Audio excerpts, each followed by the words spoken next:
Hello, everybody. Good morning. Good morning to all of you. Welcome to the stream. We're going to have some fun today working on the character. Man, I'm doing a whole bunch of stuff behind the scenes right now. You have no idea. I got so much stuff running and stuff copying and processing. And man, I got a lot of stuff going on. And a lot of more stuff I need to be doing. But let's have some fun playing some games first. Then I'll rest a little bit. And then I'll do a whole bunch of that this afternoon. But for right now, we're going to play some 76. And again, today was not when I do events and things like that, and we run and we grind and do all that. Mainly me running around, working on my characters, development, trying to push that level 200 now, because now I have a purpose to get to 200. So I can get myself another legendary slot, and then on to 300. Now, I don't even remember what level I am. I'm 160 something. I can't remember. But we're going to also be working on our fusion cores and all that other fun stuff as we go along. And I'm going to be taking over some spots to check in as we go. I'll show you the modular kill box if you haven't seen that. Modular Kismet kill box is one of my favorite new things that I invented. I absolutely love it. I think it's pretty fantastic. It works really, really well. Working on that video. Hope to get that video done soon. Lots of stuff I need to work on. But always, always, the number one thing I love to do is hang out with you guys and have a fun time. Talk with you guys about games. Man, we were talking a lot yesterday. About games, about, Bethesda being acquired by Microsoft, about, finding that special someone in your life as well. Hopefully helped you out a little bit. Hopefully you make some good choices today. We have some fun all along the way. Now we're going to start some Stream Raiders, and I'm going to have Suri remind me because I am really bad. Apparently that alarm goes off and I don't even hear it. Hey, Suri, set a timer for 30 minutes. Okay. Your timer is set for 30 minutes. All right. Throat's getting dry. Stay hydrated, everybody. Stay hydrated. Man, I have about 8 of those a day now. I try to flush out the body. Really helps a lot if you're drinking a good amount of water. Keeps your body flushed. Keeps the body well hydrated. And that is always a good thing, considering you're mostly water anyway. I got to replenish that water supply. Now, we're going to go ahead and jump in. But before we do, we'll say hello to Cannon in the chat. Hey, Cannon, how's it going? Rotisserie G coming in this afternoon. Hello, hello. Using that old emote with me going, yeah, I like that. I like that emote. That was pretty awesome way back in the day. Now, I say we just jump right into it, everybody, because we're going to have some fun today. So let's just go right to it.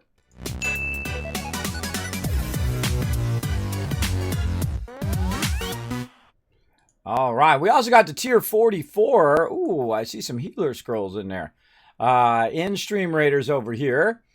And I just went ahead and reset that map that we were on. And we'll go ahead and run that again and have some fun as well.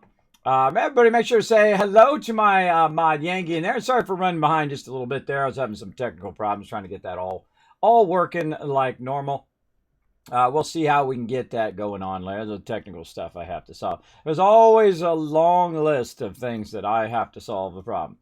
But let's take a look at what we got. We got a perfect fit for any yard. The powered lawn flamingo.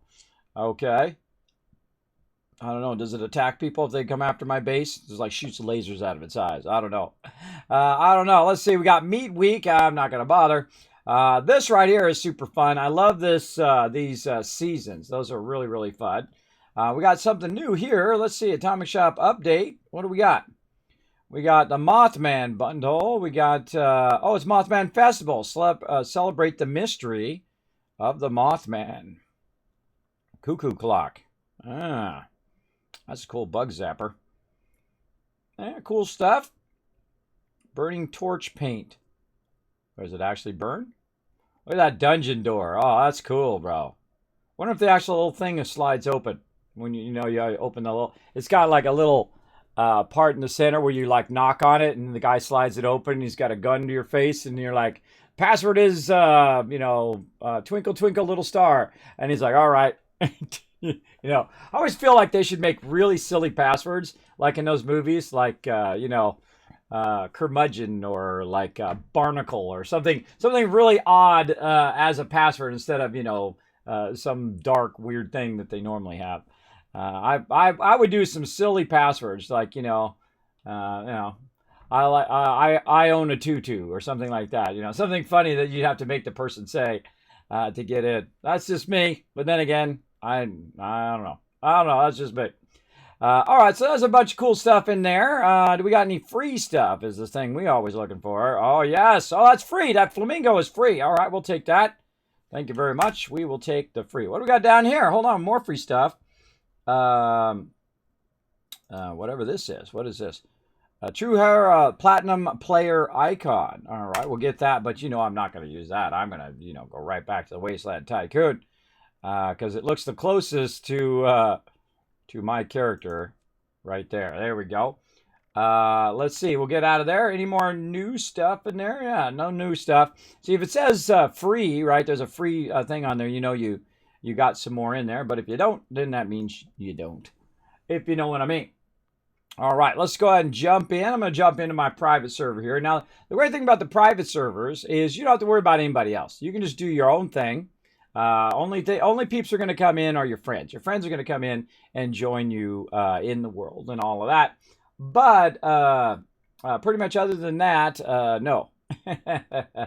Other than your friends coming in, you won't have any randoms in there, trying to, PvP and do all that dumb stuff that I think they should take completely out of the entire game. They should take that completely out of the adventure mode so we never have to worry about no random gankers or people doing PvP and all of that. They should move that into its own mode like they had the survival mode and let everybody do that. They should have that survival mode at launch. I feel like it would have done a lot better if they had a separate mode for PvP at launch. But that's just the way it goes.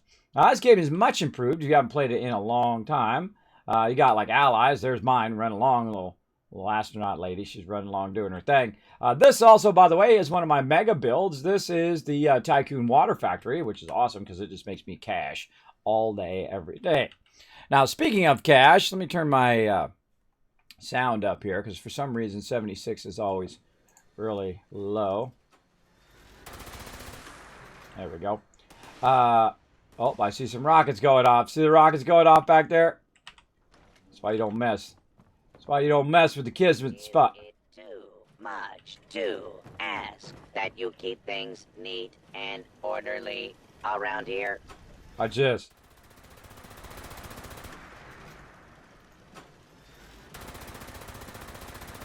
Yoo-hoo. Trying to drag them over here. No? Look, they're all just stuck out there. They're doing this. They're twitching. All right, I'll come down.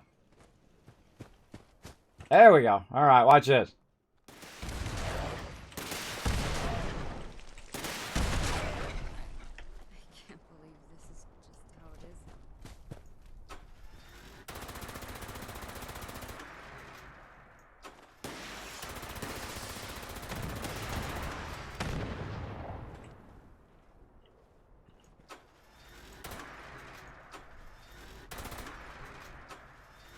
I got crippled up. I crippled up so they're going to walk real slow now. Let's try to tag them a little bit so they get over here so they get blasted by my rocket. Come on, rocket, do your job. Oh my goodness. We'll see how close they're going to be. Right there. Later.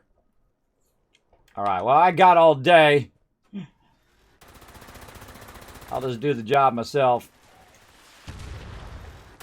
Nice, it shoots a rocket after I've already killed it.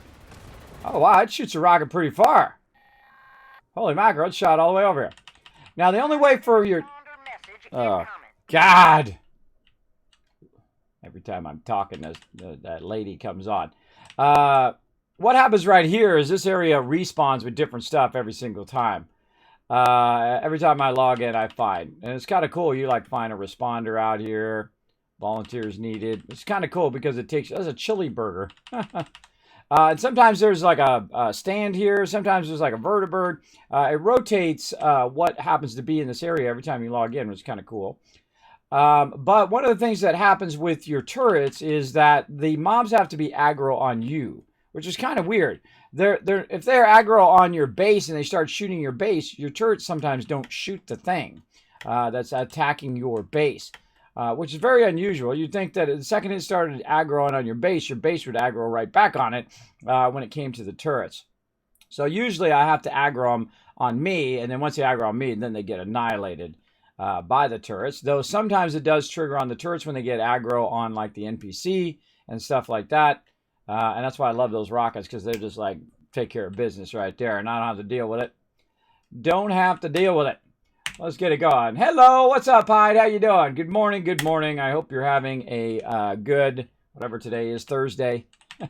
But all my days run together, everybody. They all run together. All right, let's go ahead and get our basics going here. So we're going to go ahead and go by weight over here. And this is 10. Wow, okay. Let's take a bunch of those out. I hate how it jumps down from the top position. See that, how it jumps down? I hate how it does that. I hate how it does that. All right, let's go ahead. Doesn't do that in Fallout 4, I can tell you that. There we go. And I just grab a whole bunch of everything, because that's going to be way more than what I'm going to be able to use. But I go over here and then just trade them out. First, I always start with my weapons. And I'm going to get rid of the heaviest one first, if I can. And I'm going to sort this by weight again. The heaviest thing I got right now is the ultimate Gatling laser. But the other thing that I want, that I want to keep. And you always see the stuff I want to keep because I put a Z on it. The Z basically lets me alphabetically put it at the bottom when I'm in alphabetical mode, or the standard sort mode. And it just also reminds me when I go to trade stuff that I know that's something I want to keep. A very great use of renaming your items. And so I'm going to go ahead and get rid of this one. This one's worth 10. Let's get rid of that. And I'm just going to go and just do the top ones here just to get close. We're at 100. Let's go ahead and just get rid of as many weapons as we can. This is going to go very fast. There we go. That's it. That's it. Now this one's a 3. Let's go look at our apparel now. That's a 9. See, I don't like doing apparel because apparel does like an odd number. And I don't really like it when it does that. So let's just do the 5. And then there we go. We're at 0 scrit now. I'm at 869 scrit over here. I have a lot of legendaries. What can I say? At this stage of the game, you're just rolling in them. There's everywhere. Oh, I forgot to look at my level. 169. Actually, I stand corrected. So, 169 level right there. So let's go ahead and sort that. There we go. And then we'll put these legendaries back. I wish they had like a legendary tab. Wouldn't that be nice? It just shows you just your legendaries, and it'd be easier to manage. Let's see, more of these legendaries out of there. And again, notice how I have all the Z's on there. The Z's allow it to be the bottom, so you're not accidentally putting your stuff away into there. That happens to, I think, everybody at some point, where you're just accidentally putting your stuff into your storage, or you're accidentally selling it or whatnot. I got a whole bunch of stuff in here again. I hate it when I have so much stuff. I got to clean house here a little bit. Like this. There we go. All right, I'm going to grab a bunch of that aid stuff, and we're going to run into that tree and put our gun away. And we're going to run over here. We're going to talk to the vendor. Now, you're going to hear that I turn the sound off. There's a reason why I turn the sound off is, one, because the NPCs never shut up. They just talk and talk and talk and talk. It really weighs, it's like nails on a chalkboard after a while. Because they just, like, everything you're doing, they're just like chatting, and then they're over chatting each other all the time. The dialogue is overlapping. It does get annoying after a while.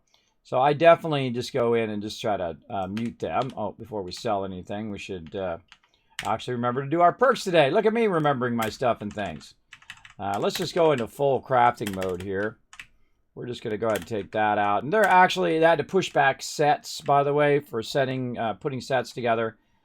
Because of probably because of the pandemic. So I'm not gonna beat them up too much of that. Actually, let's do ammo smith first. I don't think we need to do ammo smith. We'll just do that. We're gonna take out first aid and pharmacist and put in weapon artisan and fix it good right there. What else we got over here? We got green thumb already on. Let's put our hanging around camp thing on. Like squad removers, team medic, all this stuff can go. Let's put our lone wanderer on, because we're going to be lone wandering around today. Happy camper. We're going to do that to reduce our stuff as we run around.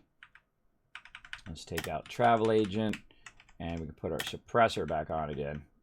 There we go. And that's kind of what my kind of lone wanderer set right there when I'm not hanging with my crew. And today I'm not going to be running with my crew. I'm just basically working on my character. It's not too sexy for them because they're going to, you know, be doing other stuff. So I basically just run around and try to clear the stuff up.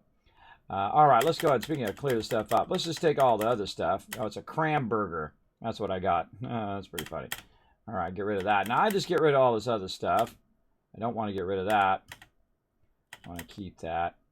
Mentats, get rid of that. Old possum.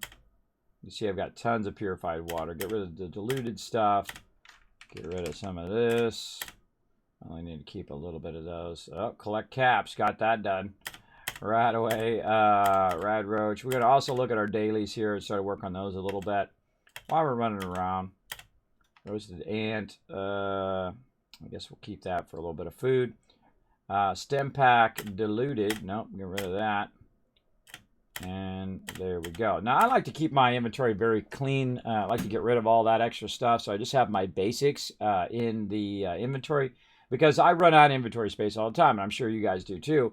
You got to make those tough decisions. When I was playing in the adventure mode before I had Fallout First, I would take all of my resources down to 20 each, except for the resources I needed the most, which was like adhesive, plastic, lead, things like that that you need for making ammo. But other than that, everything else was 20. Because I have Fallout First, I can have an unlimited amount of junk now, which is awesome. But I still run out of space because I have all these legendaries now, and I'm saving these legendaries to keep trading them in and trying to get better and better items as I go along. And I got myself two really fantastic weapons. I got myself a 50 cal and a really nice laser weapon, which basically just uses fusion cores, which is awesome because I can get an endless amount of those, and you'll see how I get those here in just a bit. I'm going to see if I have any mods on me. Any mods? No. Huh. That one's actually got lead on the mod. I can get that and then scrap it to get that lead. Anything else? We got tons of bobby pins. I think that's about it on all of that. Okay, we still have 947 left. Let's go ahead and see if there's anything in here that I want to buy. Nothing there. Anything here in the notes that I haven't bought? Now, see, I go to a vendor and I try to buy it out. There we go. I buy out the vendor, and the reason why I buy everything out of the vendor is so I can see rarer ones that don't show up every single time, which in this case is called modern tables. And then boom, I get that one, and then the next time another one that's different from all the ones that are normally in there, it'll show up at the bottom. I love the fact they added the word known to everything that you already know, because otherwise you have to write all of these down, and that's what I was doing in previous playthroughs. I was writing all the ones I knew down, so I didn't buy the same one again. And that sucks, bro. That's a lot of extra work to go in and write that down. So they nicely added that known. Like you see, mattress already know. There's burrow signs, modern tables. There we go. We've got those learned. There's a lot of patterns to learn in the game, which is a lot of fun to go through and try to collect them all. And with this particular character, I'm not going to be restarting, so I'm going to be running through. I also have 9 level ups. We're going to be talking about legendary perks today. We're not going to be doing 5 hours of perks like we did last week. And we got another reward unlock. I'm rank 18. I think I got further just in the time in which it started here than I've gotten all the way in the other one. And I want to see the scoreboard. That's what I'm looking at. Look at that. I think I got further in just the last few days than I got all the way. It took me like 2 weeks to do it the last time. I'm trying to be better about doing my dailies and all of that stuff. We'll get into it. All right, we got that done. Now we need to kind of finish up with our vendors. So we're going to go in and trade out some of this other stuff. Like I'm trying to reduce my rataways here. How much is that worth? 1,500. So let's go ahead and cut that in half. And let's say 150. Now I can also use some great mentats, which is great, to increase your trade rate and all of that. I find that I don't have a problem with actually maxing the vendor. Very rarely do I not have at least something that could max the vendor out. Let's see, this is 6. Hey Siri, what's 24 divided by 6? Hey Siri, what's 24 divided by 6? 24 divided by 6 is 4. Make her do it. There we go. Perfect. Boom. Now I've reduced all of that stuff. Now I can put all this back in my bank here. We got a bunch of other stuff in here too that we couldn't even see in the vendor. Put all that back in there. Way too many stem packs on me there. Now I'm storing up stem packs and super stem packs for the raids eventually. And the second we get done with the event, we're going to be working those raids. Look at that. I'm at 6,000 caps. Now, I don't keep caps for a rainy day. I'll probably go into the adventure mode and try to find some patterns today, too, because I'm working on my character. Take out that radiation.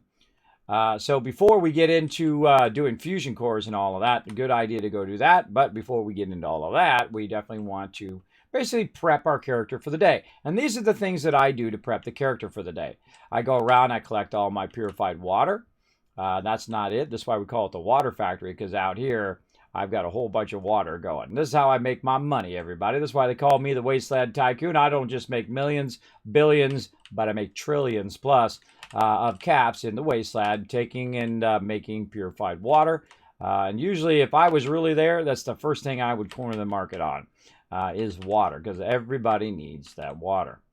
Here we go. And then we also have our Brotherhood of Steel. This is actually a thing they added, a little free collectron that everybody gets.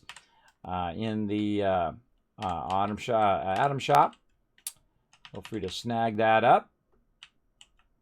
I always feel like using my weapon is way easier to point at this stuff to collect it. I'm just going to collect whatever I can find here, just a few of those. Then as I play through, those are going to regenerate. They only go up to 5, so you have to come back. If you're really diligent on it, want to stay on it, then you got to come back and upgrade those from time to time. So this is about 20 more purified water. Now I actually have enough purified water. There we go, 264 to actually max the vendor just in purified water alone. And if you got your own private server, you don't have to worry about anybody. You just go in here and get your stuff going on. Now I have it set where it's not locked or all that stuff. People can just come in, grab purified water if they need it. I've also got some victory gardens out here. They can come out here and grab a whole bunch of food and whatnot down there, melons and things like that. That does help you. Melons are really great because they're both food and water at the same time. So pretty cool. Every now and again, I'll also check my camp thing. You notice I've moved it up here. You can actually move this around after you put your camp down. You just hit E to, you go into build mode, and then you hit E and you move it around. But I always look to see if there's anything I need to repair. And you just repair it all right there. You hit space, repairs your entire base, and even your food and all that other stuff that you have planted around your base, it'll repair that. So kind of check that from every now and again. So we got that done. We got our water run in, and then we're going to go ahead and see if there's any items we want to scrap. And usually I look weapons, apparel, and then I'll look over here under mods. Anything there? Nope. Also, what happens sometimes, these mods sneak into my inventory right there. That's Gatling laser stabilized charged barrels. That's kind of cool. Well, that's kind of cool. We'll check that here in just a second. Let's go ahead and go modify repair. And let's see, ultra Gatling laser. There we go. So we're going to go ahead and T to inspect repair. We're going to hit R for workbench repair.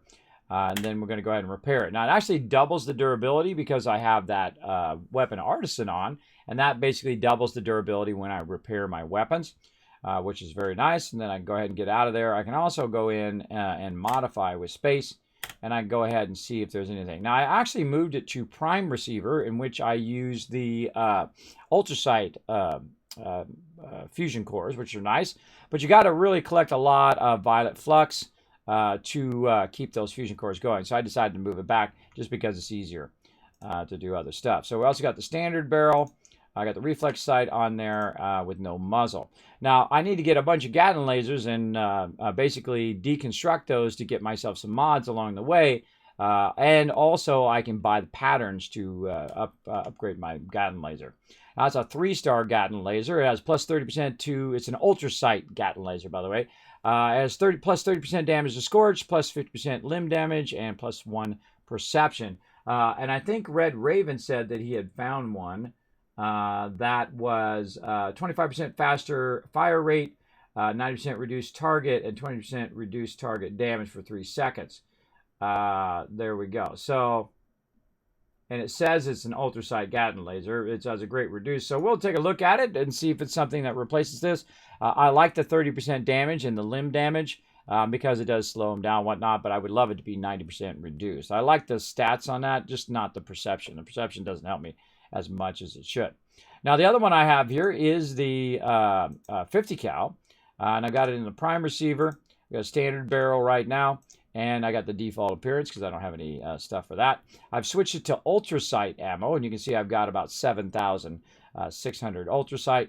But this one does have reduced weight, as you can see, plus 10% damage while aiming. So I typically will be in aiming mode. 90% reduced weight, which means it weighs 1.8. So it's a heavy gun that only weighs 1.8, which is awesome. And then I also have some perks that reduce the actual weight of the ammo. So it's really awesome. The best thing on here, though, is it ignores 50% of your target's armor.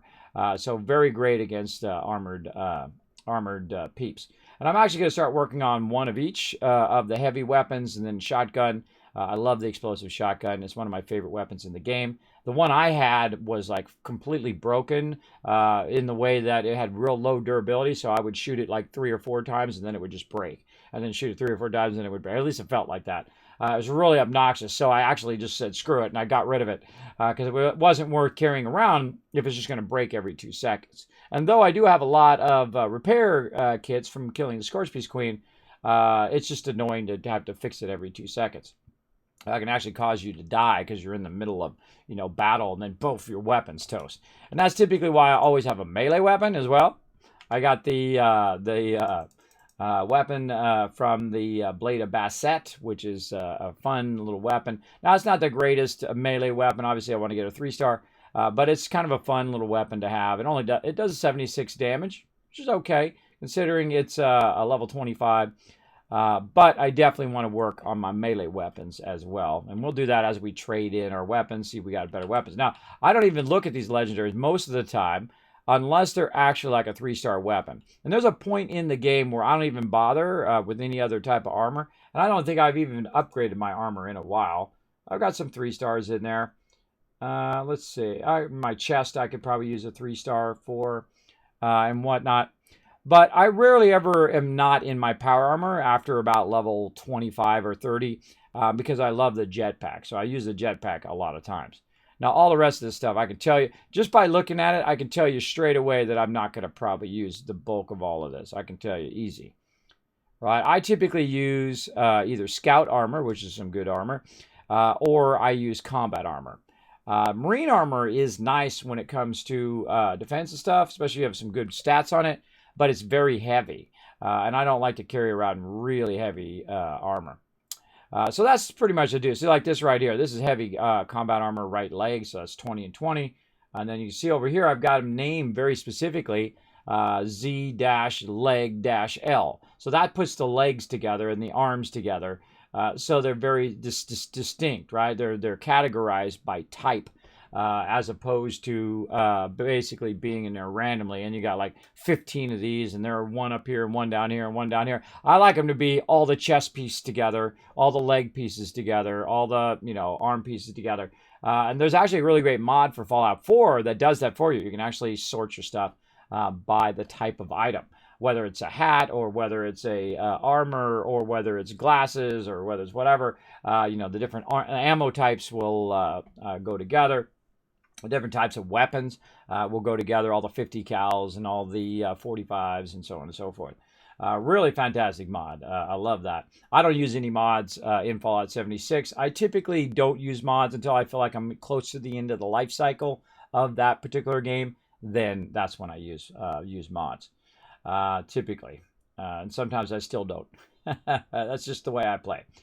So we got some scout armor, some combat armor. Our leg armor here is some metal armor. And see, I don't really, my ego's not tied to my gear. It's not tied to my level. It's not tied to thing. I feel like people get too obsessed with that kind of stuff. They feel like, oh, look, I'm way better than you because I got this armor. I'm level 947 or whatever. I feel like the second you do that, you've already failed. I feel like the thing that makes you great at any game is that you're enjoying playing the game and you encourage others to play games as well and enjoy that. That's the way I like to play games. That's just me. Raider right, let's see, all that stuff. I can tell you, I'm not going to use any of this stuff because I'm looking for very specific stuff. I'm looking for a chest combat armor that is a 3-star. And I probably had it at some point. I'm sure I've gotten rid of it. Now, the problem also is that I have to look through here and see if it's a chest armor. And I don't see any chest armor in there. There's a lot of right and left legs and whatnot. Left, right. Yeah, no chest. Didn't look like there's any chest armor there. If it is, I don't see any 3-star chest armor. I mean, there's a chest piece there, but it's not a 3-star. So I would probably only looking for 3 stars now. Otherwise, it's just a waste of my time. So I have a bunch of 3 stars already. Same thing with weapons. I don't bother with lower level weapons. I typically do 3 stars. This one's just fun because we did that quest finally at like level 150 when it's really like a level 25 thing. Cranberry relish is good too. Well, there you go. Well, I don't really make food. I very rarely ever use food for what it's actually good for. It is actually a really great way, you know, if you use your combination of different drugs and food and all of that. I typically don't take the time to do it because it spoils so quickly. I feel like it's a huge waste of my time. So I don't bother. I don't bother with all of that. I'll make like things like disease cures from time to time, but other than that, it's just a huge waste of time because it just will go bad so quickly. I'm going to do a bit of the meat there. Now, speaking of food and whatnot, I'm going to go over here and hit Q, which is going to shrink that menu down, which basically says anything that I can craft right now, which in this case, a little bit of Scorched Beast we was blasting last time. And then that's going to act as my food. Now, here's the funny thing. You really don't need all this food to just survive. Like, I'm just going to go ahead and burn that because I don't care. And then I've always got purified water because my water factory here is just doing nothing but cranking out purified water all day, every day. And I'll just burn it up. But you can actually just survive. You can just, time for some Stream Raiders. You can just survive on melons. You can just grab melons right here. It's both food and water. Just run around with that and you'll be good. That's it. Just plant a bunch of those. Never have to worry about food and water again. Now, if you're worried about radiation, if you don't have a radiation remover there like I do, then you can go in and just get your one of my favorite perks in any Fallout, by the way. That really gives it some high status. Is the lead belly right here. So you take no radiation from eating or drinking. So if you don't have a lot of stem packs like in the beginning of the game, that lead belly is my jam. Now, I'm actually just using some random endurance ones over here. I feel like the one that's always the weakest of all of the perks is always endurance. It's a pretty weak thing in there. Probably my favorite thing in there is Lead Belly, Aqua Boy, and then Rejuvenated. Rejuvenated allows me to gain much more increased benefit for being well fed and well hydrated. And we can go ahead and look at those effects right in here. See, well fed, 35% instead of 20, and 35% our AP regen and our max hit points are higher. So that's probably the best of all of those perks that I like. But such is the way it goes. Also, you can see that the Blade of Basset is giving me plus 50% armor piercing.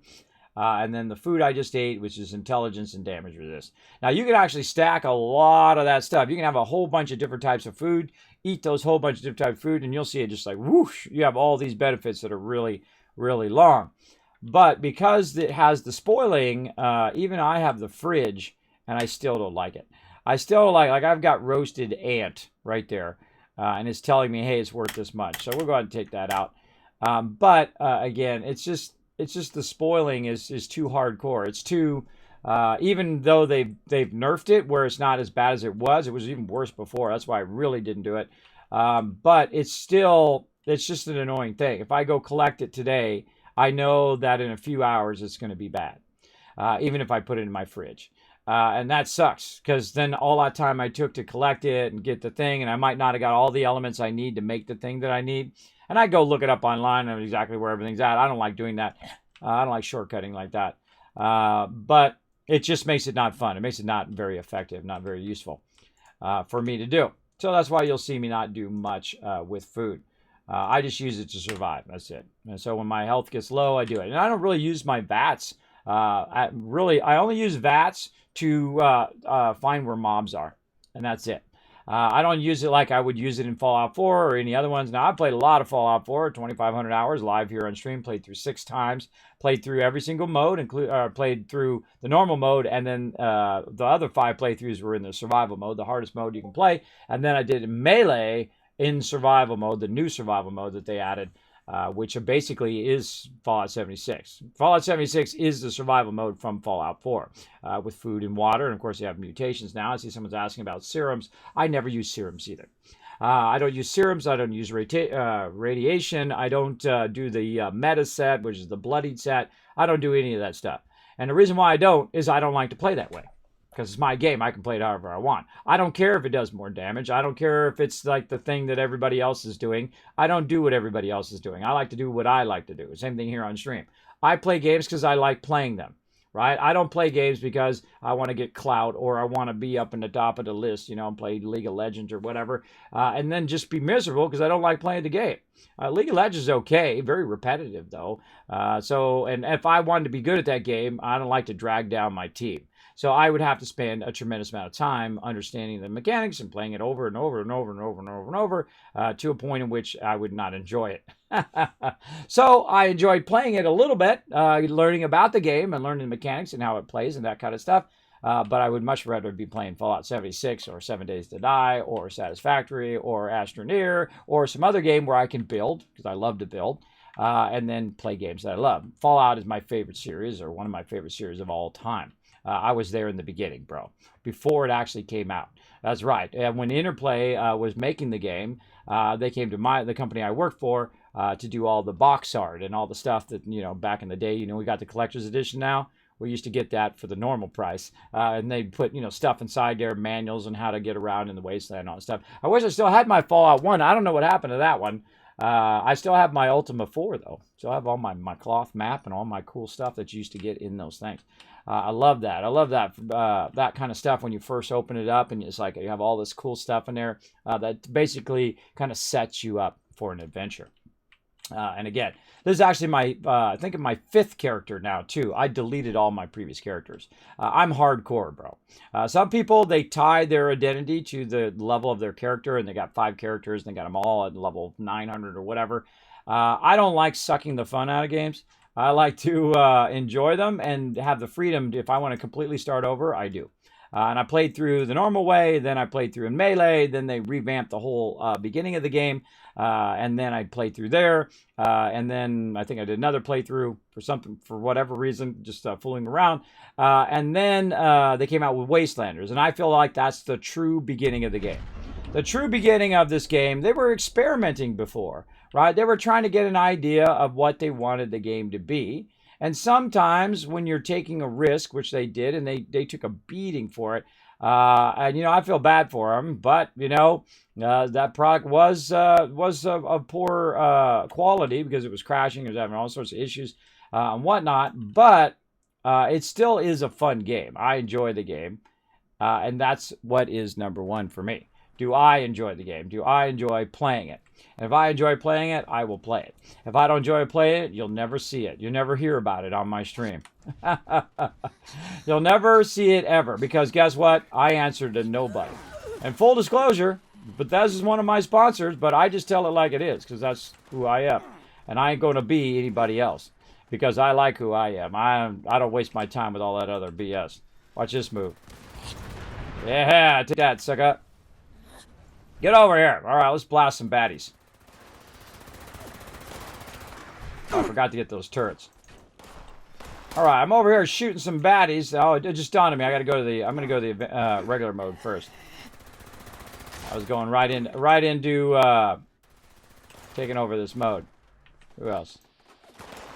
I like this this area over here because you can just wipe them out.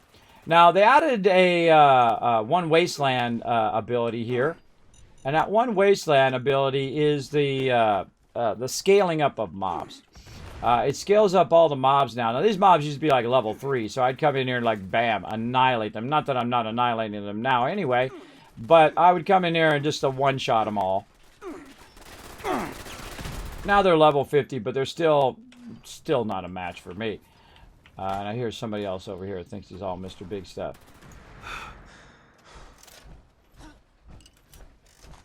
Where's this guy? He's over there.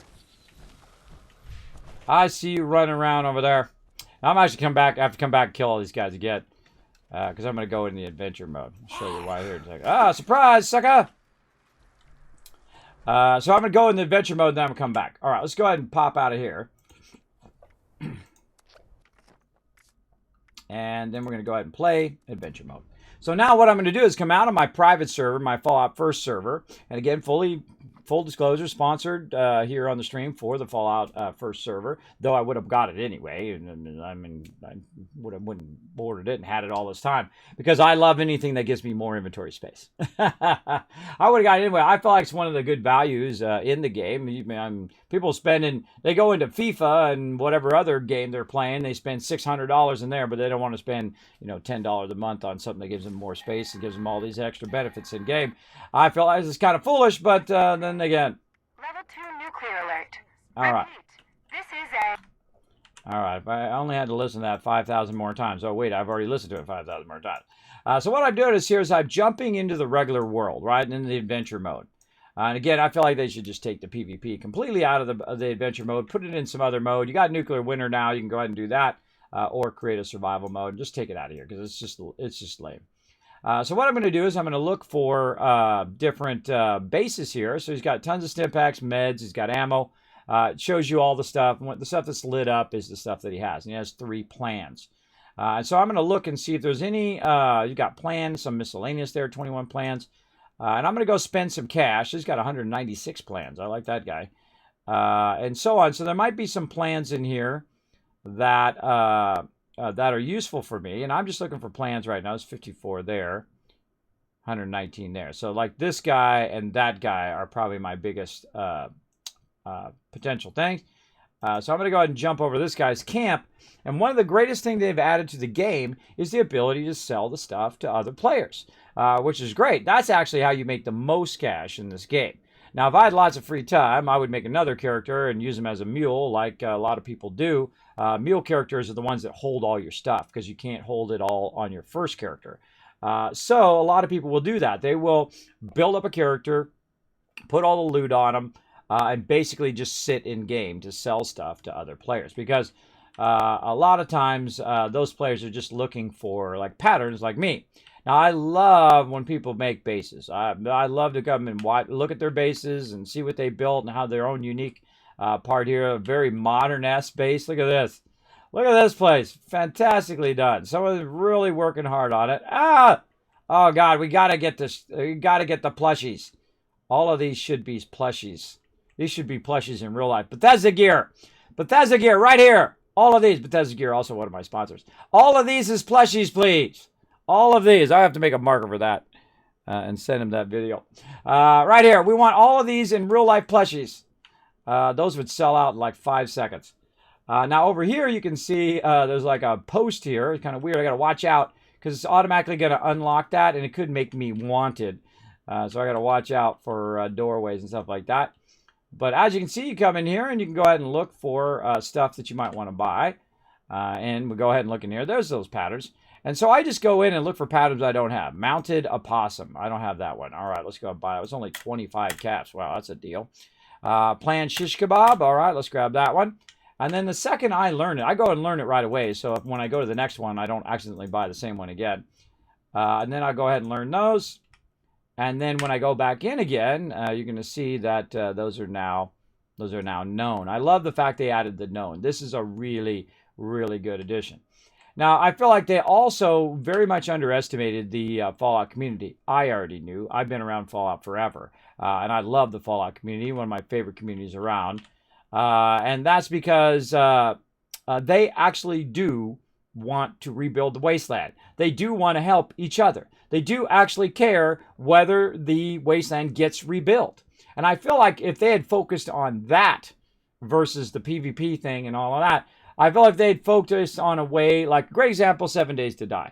7 Days to Die, you can go out, you can dig holes, you can make bases, you can do stuff.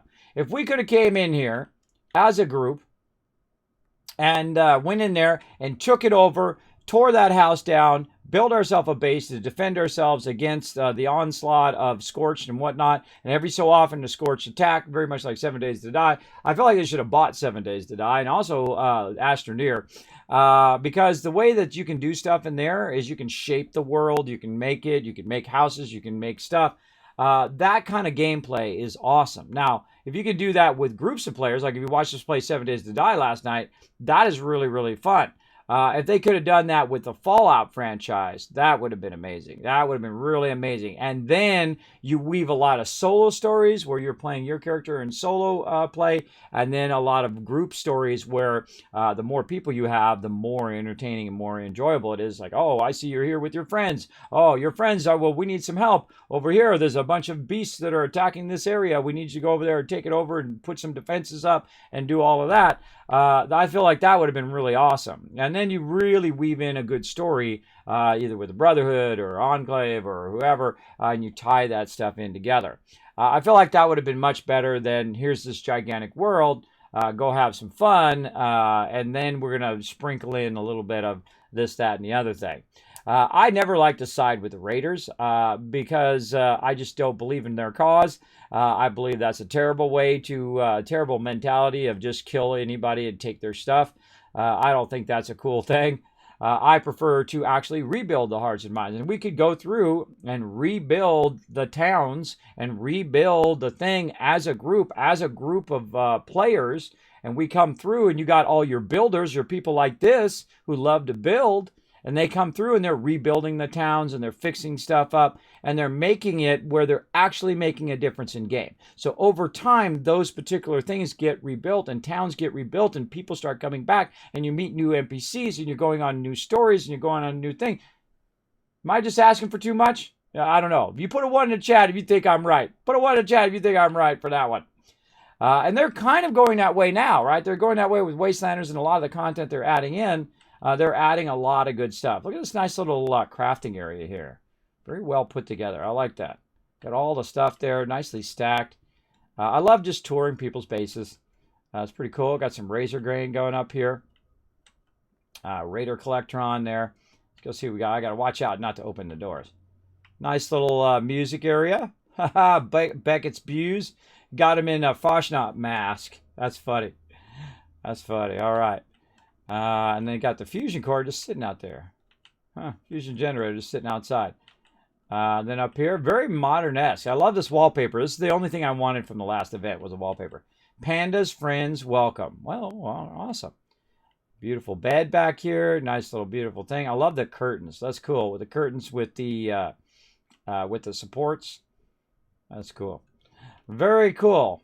I feel like you're also, even though they did increase the build limit, that you're very limited in what you can do, but this person has obviously made the best of it, created a very nice modern outfit. So nice job. Whose base is that? Let's go see. Let's give him a shout out. Panda 256. Great job on your thing. I came over and I gave you some caps because I love to help other people in the wasteland. I like to go, yeah, lots of ones in the chat. There you go. See, Kismet's always right. What can I say? I feel like that's the thing that they should have focused on. People working together, not working against each other, right? Because that's basically what the game was about. It was about PvP, and you launch out, and you got to fight other people for resources and fight other things. For that, very PUBG-esque battling thing, and that doesn't fit Fallout, right? It doesn't fit the Fallout mentality of how you play the game. Because, again, some people take that. Hey, there's Panda over there. What's up, Panda? Just give you the thumbs up.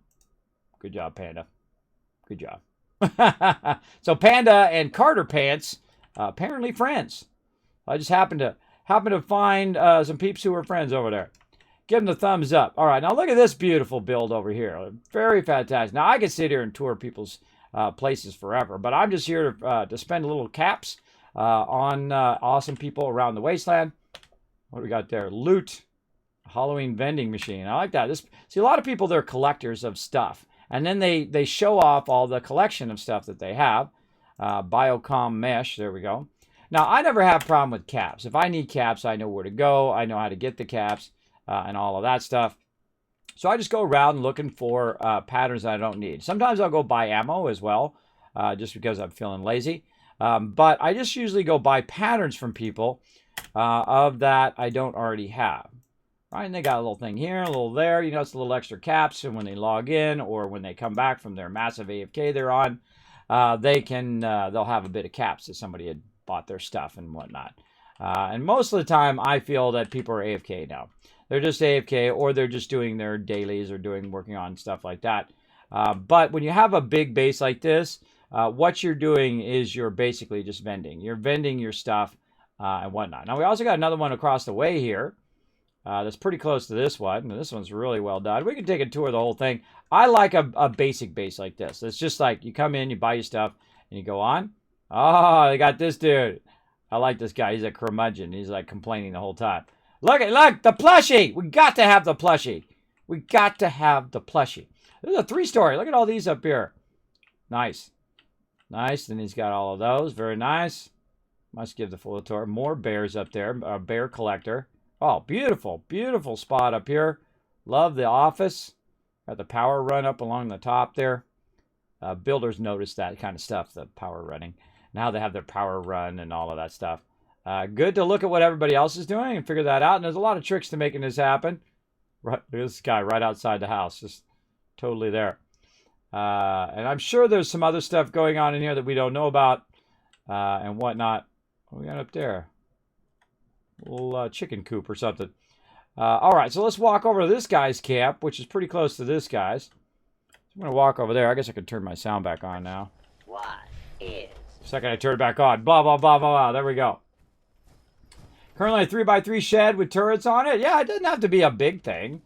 I wish there was a way that you could switch between your builds, because once you commit to this build, if you put your thing down somewhere else, boom, that's it, bro. You're rebuilding that, because you can't blueprint that much stuff.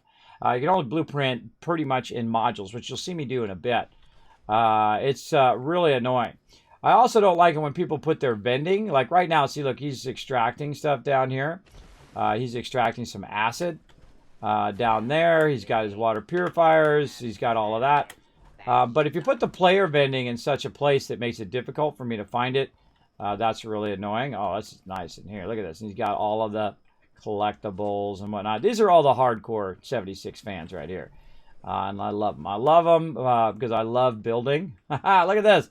Look at this grill. Awesome. Oh, dude's got the foosball. Yeah, I love hardcore fans like this. I love that wallpaper. I'll use that wallpaper eventually. This is a lot of work, bro. That's a lot of work, a lot of care and attention into what they do. And that's why I love the community like that. All right, what do we got over there? Oh, he's got a bunch of plots that he's running there in his little converter. And he's got this garage over here. I'm guessing the garage is where he's got his vending. Yes, he does. Okay. He got a vendor out there. And I love it when they do this. Thank you for labeling your stuff. So now I can just go to the thing that I'm looking for. And I'll just go to the plans here, go to notes and scroll down. And see, this stuff is cheap. Look at this. This is 29 caps. You're not going to find it in the vendor for 29 caps. I can tell you that. Most things start at like 50 to 70. So we'll buy one of each of these and do this. Now, I much prefer to spend this cash on people who are in the stream. So if you do have some cool stuff that you have for sale, I might come and spend some caps on yours. And usually when I get about 5,000 or 6,000 caps, that's when I start selling a lot of stuff. Sitting Gorillas, 3,000. That's tempting. That's tempting right there. See, I see something that's 3,000. Hey, man, I'll drop 3,000 on there. No problem. But right now, and see, now here's the thing. Am I ever going to see that pattern again? That's the real question. Because sometimes, you know, those patterns are hard to find for sure. And 3,000 might be a good deal for it, or maybe not. Maybe I'm going to find it tomorrow on a drop. Well, you never know. You never know. So we'll go ahead and clear those, and then now we can go in here and see if there's any more. The only one is Sitting Gorilla. Now, I'm going to use it for getting all my other patterns for right now, so I'm not going to grab that, though. Normally I'd have no problem. I'll just go make more caps and get more. That's only about 2-3 rounds of clearing out the vendor. So in 3 days, I could go ahead and get that caps back. Easy, maybe even 2 days. Because 1,400 and 1,400 would be right around 3,000. So I get it back quickly, but I'm not going to bother today because I'm just going to be getting a bunch of different patterns from peeps around the wasteland. So I'm just going to show them some love. as I do. And I usually go the ones who have a lot of patterns. So I don't just go there and then I'm like, oh, well, I already got all of those kind of thing. Because usually the people with a lot of patterns usually have more unique ones. That's just what I find. There's 41. We might try that one. If they have about 30, then I don't typically go to it. Zippy Lovers Camp there. Let's give these peeps a shout out. Let's see. Ismar and Dicer. Appreciate you collecting all those plans, bro. Sending some caps. Sending some caps your way from the Wasteland Tycoon. Hope you enjoy those caps, bro. Then I go up here. I'm going to check this one out up over here. There we go. What that plan for? I'm sure it's just like a gorilla that you put down. It's like a plushie, I bet. I bet it's like a plushie or it's like a chair. They actually had some of those chairs in Fallout 4 where there was actually like a monkey chair. The monkey was on the back of the chair itself. Also like a ghoul chair, things like that. I would imagine it'd be something like that. That's just me and my guess. Oh, God. Put me right in the water. Thanks for that. Thanks for that, game.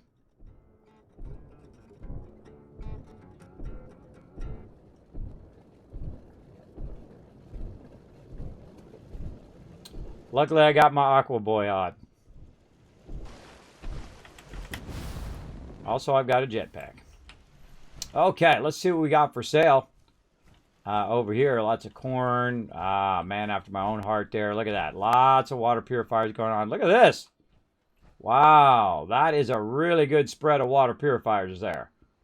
Wonder if he's got as many as me. Let's see. 1, 2, 3, 4, 5, 6, 7, 8, 9, 10, 11, 12, 13, 14. That's 14. He actually has a couple more than me. I have about 10. Very nice. That's a good spot. Where's that spot at? Way over here on the side, over by the Nuka-Cola plant. Really good spot. Like it, like it. Let's go ahead and spend some money over here. Oh, he's got it marked right there. Clothing, armor, weapons. Plans over here. Yes, we want the plans, please. I want the plans. What you got? Oh, already know all of those. How about this one over here? Anything in here? Nope. See, I already know all those. See, the ones with the lower amount, I would imagine that I've already got most of those. So, let's see. We already looked at that. Did we go to this one? All right. 27.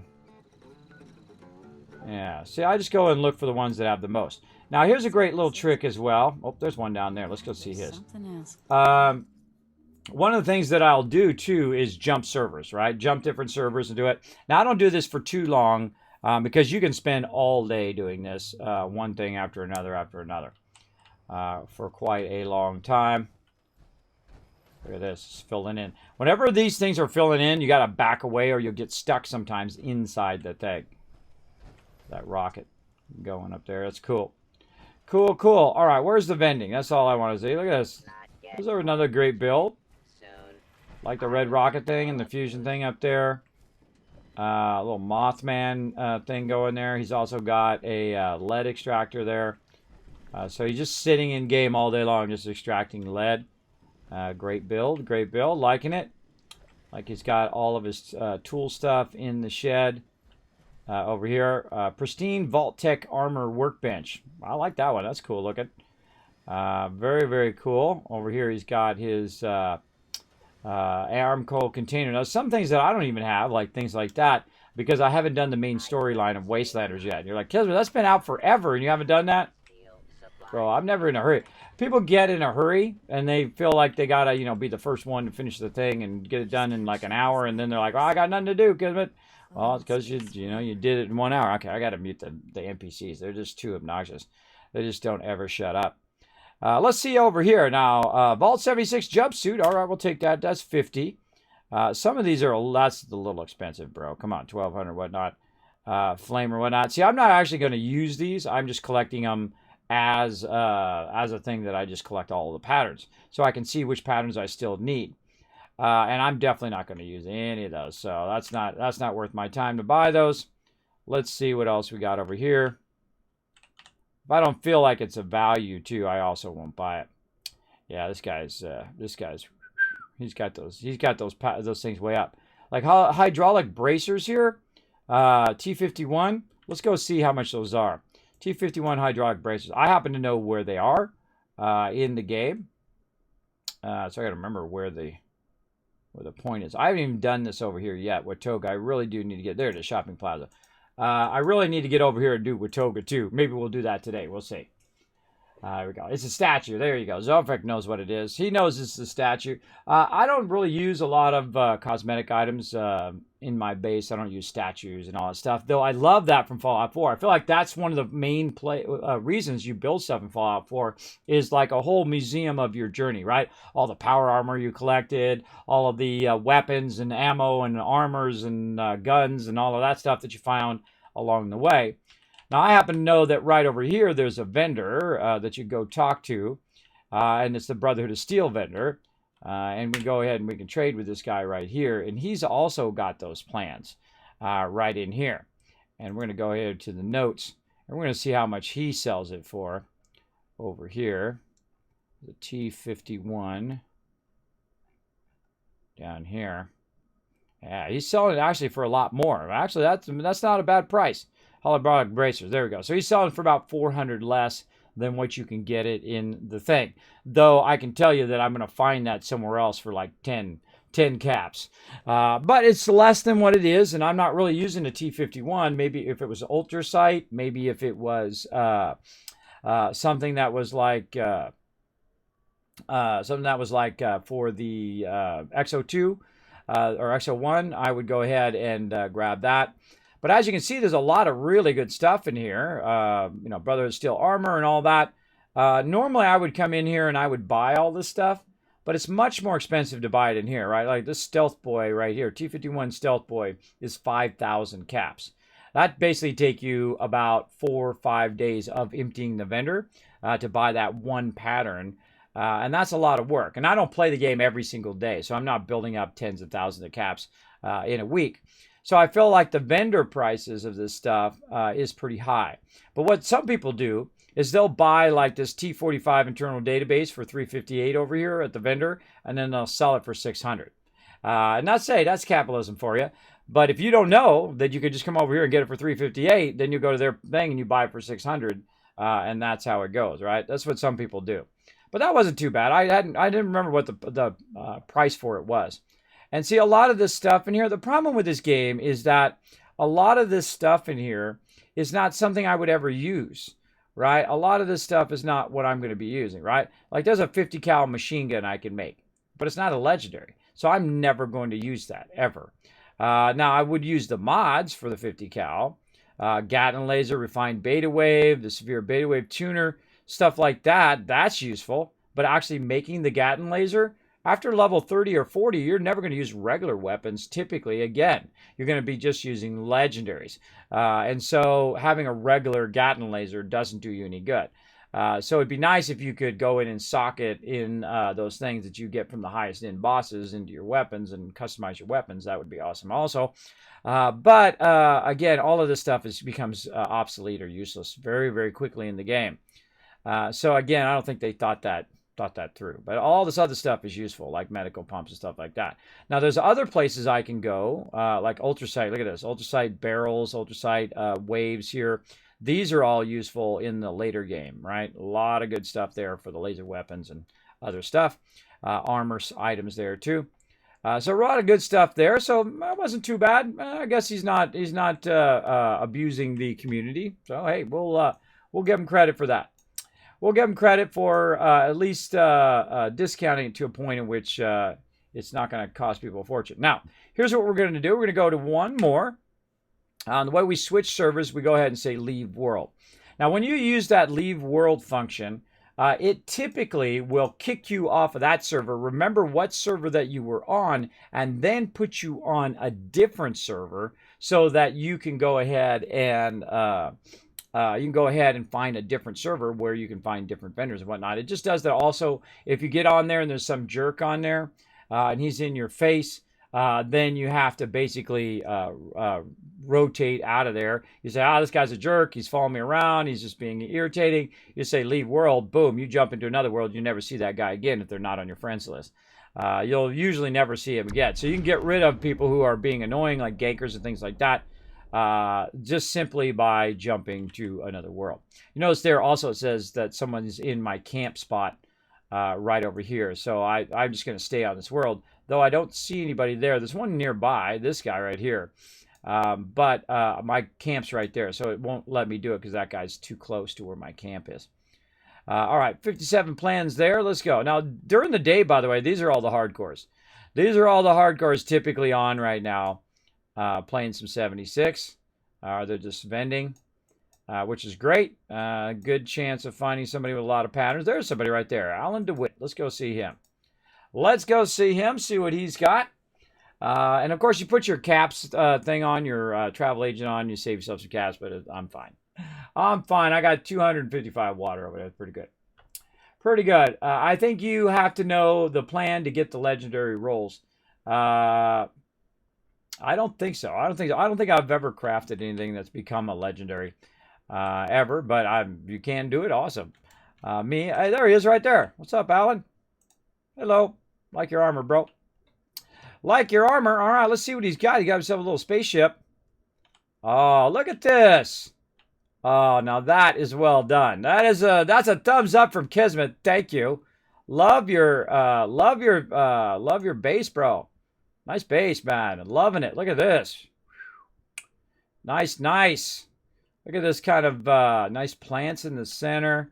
There's that gorilla pattern that we were looking at earlier. There he is. Having a good old time. Beautiful base in here. Love what he's done with the place here. Very nice. Look at this beautiful kitchen area here. Pickaxe Pilsner. Somebody's been playing a lot. Look at this. Look at all these things. I love the great use of the fireplace there. Awesome. Nice little bed area back here. I love balconies. You got me. You had me at the balcony. You had me right at the balcony there, guy. Very nice. Love your build. Fantastically done. He's over here where Doc is, so you can put some water in there and whatnot. Wonderfully done here. Nice, nice. I love this. This is a really great idea. Oh, he's putting some plans in. All right. Well, hey, I'm gonna get in here and shop too once he's done. He got guns. He got plans over here too. So let's go ahead and do some plans. This again, another hardcore player. Okay, we already got all those plans. I got to learn my vault suit over there too. While I'm at it. Let's learn my vault suit that I bought. Now I can make Fallout 76 vault suits, though I already have one. I'm going to go over here and patronize his establishment. Oh, bro. Sorry, man. Sorry, I already know all the stuff. I already know what you got.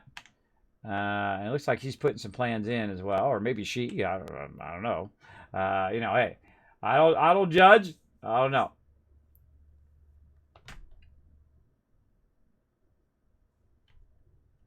I wish I'd never finished the rolling pins. I don't know what the plans are for. Yeah. There we go. All right. Yeah, sorry, bro. Sorry, I got nothing I need. Oh, wait, Brahmin Grill. Yes, give me that. Give me that. I'll spend some caps. Thanks, bro. There's some caps for you. All right. What do we got over here? Let's see if he's got something. So now another thing you could do is you can go around and look for that special item that you like to use, like the radium rifle. Great example. Also, I like to sort by value when you're in someone's thing here because it usually brings the things that you're looking for. There's a 2-shot 50 cal. Very nice. That's actually a pretty decent weapon there. Got the fixer right here, which is a pretty fun little weapon as well. We can also inspect the fixer. We can try to anyway. No? Oh, what a bummer. It doesn't allow you to inspect it in the actual trade thing. I feel like that's broken. So like the fixer right here, fun little weapon to do it. It's a 45 weapon. Pretty fun. We got Furious Light Machine Gun, Medic's Short Flamer, faster movement speed while aiming. See, a lot of this stuff is not something I would use. That's a 2-shot. That's not bad. Not bad. Yeah. Some okay stuff there. Yeah, I'd say the 50 cal is probably the most valuable thing in there. Absolutely. Absolutely. There we go. All right, Brahmin Grill. Cool. Now we get the Brahmin Grill, so we can go ahead and basically make this over here. I like that. I think I'll probably use that in my base. I like that a lot. So really fantastically done. I love player vending like this, where you just walk up and you know exactly where it's at, and you know exactly what's what with what, right? Very nicely done. Love it. Let's move on. All right, and that was Alan DeWitt. Nice job on your base, bro. Love it, love it. What do we got over here? 36 plans, 23 plans.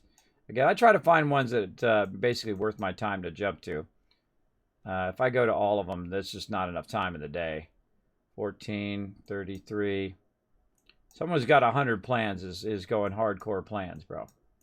Hardcore plans. So, yeah, nobody else here. There's 57 there. Let's give Manny's camp a shot over here. And by the way, if you notice when you log in during the day, a lot of those people got their camps really built up and really well done. People take pride in the way they make their camps. Oh,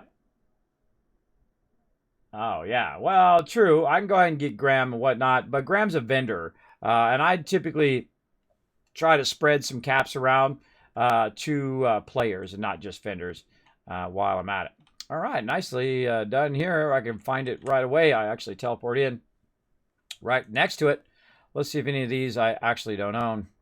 See, that's what happens when you're in the game. Now the funny thing is, this character got started at Wastelander, so it's like not that I've been going around really collecting that many plans. I've just been doing it passively as I've gone around, and I've already collected way a lot of them just by running around finding them accidentally. I don't spend too much time going to people's vendors in here. Yeah, not much in there. All right, we'll give it one more shot here. We're gonna go ahead and go leave world. I was hoping to find a bit more on that. And then back into adventure mode. There we go. There we go.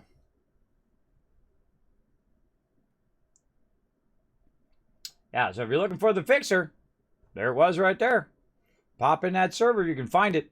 The thing is, you can't go in. If you're not on a friends list of somebody, you're never going to find that guy again.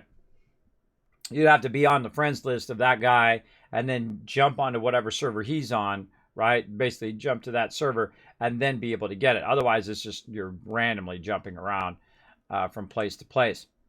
All right, let's see who we got over here. We got 148. All right, Megan, we're going to try out yours over here. Spread around some caps. So this is what I love to do with my peeps. I'll run around when they're on my private server or if I'm in adventure mode, if they're around. I'll run around and go run to other people's camp, Teamwork Tycoons, here in the stream, and spend caps there. Because that's the best thing to do, is spend caps on your peeps. Ah, look at this. Little Paul Bunyan thing. Vault Bunyan and Babe the Blue Brahmin. Gotta like it. Gotta like it. Got some death claws there. All this. Look at this. Right into the vending. See, this is specifically made so this can just sit here. So peeps like me who come along want to buy stuff can get in here and get it going. All right, what do we got? I can't see because that thing's in my way. Meyer treasure map. Don't need that. Savage Divide treasure map. I got so many of those treasure maps. All right, here. Ultralight build Raider armor limbs. Never going to use it, but I don't got it, so I'm going to grab it. Show some caps, love. Show some caps, love, over here. What else we got? More patterns. I've already go all of those. Anything else left over here? Let's see. Robot armor legs. Yeah, we'll go ahead and use that. Never going to use it. Just getting it to get it, if you know what I mean. And there we go. And, my mouse. Work with me, mouse. All right. Then we go. There we go. And I've actually got some of those things on me. I need to get rid of those. Oh, wait. More. Another vendor back here. Let's go check it out. Anything else? Oh, okay. I already know all of that. Sometimes they mix in between there, too, because it's by value right now. Let's see. There we go. It'd be nice to also do value in reverse order or known in reverse order, like there's ascending and descending. Oh, God, he's doing the bobbleheads. I hate doing the bobbleheads because they're in your regular stash, so they show up at the top of your inventory. So when you're scrolling through your inventory, you have to scroll through those bobbleheads every single time. It's really obnoxious. I really feel like they need separate. They need a separate thing like you have in Fallout 4, a separate vending. I gotta watch out for doors because I have an automatic door unlock. Gotta watch out for that. Okay, so hey, there we go. We bought a few patterns there. 13 there, 9 there. Nope. I think player vending is one of the best things they've added to the game. It's really awesome. Really awesome, big time. There's 55 there. All right, we'll give one more shot to this guy here with the 55. And then we're going to get back to working on my character, doing some side quests, doing all of that stuff. I love to take a tour of other people's bases. I love to see the uniqueness that people bring to it. Big time. Oh, also, by the way, everybody, Rocket League is free on the Epic Game Store. Go grab it. I put it on the Discord, and I retweeted it so you guys can go get some free loot. I like free stuff. Look at this place. Whew, this is nice. Mothman, visit beautiful West Virginia. Awesome. Awesome. Big time. Welcome. Very nice. All right, where's your vending? That's all I'm looking for. Got a little crafting back there in the corner. Oh, I see some rockets firing off because it's shaking. All right. Wow, wow, look at that. Even got a Scorch Beast head there. Someone's been playing a lot of the other Nuclear Winter. I played a total of 0. I played none of it. It's not my thing. I do like some Battle Royale from time to time, but I don't like it in my Fallout. It's not my thing. Oh, you can go in here and just flip this on and get yourself some radiation removal. All right, so where the heck is your vending? Maybe around the side here. What's up, girl? Well, it's around here somewhere. Oh, right there. Psh, no wonder I can't find it. It's right there in front of my face. All right, there it is. Let's go ahead and see what we got. Oh, what does he got? Investigated 10mm pistol. Suppressor handmade. That's not bad. That's not bad. Double damage if targets at full health, faster rate, and plus perception. Not the type of thing I would use, but pretty decent. Those are pretty decent. Double damage, full health, 10% while aiming. That's good. That's 90% reduced weight. That's something I would normally buy right there. If I had the caps for that, I would have bought that right now. Because that actually is really easy to keep one of those around, and you can run around and just have fun with your cryolator. Very fun. Bloodied fire axe. Yeah, I don't do the bloody set, but that's just me. That's what I like to do. All right, what do we got in here? Oh, these are all unique. These are called uniques, right? These are all different things that, you might be looking for a Foshnot mask or whatnot. It kind of sucks you can't inspect this stuff. What the heck? Why can't you inspect anything? I can inspect my stuff, but I can't inspect this. I feel like that's broken. You should be able to inspect it to take a look at it. Yeah, it's broken. White Wolf Fedora, I already got it. Got it on right now. All right. See, this is what you would want to do in game, right? You'd want to collect this stuff and sell it to other peeps and whatnot. But I find you just don't have enough inventory room. This is like a lot of room that this stuff takes up. And that's why a lot of these people have extra characters just to put that stuff on their extra characters, because that's just too much stuff to keep on your normal character. And that's why typically I don't do a lot of vending, is because I don't want to sit there and have to create another character and go through that. I feel like I shouldn't have to. I shouldn't have to create a whole nother character just to vendor stuff. All right, what do we got over here? Vault 94 stash box. It's kind of nice. Marine torso. That's some good stuff. I don't know it. Normally I would buy that, but for right now, I'm just going to go ahead and just buy the cheap stuff. Let's see. Dense robot armor lining, laser gun, Mothman, mounted Mothman, plasma grenade. Ah, wow, look at that, 7,000 for that plasma grenade. Hydraulic bracers. Look, that same one that was 600 before, now for 154. Let's go ahead and get that one. Pump action shotgun. Okay, we'll get one of those. I won't buy all 3 of them. There we go, let's buy one of those. Prime Enclave plasma gun receiver. Okay, we'll grab one of those. Screw it. Screw it. Mounted Mouthman. It's only 150, so we'll grab that. I feel like we'll grab a lot of this stuff here. This is okay. Again, I'm not saving caps for a rainy day. I'm saving them for right now. I don't really save caps. I use them up. I earn them, then use them up, and then earn them, and then use them up. Otherwise, it doesn't do any good. Hey, what's up, bro? What's up, Pot Pie? How you doing, man? Am I at his base right now? I don't know. Yeah, this is Pot Pie's base. Over here buying some stuff, bro. No, thanks, bro. Appreciate it. Thumbs up. Much love. Much love. Coming at you. There you go. All right, Pot Pie. Have a great day, man. Appreciate it. Thumbs up. There you go. Enjoy. Pot Pie's going offline. Look, he just disappeared. Luckily, I grabbed some resources before he went offline. All right, where are we at? I got to find out where the heck I was. Any more of these? No, I think these all had not a lot of stuff. There we go. Oh, I forgot Stream Raiders again. Darn it, I even did my thing. I even did my thing for Stream Raiders, too. I did an alarm for it. I got sidetracked again. Sheesh. Oh, it's exhausting, everybody. It's exhausting keeping this stuff going. Let's go ahead and get it going. Sorry, everybody. Stream Raider fail again. My mods, of course, being my memory. I do appreciate them coming in helping me out. All right, everybody, we're going to do some battles. Let's get into it. Let's go ahead and fire it up. Go ahead and join us, streamraiders.com/Kismet. Go ahead and join. Find me as your Captain Kismet. Get it going. So this is how I get easily sidetracked. Oh, Church over here has got 154. All right, let's go see Churches here. We'll do one more. We'll do Church over here. See what they got. See, there we go. This on time as normal. Yeah, I'm way behind, bro. I'm way behind. I was totally squirreled on it. I had an alarm set. An alarm went off about 40 minutes ago. And I got all into this. Oh, look, there was the modular Kismet kill box. A little foreshadowing right there. Sorry again, everybody. My bad. My bad. You guys expect that. You come into my stream, expect me, because I have sleep apnea and vertigo, to just get sidetracked very easily and forget stuff. Hey, there's Church right there. Hi, Church. What's up? I don't know who you are, but hi. What's up, bro? All right. I like using this for that. Uh-oh, Liberator coming at me. He's after me.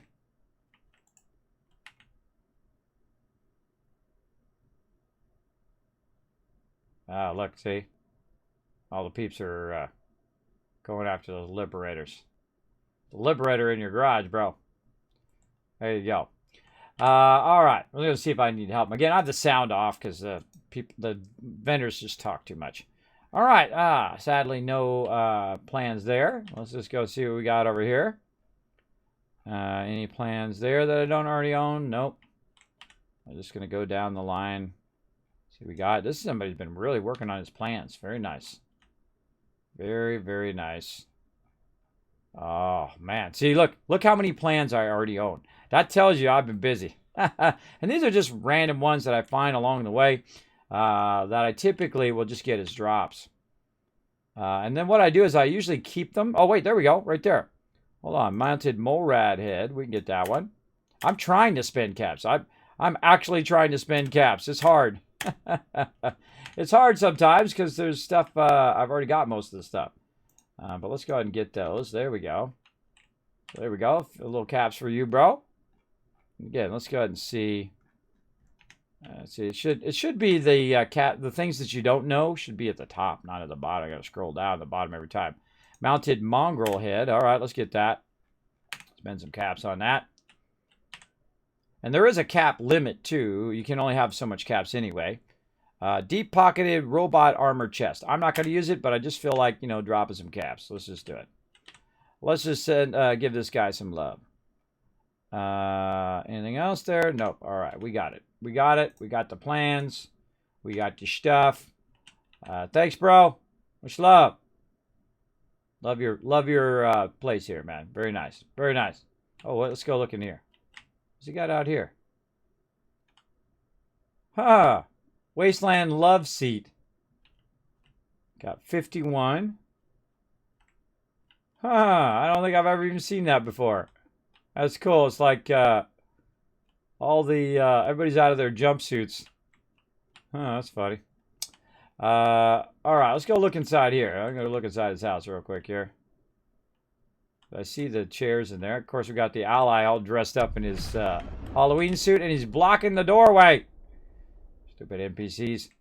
Look at this. Okay, we got a little something going in here. What's this over here? Oh, different types of Nuka-Cola. All right. Liking it. Liking it. Little look at the little lizards back there. Let's try not to accidentally make myself wanted. A little place back here, a little lounge. I love the plushie. You got to have a real life version of that plushie. Yeah, you got to watch out for doors. I got to watch out. Oh, I made himself even a bathroom back here. Ah, very nice. Like it. Don't forget to look up. Trophies.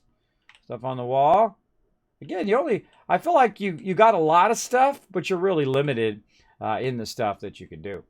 Thank you so much, El Daddy Papu. Thank you so much for the follow. Thanks to Aku as well. Little Donkey coming in. We got Shadows as well. Thanks everybody for dropping the Dragon Hammer, crushing that follow button, becoming part of the Teamwork Tycoons here in the Kismet channel. Welcome. My name is Kismet. They call me the Wasteland Tycoon because I play a lot of Fallout. I make millions, billions, even trillions of caps. Really an infinite amount of caps in game. And then I go and I spread it around. I go spread the love around to a bunch of different stuff. And whether those patterns are worth that money or not, I don't care. I just go around, show a little love to other people around the wasteland, help them out just a little bit. All right, we're going to go ahead and quit out of here to the main menu. And now we're going to get to work here on my character. Now, Thursday is the day in which I go in. Hey, El Daddy Papu, hey, what's up? Thanks for coming in, hanging out. Hello, hello. Hey, Solo Soldier, thanks for coming in, hanging out as well. Appreciate everybody hanging out here in the stream. And now I'm going to go into my mode, into my private server and do my stuff for the day. And really on Thursdays, again, during the day, I just working on my character and doing that stuff. And then I run my crew at night. At nighttime, we'll go and we'll do basically events. We'll go work on score. We'll work on the event. Now, I'm not in the mode where I just grind anymore. I don't grind the game and just, try to get all the achievements and all that stuff. In fact, I've deleted all of my characters multiple times. Only have one character, and I only started this character since Wastelanders. And that's just the way I am. I don't have any problem just throwing everything away and starting over again. It gives me a great freedom, in fact. Right? I don't have to hang on to whatever trophy I had at the beginning of the game.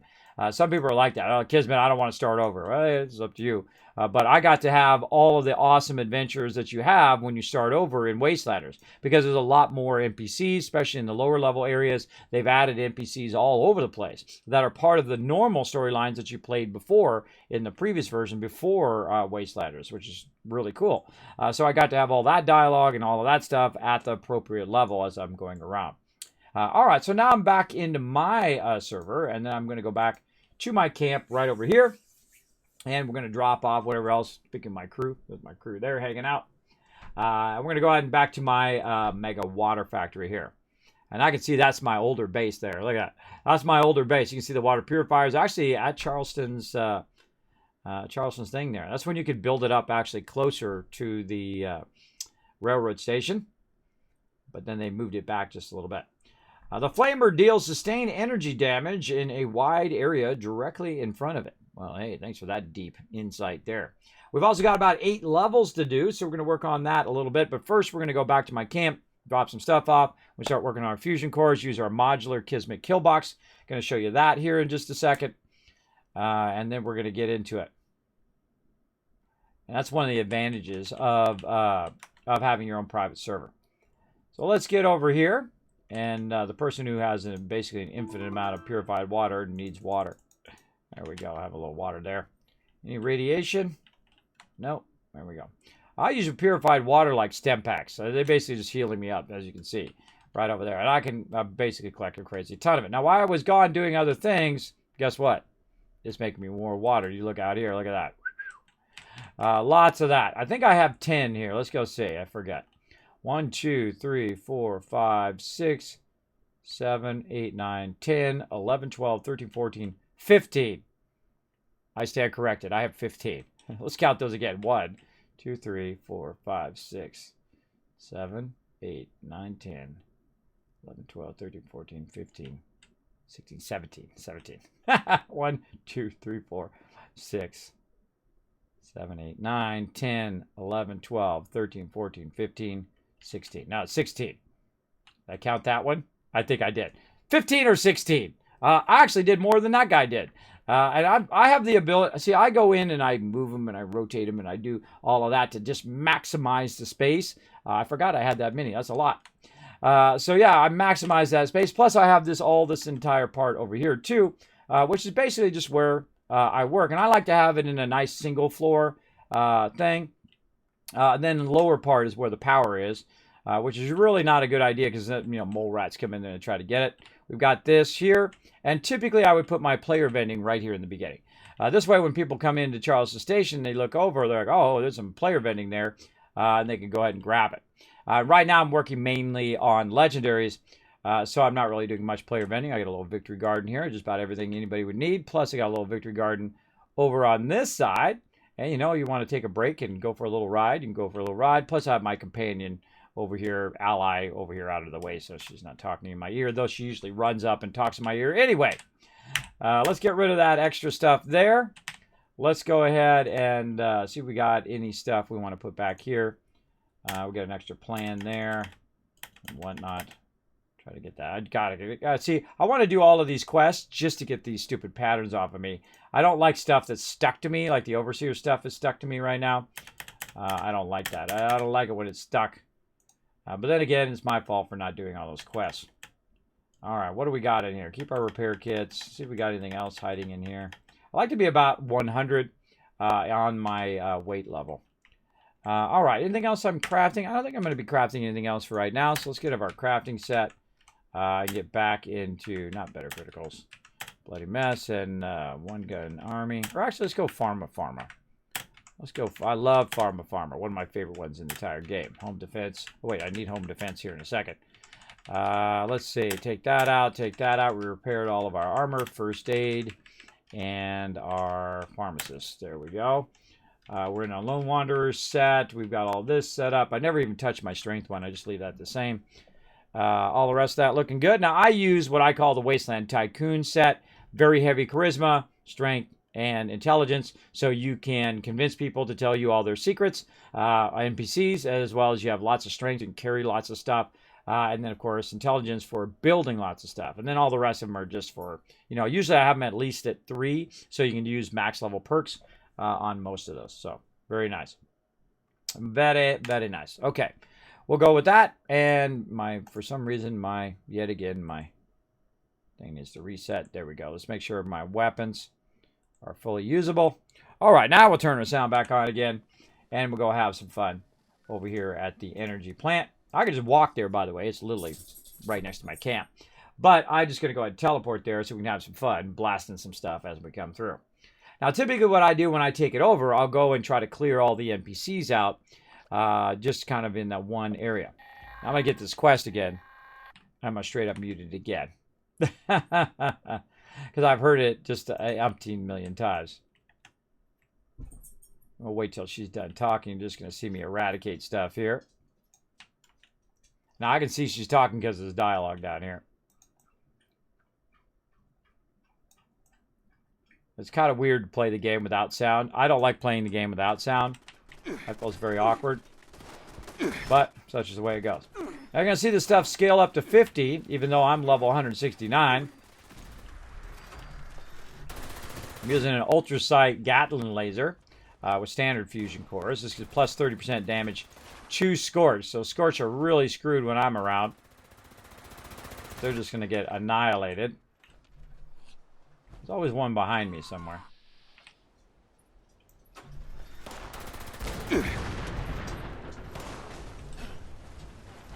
Up above.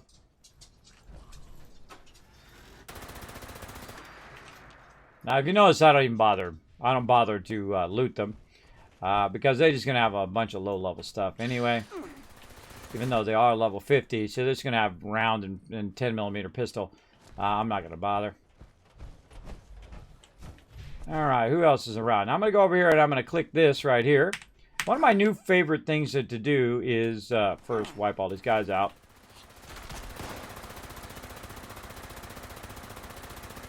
I mean, all those dudes. But is to go into the actual map itself and then click this and then toggle this off. And then toggle this one, clear enemies, on. Now that's going to tell me, there we go. It's going to tell me where the enemy is that I need to kill so I can grab the thing here. So let's just go ahead and do this, maybe do a little bit of fun with this, and kill, like hit him first, and then you kill him with that, and then also blows up the mines that are around there as well. So there we go. So now it says claim the workshop, and I know I'm good to claim the workshop. Okay, so we're going to claim that, and we're going to have some fun. What's up, Sparkle Dog? There's a Sparkle Dog here, everybody. What's up, pretty puppy? You're a good girl, little puppy. Decided to come hang out with me, apparently. So all we want from this area right here is this, and then the lead that's over there. That's all I really need. And the second this finishes here, now nobody going to bother me because I'm on my private server, and if they do, they know that they will get kicked from my friends list instantly, because we don't do PvP on my server. Now, what I'm going to do is build myself a modular Kismet kill box. Now, this is very effective both in Fallout 4 and in 76, and so I have it in different modules, basically in different blueprints. So the first thing I start with is the kill box foundation here. Which basically is part of the defense line. And I got a video coming out on how to exactly make all of this stuff as well. So we've got the frame and we've got the frame stairs. And then I go in and I go ahead and I can go ahead and put my next part in, which is the kill box itself. And now inside here, if we look inside here, back up a little bit so you can see what's inside there. There's a fusion generator in there. There's a reason why that fusion generator is in there. And this is really awkward to put this on here. I feel the building system in 76, while improved in some ways, is also very awkward. It doesn't always snap. It's really kind of annoying to work with. You really have to learn the ins and outs of it to do what you want to do. See that? There we go. Now it's snapping in. It says that I can't put that there. It lies. I can put it there. I just happen to know because I tried it. Now again, I got a fusion generator up there, and we've got our turrets up high. And we've got some power running down. I'm going to take that power and I'm going to run it right in here. Notice I don't have to power up the Poseidon energy plant. Now, I could do that instead of making a fusion core every time. A fusion generator every time. And now it's going to make me fusion cores all day. Now, that's 100. Now, that 100, that actual fusion core plant uses 100. Over here, we're going to go ahead and put in some resources as well. Right over here. And we're going to see it. By the way, if you want to know where the resources are, you actually select the item. Notice way off there, it's green way off over there. It tells you this thing goes right there. Good tip for you when you're trying to figure out where the actual nodes are in the places. So we're going to put this lead down. Now, separately than my power, and I thought I had to run the power in so it powers everything up, but really you don't. You don't even have to power it up. You already got 10 by default from the power plant itself. So you can actually start the lead going without powering up the power plant at all.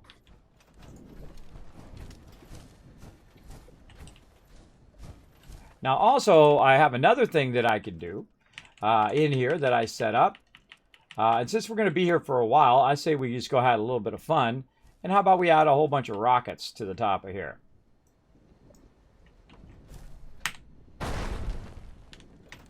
Now, that is going to be some fun. Now, there's a separate fusion generator up there that is just for those turrets. And so that's going to do my turrets here and then my rocket turrets up there at the top. Now, that's a pretty expensive thing to do because that's a lot of resources. But it's fun when you're going to be playing all day, like I'm going to be playing all day. So I'll be playing for another 3-4 hours, so I'll be fine. And so if anything starts to mess with that, and I've got my turrets way up high, so up here, if someone starts to shoot at it, those rockets will take care of that. Aha, here comes the Scorchies.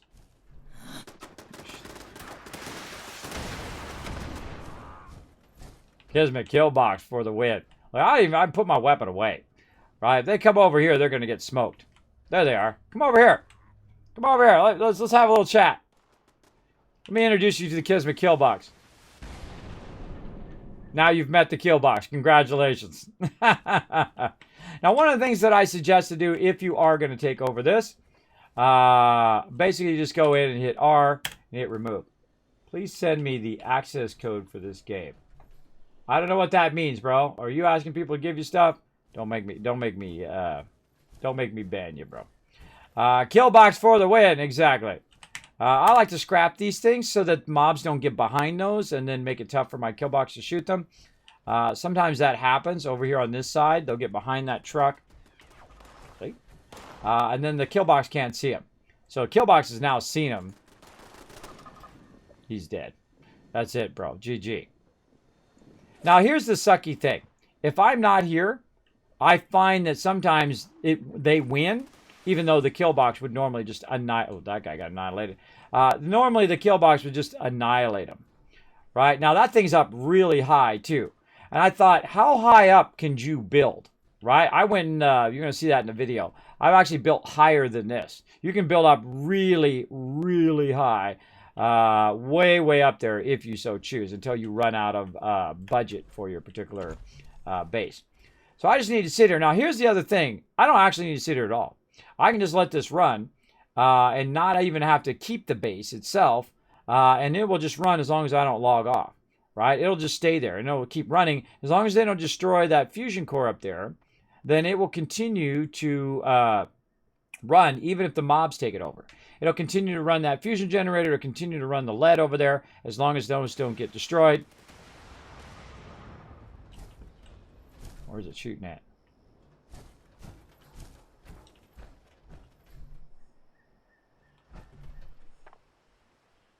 Blasted somebody. Probably way up there on the top. Look, there's a dude right there. Way up there.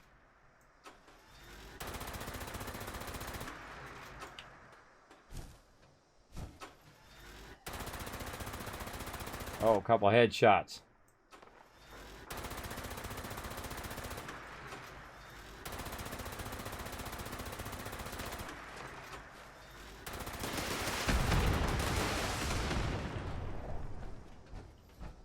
Here it comes over here. Come on. You. Hello. Gotta love the kill box, bro. You gotta love it. One of my signature things from Fallout 4 and also here in 76 is that Kismet kill box. Feel free to use it in your next awesome adventure as well. I love the modular style of the blueprints. I feel like that's pretty cool. It's really the only way to build big stuff and then replicate that big stuff is to build it in segments, because you can't blueprint like the whole entire base most of the time. Like I can't even blueprint this whole entire thing. So you have to do it in segments. And it's kind of nice because sometimes you can add it with just the turrets, or sometimes you can add it with the rockets as well.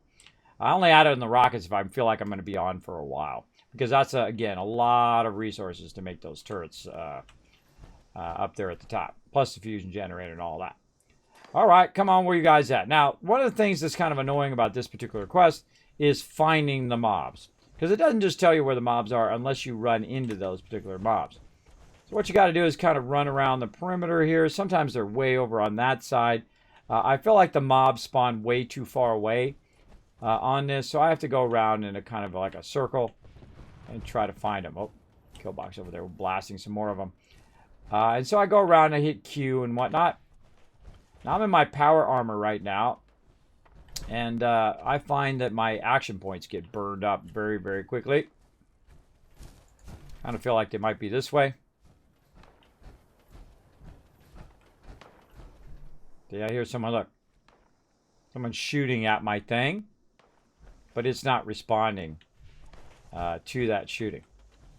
Alright, so one of the places you can look is around the corner here. Sometimes the mobs are back behind here. I hear some Scorch, but Scorch are inside here, so we can smoke some of those. Because they're in here anyway.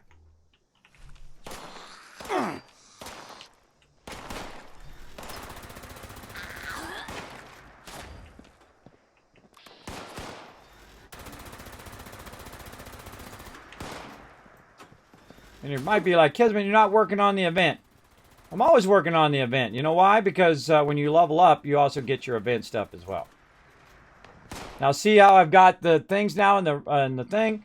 Now it's telling me, hey, that's where those mobs are. Those mobs are in this direction. Now, they should be also at this level. But look at this. It actually says that it's in that direction. So they might be up above. They might be over here. I usually find they get stuck in this door over here. Alright, see? Right there. Right in that door. See? That sucks, bro. That sucks. So I go over here and say, hey, you know what? Let's open this up. Now, I have the legendary perk that allows me to go in here and open this up. So I press the first three. If I don't get in the first three, I just tab out. Then I try the last three. One. There we go. Take off the lockdown. That's going to let them open this up. And then I'm going to annihilate them all.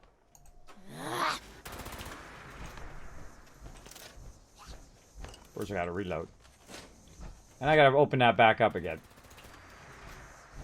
Try it again.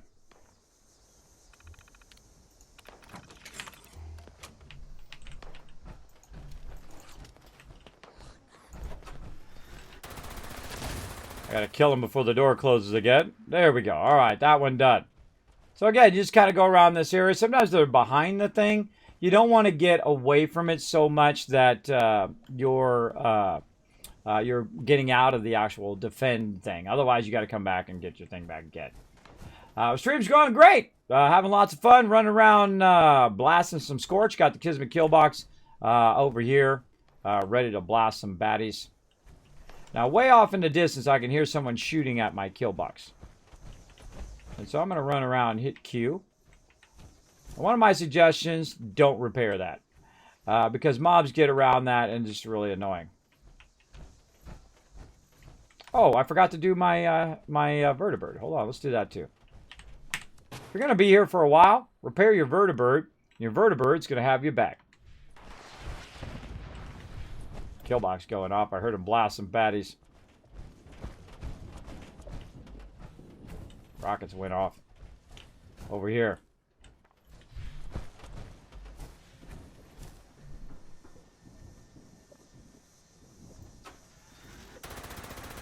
Gonna shoot over there to grab attention. Bye-bye, sucker. Come on. Come on.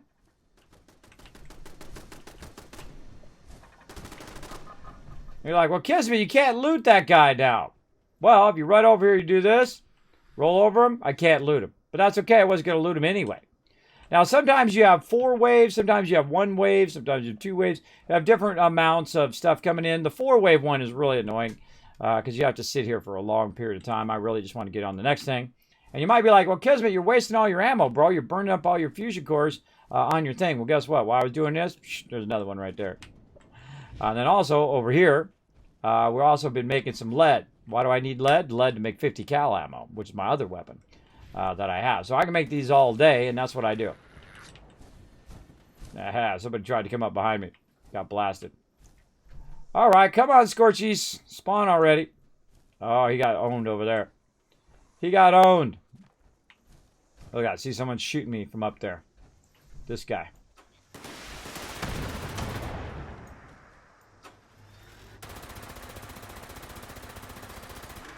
Got that sucker. Got that sucker way, way up on the top. He's way up on this thing right here. Got him. All right. Well, there's one defeated, which means they're probably in this direction. Let's go look this way. Now, sometimes they're still in the middle of spawning, by the way. If you get all the way down to the last 2, sometimes they're spawning. Again, I'll go around the side here. Sometimes they're inside this stuff. Go in there and blast a few of them. You're like, Kismet, where'd you get this weapon? I got it for trading into the Purveyor. I traded in a bunch of legendaries. I just happened to get this as a drop. And I'm looking for the things here in my radar. Yeah, right out there. I saw a guy running.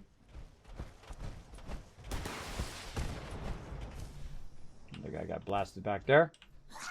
Come on. Come on, I'm showing off the kill box. Let's go. Come on, bro. Oh, we got a bunch of friends there, too.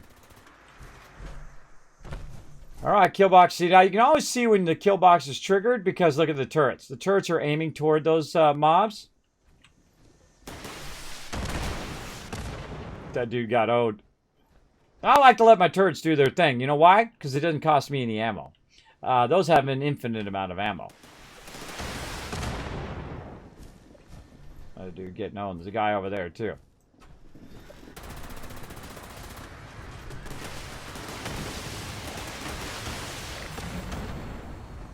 There we go. So it basically cost me no ammo. I mean, it cost me resources, but if you let your kill box do all the work and you're not going to loot them anyway, then you just sit here and got that doing. Now, I also got the rewards for it. And, of course, that's where I get a lot of patterns from, too, when you do a lot of these. There's another fusion core.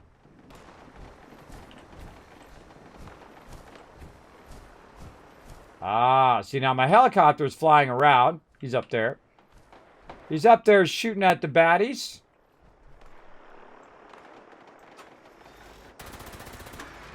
I don't know. I feel like I'll take a minute and go blast everybody up above, too. Now, you don't normally have to kill this many peeps, but I'll go up there and kind of help my helicopter as we go. I'll be right with you. Be right with you. Now, the second your helicopter goes up there, they'll also aggro on you.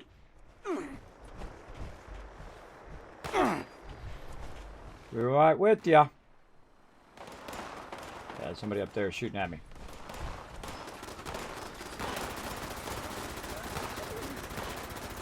Got melted. Now, one of the cool things about your helicopter is going to show, because peeps are going to be shooting at it, and you're going to see where they're shooting from. Alright, so there's some peeps shooting from down there and whatnot. And they're shooting me from everywhere and all over the place. So right down here, here's where they went. You're dead. You're dead. We're going to do that battle here in a second. You're dead. So they're shooting at my helicopter. Right, now there's some over there shooting at them. Turret shooting at me.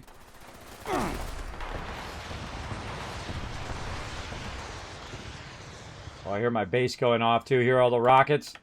That's my base going off.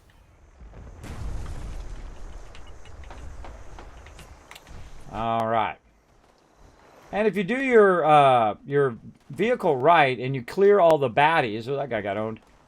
You clear all the baddies out, then your vehicle will be able to land back again. And I usually find it heals up.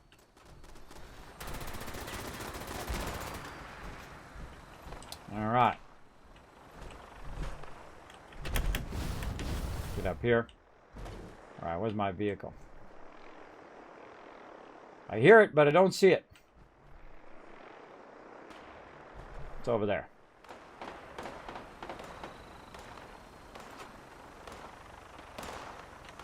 Sounds like he's up there. Let's get him.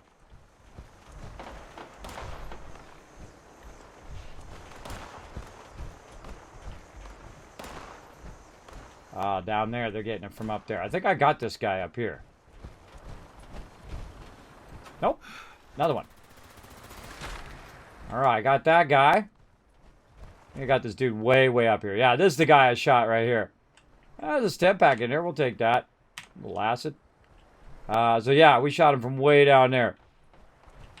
Now he's getting shot over here. Now there's a bunch of stuff up here too. Gunpowder. There's a minigun that I just knocked around. Some ammo and whatnot. The most valuable thing in there to me now is the gunpowder. Alright, let's go ahead and use our jetpack to get over here. And then we're going to wipe out these dudes.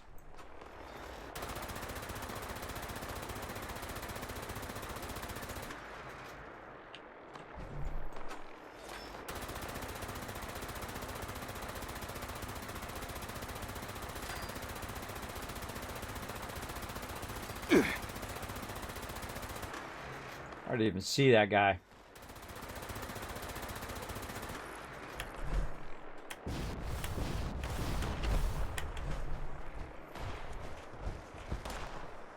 Bye-bye, sucker. Alright, anybody else? Shooting at my helicopter?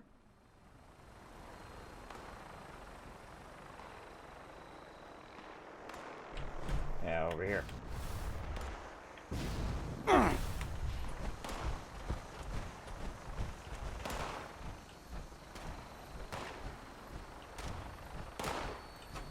Surprise, sucker! Alright, where else? Down there?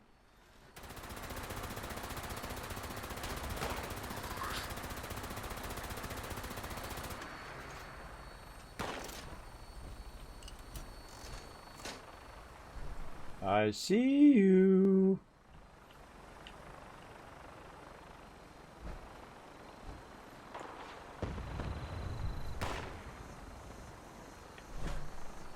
Going down after him. Where'd you go?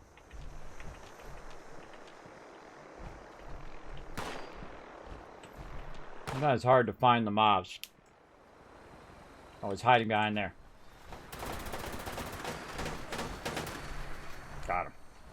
All right, anybody else? Who else? Cultist. Fine light. I can see it. There's usually one more. Yeah, Mothman this, bro.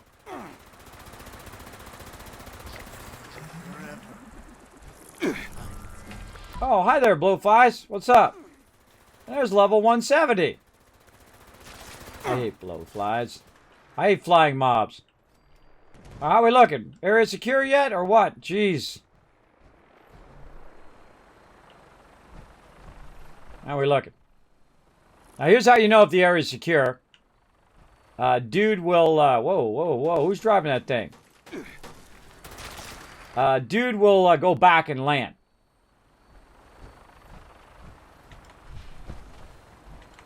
He's going this way. Who are you after now?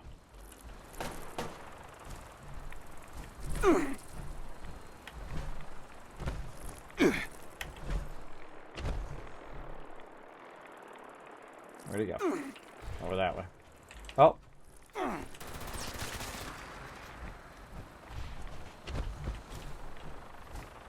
Going that way. Again, this is something fun to do. I don't do this every single time, obviously, because this is really time consuming. But really, you just want to area secure the whole entire thing. And then your vertibird, there he goes. Your vertibird to go back. I'm just kind of showing you this. Right back on his little landing pad over there.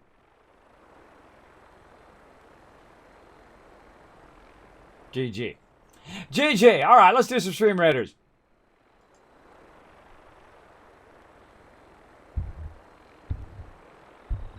Battle time. Let's go. Oh, man, that's not a lot of peeps. That's not a lot of peeps, but we're right now even with them. Range trying to help out. Oh, we got a big boy coming in. Let's get him. Oh, I think we got this. I hate the spider ones because they freeze you in place. All right, another win for all of you guys. There we go. Yankee getting 15 gold. Let's just go ahead and go along here. I can barely see the map things. I really need to fix that. I like to see the roads at which I'm taking the crew. I'm going to go upper left on that one. Hey, come and join us, everybody. Everybody in the chat's playing. You might as well come and join us as well. Go ahead and click that link over there. Come and join us. Pretty awesome. And Sniping Justin, thank you. Sniping Justin, thank you for coming in. Stream's going great. The bird alley used to fight an iBird. Exactly. They will kill that, by the way, if I let them go too long. Remember me Thursday. Oh, cute peps. I got a cute pet sitting. Oh, where'd she go? She wandered off. She comes in and out of here just to see what I'm up to. I stunk at shooting flying mobs. Yeah, pretty tough. Since the A19 drop in 7 days, will you be doing a restart? No, Dracia, no. No restart in stable. Because it's still the same. It's just an updated version of stable. As you can see, we did, maybe you didn't see. Last night we played it a whole bunch. I've been just upgrading and adding to the Kismet kill box. And that's something I do every single playthrough is I'll build a kill box or we'll take over a base and we'll build it up. Probably not to the level which I'm doing it right now. More fusion cores. Usually that gets up to about 3 to 5 fusion cores in there and then about 14, 15 lead in there. And that's usually about every hour. So you can just let that run for about an hour. But that event will just keep coming up over and over and over. All right, so let's get to it here. Let's go ahead and assist Commander Degree over here. I was having lots of fun doing the ally quests. All your allies have different quests as well that you can do. So I feel like we'll do a bit of that now. And we'll just let this run. And every time it needs our help, we'll go back and help it. Just so we can do that thing. Now, if you really want to grind levels, you grab all of those. And then you just keep those running. You keep taking them over. Or you keep doing the quest. And all of that over and over and over again. That's kind of a bit of a grind, though. One of the other ones I've taken over that I really like right here, Munition Station. Maybe I'll take that over today. And then the Red Rocket Top Stop. But it takes a bit to go and clear that out. get that going. Well, if we're going to do that, we might as well start with that. Let's just get it going. So I'm going to just teleport somewhere close, like the cabin over here. And we're just going to annihilate everything, and we're going to get it. Now, the more shops that you have, of course, the more of these events that are just going to be constantly running. And then that's really going to distract you from everything else. But while we're here, we'll go ahead and just run over there. So I'm just going to aim myself in the right direction. Put my weapon away. So I walk just a little bit faster. And just burn up my thing. Now I have a custom marker there. That's why I have a marker down here. As it shows me basically where to run. But you can just barely see it. I can see it much better. You can actually see the munitions thing in there. And this is yet again the modular Kismet kill box. Going to come into handy right over here for sure. For sure. And I use my action points more for running than anything else. I constantly am running. I don't like to walk slow. All right, we're going to go in hot and heavy, and we're about to annihilate everything in this place. Let's go. Let's do it. Now, we got that quest started. We need to turn that quest on by just clicking it here, toggle it active. I have it so it doesn't automatically add it to my thing. I hate it when it automatically adds 15 quests in there. All right, we got some rockets in here. We got some stuff in here. But we need to go ahead and clear some peeps. Again, remember, you're in one wasteland now, so these are much larger. They're or much higher level. That's a level 60 there. First thing I try to do is do the high ground. Now, one of them is always going to come from behind me. I just find that happens every single time. Fight at last. Smash.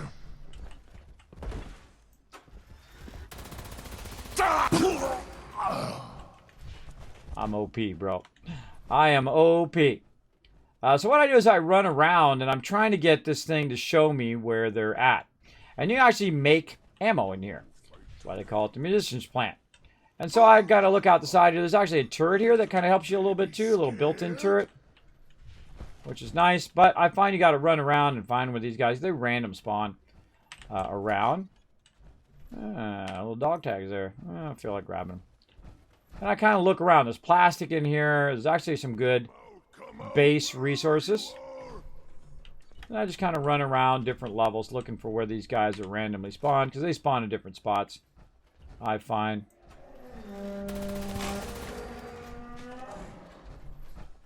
Notice I don't bother looting. Sometimes there's a fusion core there. Some lead paint there. Really great spot for grabbing loot. I'm shooting out there at something. Right there. There he is. And that's what's great about a jetpack. He's shooting at something out there.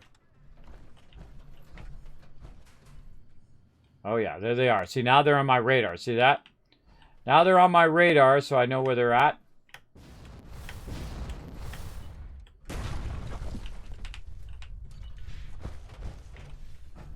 This way.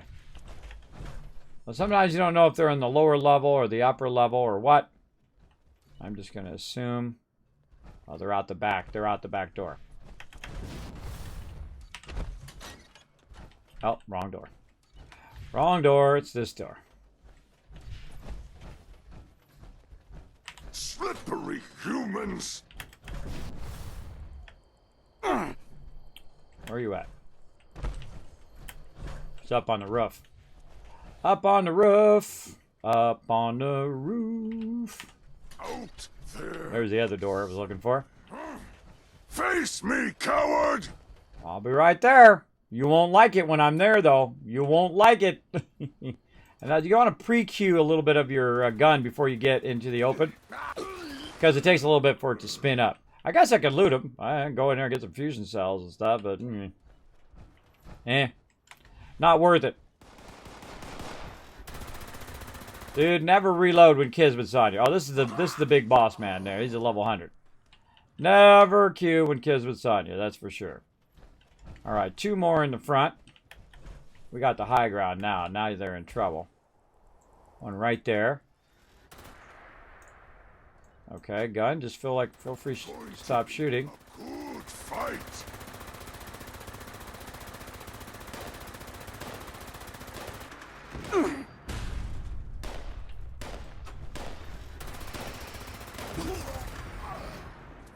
I love killing mobs with that.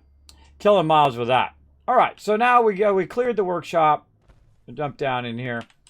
And now we go ahead and claim the workshop down here. Now, in a few minutes, whenever you claim a workshop, it's going to come back and it's going to, they're going to attack you, for sure. Now, here's our munition plant over here. Now, what I like to do in here is just do something separate. And I like to kind of, I got to wait for it to go first before I can do that. I like to just put something in there, sure. Been gone all this week. Bad family stuff. Won't get into it. But missed the whole week. Sorry to hear that, Jason. But I hope it settles out for you. Hey, Kismet, what's the lead for that you're farming off the power plant? For 50 cal ammo. 50 cal ammo. All right, there we go. So we got this converted. Now we can go into building mode. Now I have a lot of resources because I have Fallout first, so I can just have a crazy ton of it. And so I'm going to work on my power over here. Oh man, that was like zip right past it. Power, where are you at, Power? Man, I tell you, I get more confused in this than any other Fallout I've ever played. Generators is actually what it's called, not power. So I'm going to actually take this fusion generator and stick it right here. Now, actually, I don't really need that much. So we can just go in here and see how much this is. This is only 20. So I don't necessarily have to use a fusion generator. And if I want to go ahead and use a cheaper one here, I can. The only problem is it doesn't fit in here. So I like to just use the fusion generator. Screw it. I can always get more resources. So I just kind of jam it in there. And then I connect it from here onto there. Now that actually just powered that up. Good to go. Now since I have some extra over here, I'm going to go ahead and just put some turrets down. And I love to just stick some rocket turrets right here because they always run right in here. And then they get owned. And then right up here on this. And then I'll go ahead and chain those together. Now, it's usually not a good idea to chain them in order like this. It's usually better to chain them into their own individual line. But in this case, we're going to do that. All right, that's looking good. So now what we can do is go in and tell it what type of ammo we want to do. And right now it's going to queue up where they're going to attack here in a minute. And we're going to say, let's go ahead and make some 50 cal. Now, I can make fusion cells, plasma cartridges, whatever. Just so you know, this is totally not worth my time. This is totally not worth my time to make this ammo in here. Just a little heads up. But I'm going to do it anyway just to show you. Because I could make it way faster, collect the resources way faster elsewhere than to bother to come in here. Now, one of the things I also suggest to do to make it easier for your turrets is to take the door out. Take that door out, they're going to be able to come right through there and whatnot. So I go through and I remove all the doors so my rockets have a clear line of sight. I'll remove those doors. Now over here, we also have another vertibird, which is pretty awesome. So we'll repair that. Vertibird going to have our back. Over here, I like to go ahead and build another Kismet kill box so they do spawn on this side. And there's some other things we can gather from over here as well. So we're going to go ahead and use one of my modular Kismet kill boxes. So we're going to go ahead and put our thing down like we did before. Right here. Between the two of this. If we can get it to go in there. Sometimes you got to angle it a little bit. Come on, you.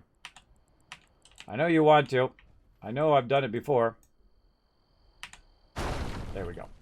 And then we're just going to use the first level one. Just we can use just the power or kill box plus turrets. Let's do the kill box plus turrets.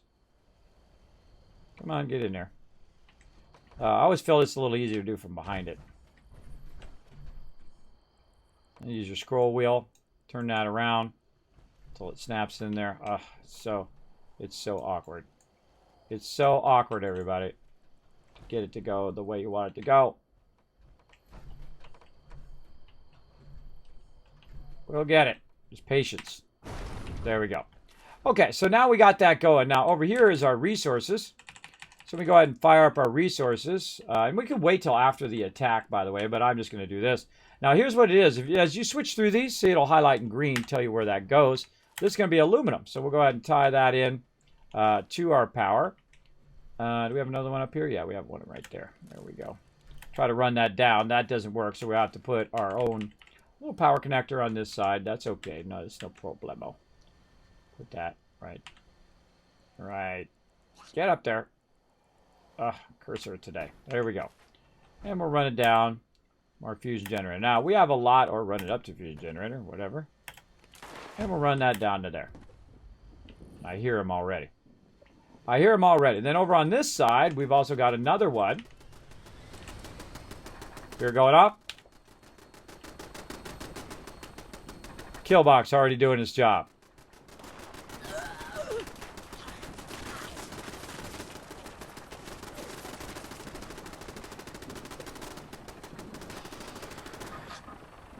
Now, if they run inside there, they're going to meet those rockets, too. Vertibird also helping out. All right, so we got that going. And again, we'll go back over here to resource. See, I don't even bother with the mobs.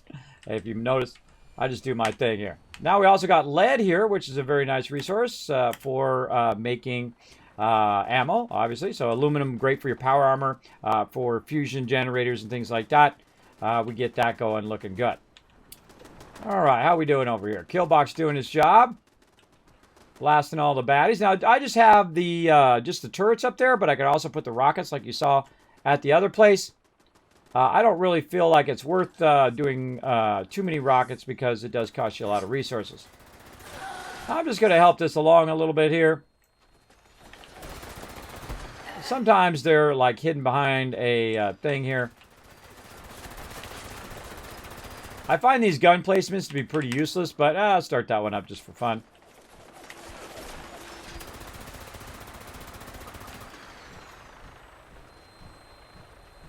All right, another guy this way, which he's probably inside. Yeah, see, he's inside. For some reason, he hasn't got rocketed.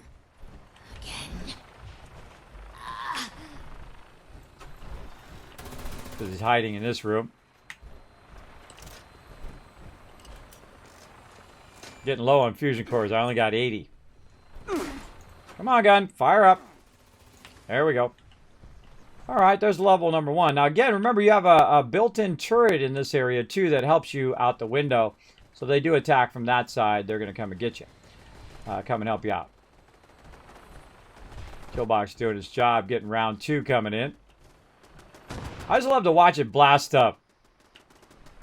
It's just so incredibly effective, both in Fallout 76 and in Fallout 4. Normally in Fallout 4, when I start with a turret, I will just start with a... because in there, you can just put... You don't have to have a foundation. So you put down a ladder and then some little skinny boards across there and just put your turrets up there in very key positions of Sanctuary. Forget about it. You don't need walls. You don't need defenders. You don't need nothing. All your people could be making you food. They could be getting purified water and all that stuff. You don't have to even worry about it. And again, I'm not going to loot these guys, so I don't really care if they die and I can't loot them. Even if they're legendaries. Bad move, bro. Another thing that the turrets do, even if the turrets don't kill the mob, is they tell me where the mob is. Right? That's another thing. It like indicates a direction. Also, you'll see them turn toward them. Like, watch this. We'll watch and see if they spawn in such a way with the turrets, so I'll suddenly aggro on that. Now, these are heavy turrets, by the way. They're not the lowest level one. They're the heavy turrets. They work. Look, see, it turned that direction, and it told me what direction that the mobs actually spawn. And that is very, very helpful in any of these you think. You just want to know where they're at. That's the hardest thing in the thing, just to know where they're at. And then you come over here and just absolutely smoke them.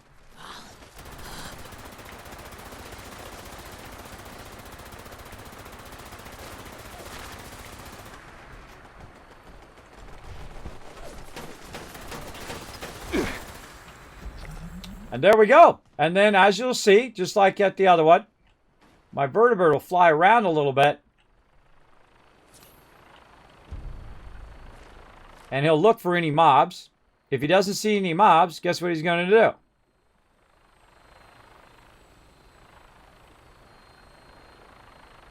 Eventually.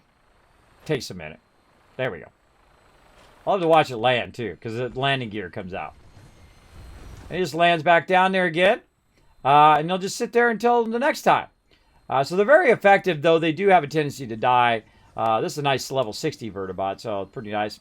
All right, so there we go. So now we got our stuff running. This is a pretty good place for lead. Already got 2 lead right there. And then over here, a great place for aluminum as well. So that's off and running. Now, they can't get to the power unless they shoot to the side of the power, right? And you see I've got it protected at least on 2 sides. I've tried to put stuff at the end, but it won't let me. It only lets me have the fusion core in there, and I've tried to put like a guy pointing, like a fault boy, like a dresser in there. It doesn't let me do it. I tried a whole bunch of different combos. But at least it lets me put the fusion generator in there, and that's nice. And that you have to have a certain build order to make that work. Now, what I'm going to do is just do the other ones. Now, normally I would not do these other ones, but I'm going to show you a bit on how to run power around to these other ones from just using this one, since you have 100 here, and these only take 10. We can go ahead and just first start with, let's just go ahead and connect this across. Now, your weakest thing is going to be this if it's on the ground. Right now, I like to put it typically up onto something, like up on a roof or something like that. But in this particular case, I'm just going to run it straight, just so we can get it over here as quick as possible. I'm just going to put it at maximum length. Notice I put it close first, and then I build it close. I connect it like that. Do the same thing in Fallout 4. Connect it first, and then I move it. And it's going to show me what its max distance in this direction is. Like that. And I use obviously using the tall ones because they can go further. Now, right over here, we have another thing that we can use. And we're going to go ahead and just go down until it turns green. There we go. This is a junk collector. Junk collectors are really great for finding all sorts of stuff. Now, this is a bit far for this. So it's a little tough for it to make it all the way there. So it's okay. I've got plenty of resources. We'll go and we'll put another one here. Now, just so you know, everything that you build here, you are not getting these resources back. You might get a little bit of resources. It's actually not even worth your time to come back and scrap this stuff.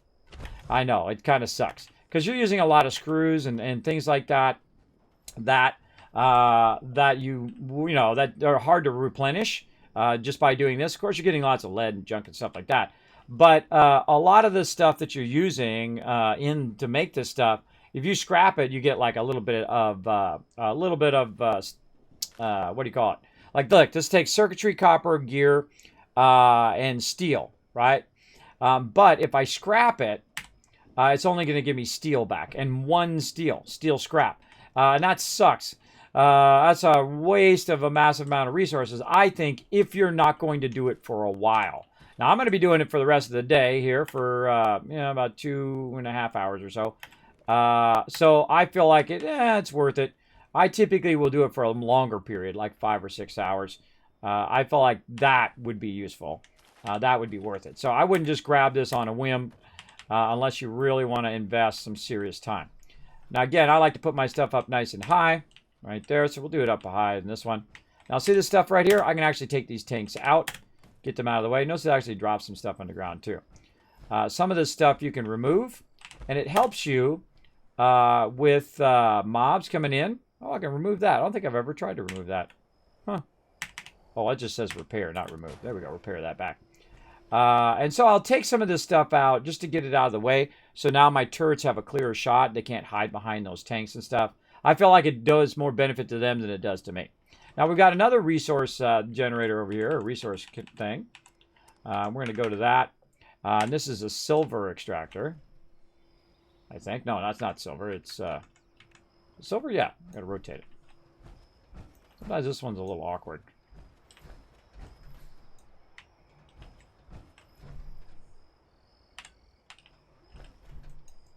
Why you no go? Why you no go today? There's something in the way. Something blocking it. Helmet down there. Helmet down there blocking it. If it doesn't work... Exactly. That's exactly what it was. Okay. And then back to power connectors. And I got it up there on top. Now, this is not going to run. Well, you got to do this in lines twice. That's way too far for that to run. It'd be nice if it did, but put that there. And sometimes I'll put this up on something, like, again, like this.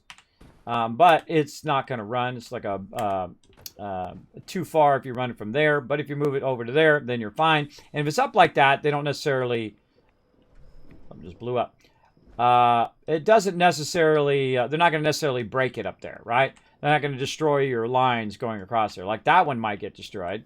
And I could put that up on this box if I want to. But then again, I'm going to lose the distance across there. Same thing with that over there. I could put it up on the thing, and then I could run. Because I own this, I could actually run connectors. Instead of doing these, I could run a bunch of these up on the walls to keep them from getting destroyed, right? And run them along the side and do all of that. That's a lot of work. I'm not going to bother, but you get the general idea. Now, we're going to go ahead and do just one more over here on this other side just to show you this. And again, I feel like it's probably not worth your time to do all of this, especially if you don't have a lot of resources like me. I definitely would not do all of these. But if you're going to be playing for a while, so you're going to be playing all day, and you want to do some events and whatnot, get that going on. Now, let's go ahead and go over here, and we're going to go ahead and look for some more resources. Now, again, to see which one this one is, you can just go ahead and switch between these until you see it turn green. I'll back up just a little bit here. Until you see it turn green. There we go. That's green. In it goes. And then that's why I put this one over here. So I'm going to attempt to run this across. A little too far. Go ahead and grab it. Move it over just a little bit. Maybe a little closer. There we go. I'm using my scroll wheel. But I haven't connected it to that one I just noticed. So let's get over there. Move this back just a little bit.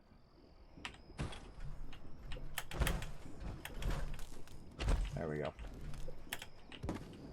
Connect that first, and then move it as far forward as we can. There we go. And obviously, you're trying to use the minimum amount of resources to make this stuff happen. There we go. That's an oil extractor, so that's going to extract oil. Now, that's just going to run off that one fusion generator that I have over there. That's going to collect all those resources, and the other fusion generator I'm using there. Now, another thing I could do, by the way, is I could run the power inside the building. I could run it, say, to here, and then run it down through here.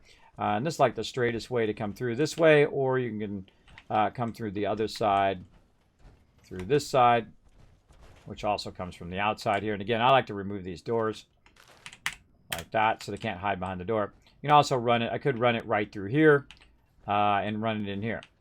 Now, if we go in and look at how much this cost me, oh, let's this way. How much this cost me in resources, you probably don't want to know because you're probably not going to get those resources back as much as you spent. But right there, the main thing is the aluminum. You want to get your aluminum back at least. And I like to just put it in here because it powers these rockets and keeps this interior area fairly safe. But then again, this requires 20. So if we add all this up, and the best way to do it is just to go over here and roll over it. So we got a junk one, that's 10. Silver, 20, 30. For the aluminum, lead, oil, that's 50 power. This one's 20, 50, 60, 70, so that's 70 power. So all you really need is one fusion generator. I did not need two, but at the other expense of my time of running all the power into here, and that takes a little bit. And I could try to run it from up above as well, run it through a doorway. There's about 50 different ways I could run it, or I could run it around the back and then run it up through this doorway up here and then down into there or whatever.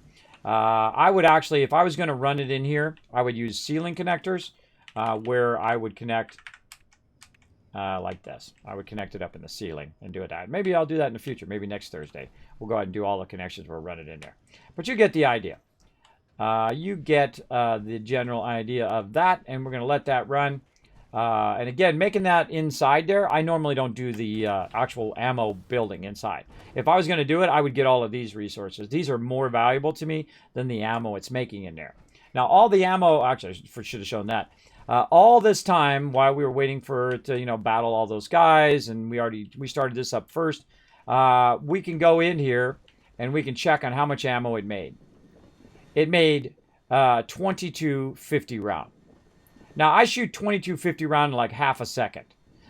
So that's all I got.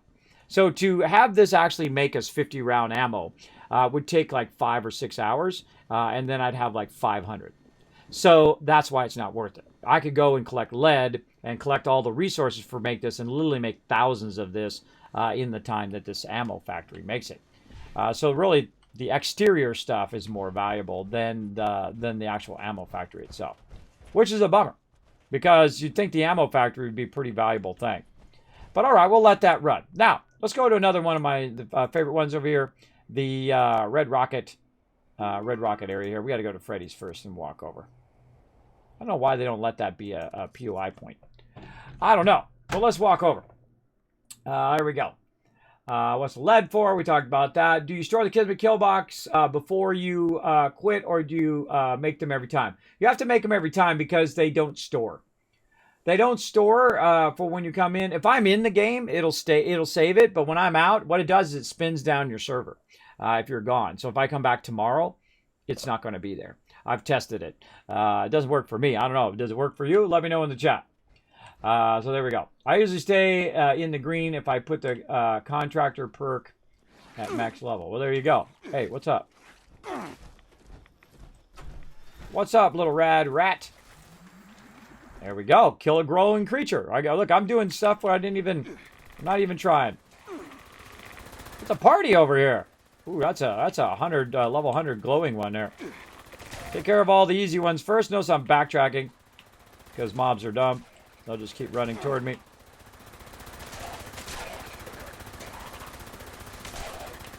All right, time for you to die, bro. Ooh, mama, that's a big boy.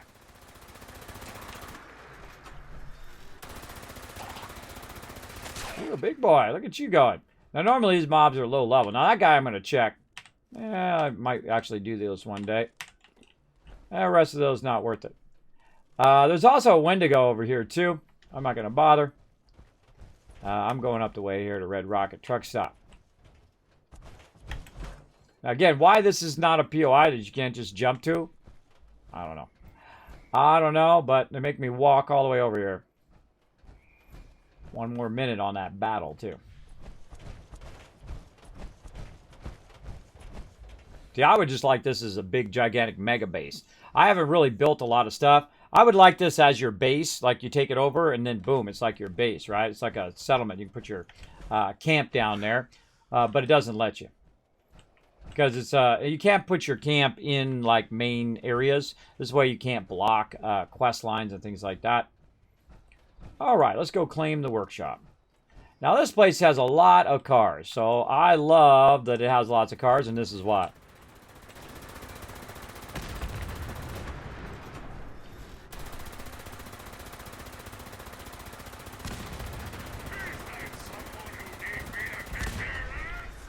I just go around and blow everything up, because it's fun. All right, Mr. Robot, come over here. Let's party.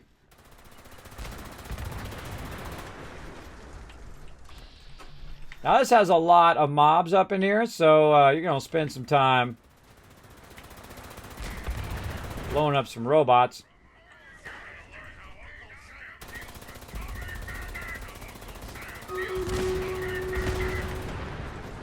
It's my favorite place to blow up cars in the game. The guys are pretty tough, level 50s. Or 60s. Now, these guys I loot. They got some good stuff on them. Oh, nice stem pack didn't work. Alright, come on, stem pack. Kick in, bro. What's up? What's up? I got you on 5. What's my 5 button? Never worked. There we go. Haha, you blew up on that guy. Give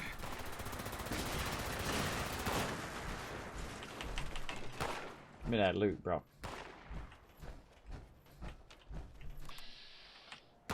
Vile tick back there.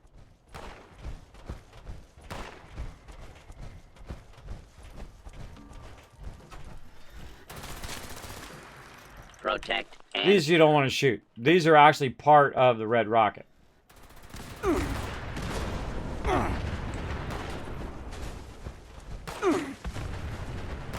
I like explosions. Alright, Gutsy, let's go. By the way, shooting robots in the head... What's up? Another tick coming back. Shooting robots in the head does no good. They're not flesh and blood mobs. It's not flesh and blood NPCs. Let's get up here and use this thing. Let's do it. Come on. Let's hose him with some water. Let's go all Grand Theft Auto on him. Go around, shoot him with some, shoot him with water. I just wait for it. Wait for it. Come on. I feel like there's something weird with the health bars anymore. That it goes down and then it goes back up a little and it goes down. It does this weird kind of health bar thing. I feel like there's something really wrong with it over there. Look out, dude! It's gonna blow up. You got hit. All right, so let's do this battle real quick. We'll stand up here for a second. Just crouch down in here. Caution. Gonna get shot at. Let's go do this battle. Let's go. Battle time! Let's go. A lot of you only put one down. What's up with that, bro? Come on now. We got to put down one every 5 minutes. Otherwise, we're going to get rumple stomped like right now. This is not going to win. This is 100 like 20. 100 like 20 is going to be pretty tough. Though we got some tough peeps in there. Might be able to do it.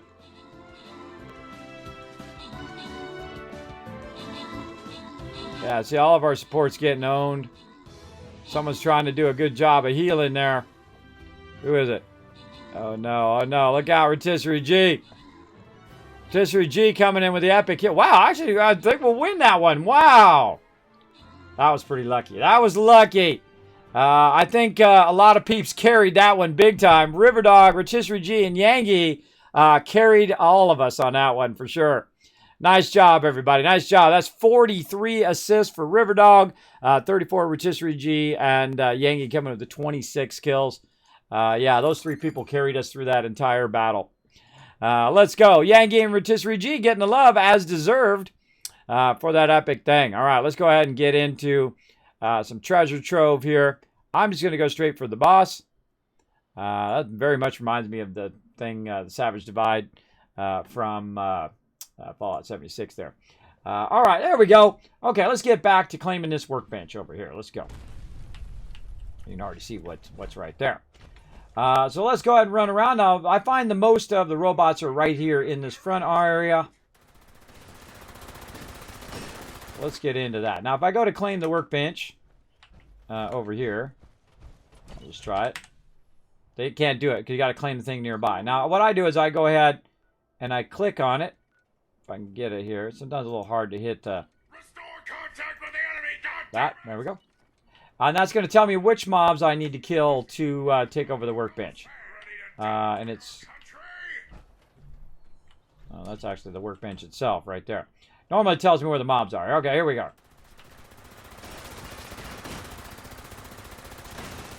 Now, I'm a little OP, as you can see, because I'm like level 170. But I'll run around and just kind of clear out. Now, there's an Assaultron around here, so be weary of it. Nothing I like better than a little R&R on Uncle Sam's dime. So I'll look around for it. Usually it's around in here somewhere. Currently, no. Kill them all and let God sort them out. How about I just kill you and then it's over? Kill. Alright, more out this way. That's not one. Protect and serve. Ah, that's where you're all hiding in here, huh? I love it when it cuts them off mid-sentence. Oh, thanks, stem packs. Come on. Takes a while for my stem packs to kick in. I don't know if it's my mouse or if I don't know if it's just the game delay. Because a lot of times some of my stem packs will not kick in. Alright, more out here to take out. Over this way. Again, I'm looking at my radar over here. It's telling me where they're at. That's not one. Gotta know the difference between friendlies and non-friendlies.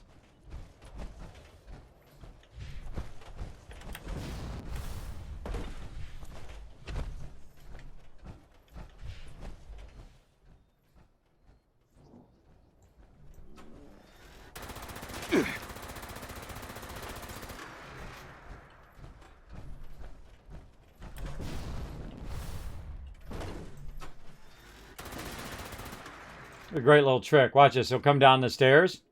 He's going to end up right there. Oh, he didn't do it that time. I've actually had him do that before, where he comes down the stairs and he ends up right there, and I just start shooting there, and he comes in and boom, walks right into the fire. Pretty awesome.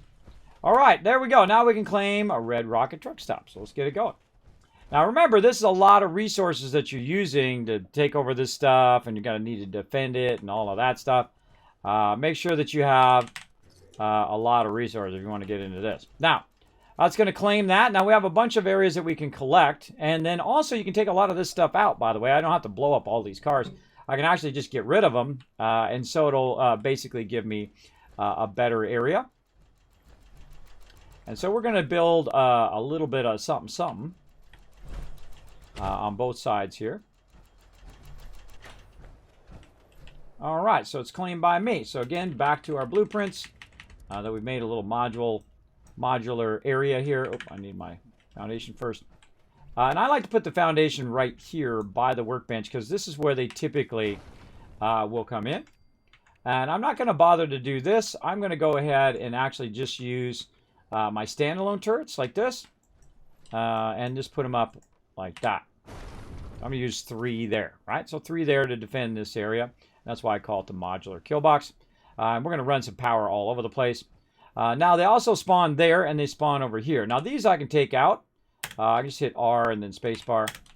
And you can really spend some time if you want. Now, again, it's my private server, so it's not like someone's going to come over here and try to take the workbench away from me. Because if they do, they will be instantly kicked from my thing forever. But we can go in here and actually remove some stuff in here and get some resources from this. Wood, steel.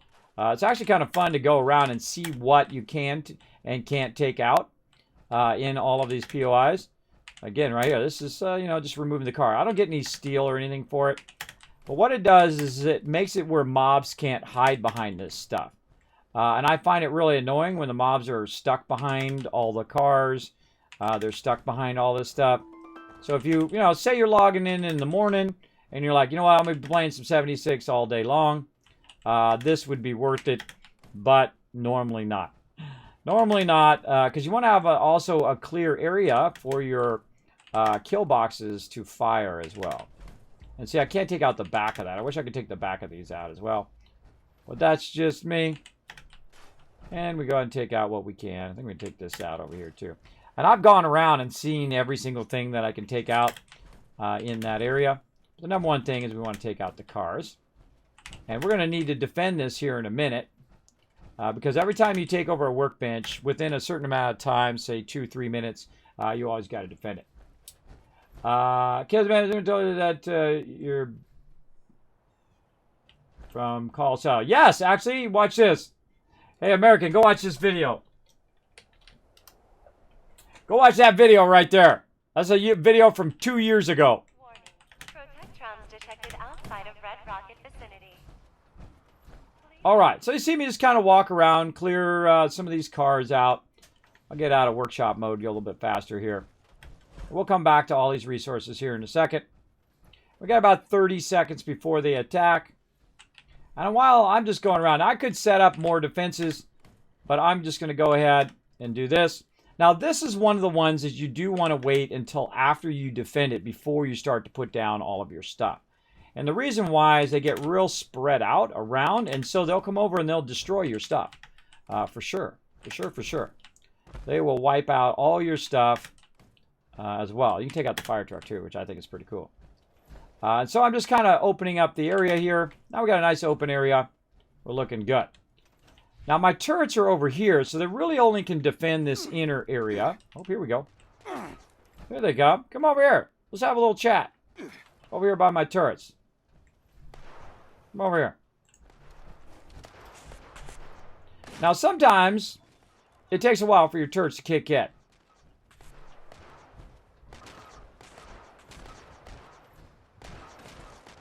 Now look at that. Your turret should be going off right there. There they go. So they seem to be damaged. See, they're smoking. So see that up there? Oh, you can see it for just a split second. But if we go up there, I don't know why they're damaged. Because they just got spawned. If we go up there, I'm just trying to get up there to swing over them. Well, you can actually repair them up there. But you don't need to, because you know what you can do? Just come right down here. And double press this. And now my turrets are back up online again. And there they go.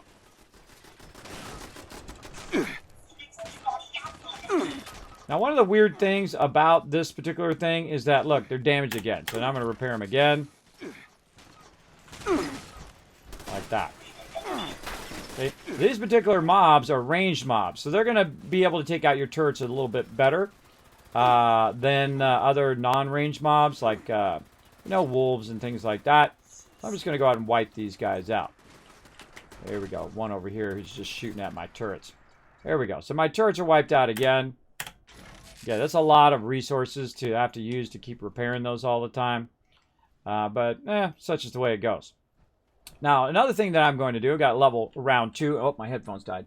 Round 2, what I'm going to do when they come back and attack later, is this actually is a great place for turrets over here. But I got to switch my headphones out. I'm on the front page, homie. Yes, I'm very lucky here that they put me on the front page from time to time. On the recommended tab, I greatly appreciate them. If you're coming in from the front page, come on in, everybody. My name is Kismet. They call me the Wasteland Tycoon. I do appreciate the love from Twitch here in my channel. They do put me on the recommended tab again from time to time. I greatly appreciate it. So let's get into it, everybody. We're going to go ahead and blast some baddies over here on our own. Again, just wipe these guys out. Now, there we go. Now, sometimes what they do is they spawn a little bit over here and a little bit over there and a little bit all over the place. And you notice I didn't put down all my extractors because I find that they destroy your extractors right away. Yep. They're in the back there. And see, I use the turrets just sometimes just to find the mobs and where they're at. They're all in here. These mobs are pretty tough because they all fire at once and their stuff hurts pretty bad. Come on, stem packs. There we go. My stem packs don't work. I pressed the button like 5 times. And there we go. So now we've recovered Red Rocket. You can go loot all of those. I'm not going to bother. We recovered Red Rocket. We're good to go. Now this one right here is a modular one that I build because you can't build more than 4 turrets at a given time, even though you can have up to 8 turrets total.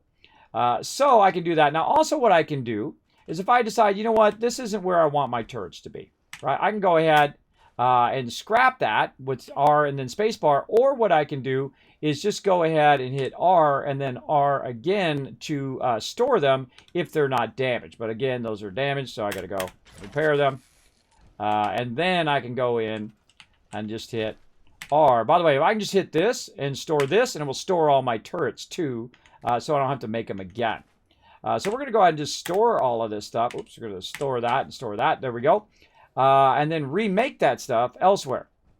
Now, I'm going to make it over here because this is a nice open area in which you can defend this whole entire side over here. And this is going to be what's known as the Kismet kill box. And it works a great job. So you're right, you got this whole wide area. You moved all the cars. I got to remove that Jeep. But it's going to be able to shoot in this whole area and then also in this direction as well. So you're trying to look for your maximum coverage when you're doing this kind of stuff. So let's go ahead and do it. Now we're going to have some fun because I'm going to take it. Now normally I would not put rockets over here just because I'll just come over here and find out where the mobs are and kill them. But we're just going to have some fun with rockets. We got to get not where we're not intersecting with something. Usually you got to find the sweet spot. Come on, you're over here somewhere. See, it thinks the thing is still there.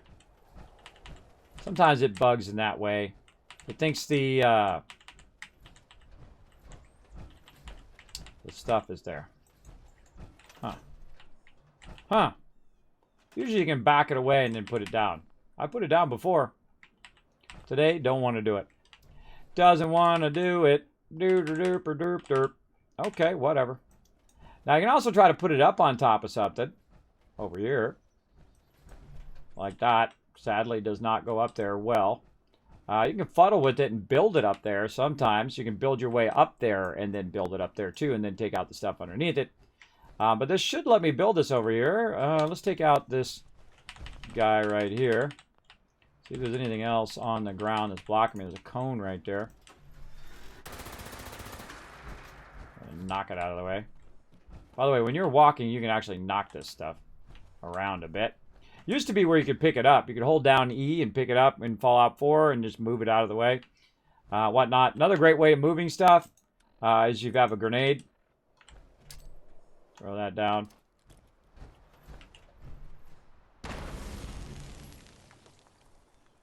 Off it goes.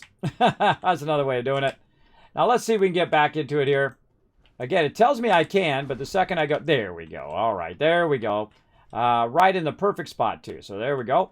And then we're going to go ahead and we're just going to utilize the same area just like we did in our other one. And we're going to go ahead and build, see the fusion core or fusion generator in there, and build our turrets. Now, I can also just do power, right? So this one's just power only.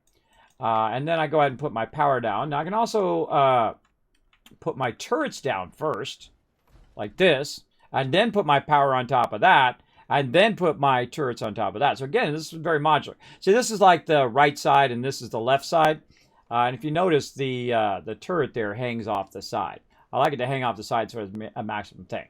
So this is probably one of the best spots to defend this area, but you're also going to have some stuff on the other area, so it's a little harder to defend over there. So I don't want to use up all of my turrets because I can do up to 8 here. So I'm going to actually, or do up to 8 total, total turrets there. But I can use a lot more rocket turrets if I want. I can actually use, I think it's 12 rocket turrets. So I'm going to go ahead and just do this side and do that side. And that's going to be pretty well defended there. And then I'm just going to go ahead and throw some rockets up here at the top, along with its own separate power. Now, I don't need to do nothing to that. That is already set to go. All the connections are made. It's got power in there, and it's powering all of those. About 100, and those about 60 power it's using right now. I'm not going to pull the power down from up there and utilize that power. I don't really need to, unless I'm going to do this over here. Now, I'm actually going to be running a bunch of power all over the place. And my main power actually that I'm going to run for all of these things is going to actually be on the other side over there. So let's go over there. Let's get that going. Now, again, you can do this 1,000 different ways, however you want to do it in your thing. But we also need to defend this side. So we got 6 regular turrets over there and a bunch of rocket turrets on that side. And so we're going to try to spread around just a little bit extra over here and whatnot to defend this side. And same kind of thing. We're going to go way over here. Now, we don't want to be up too high if we're going to be over here in the corner. And we want to have a nice coverage over here. If we go up too high, then we're not going to be able to hit the mobs.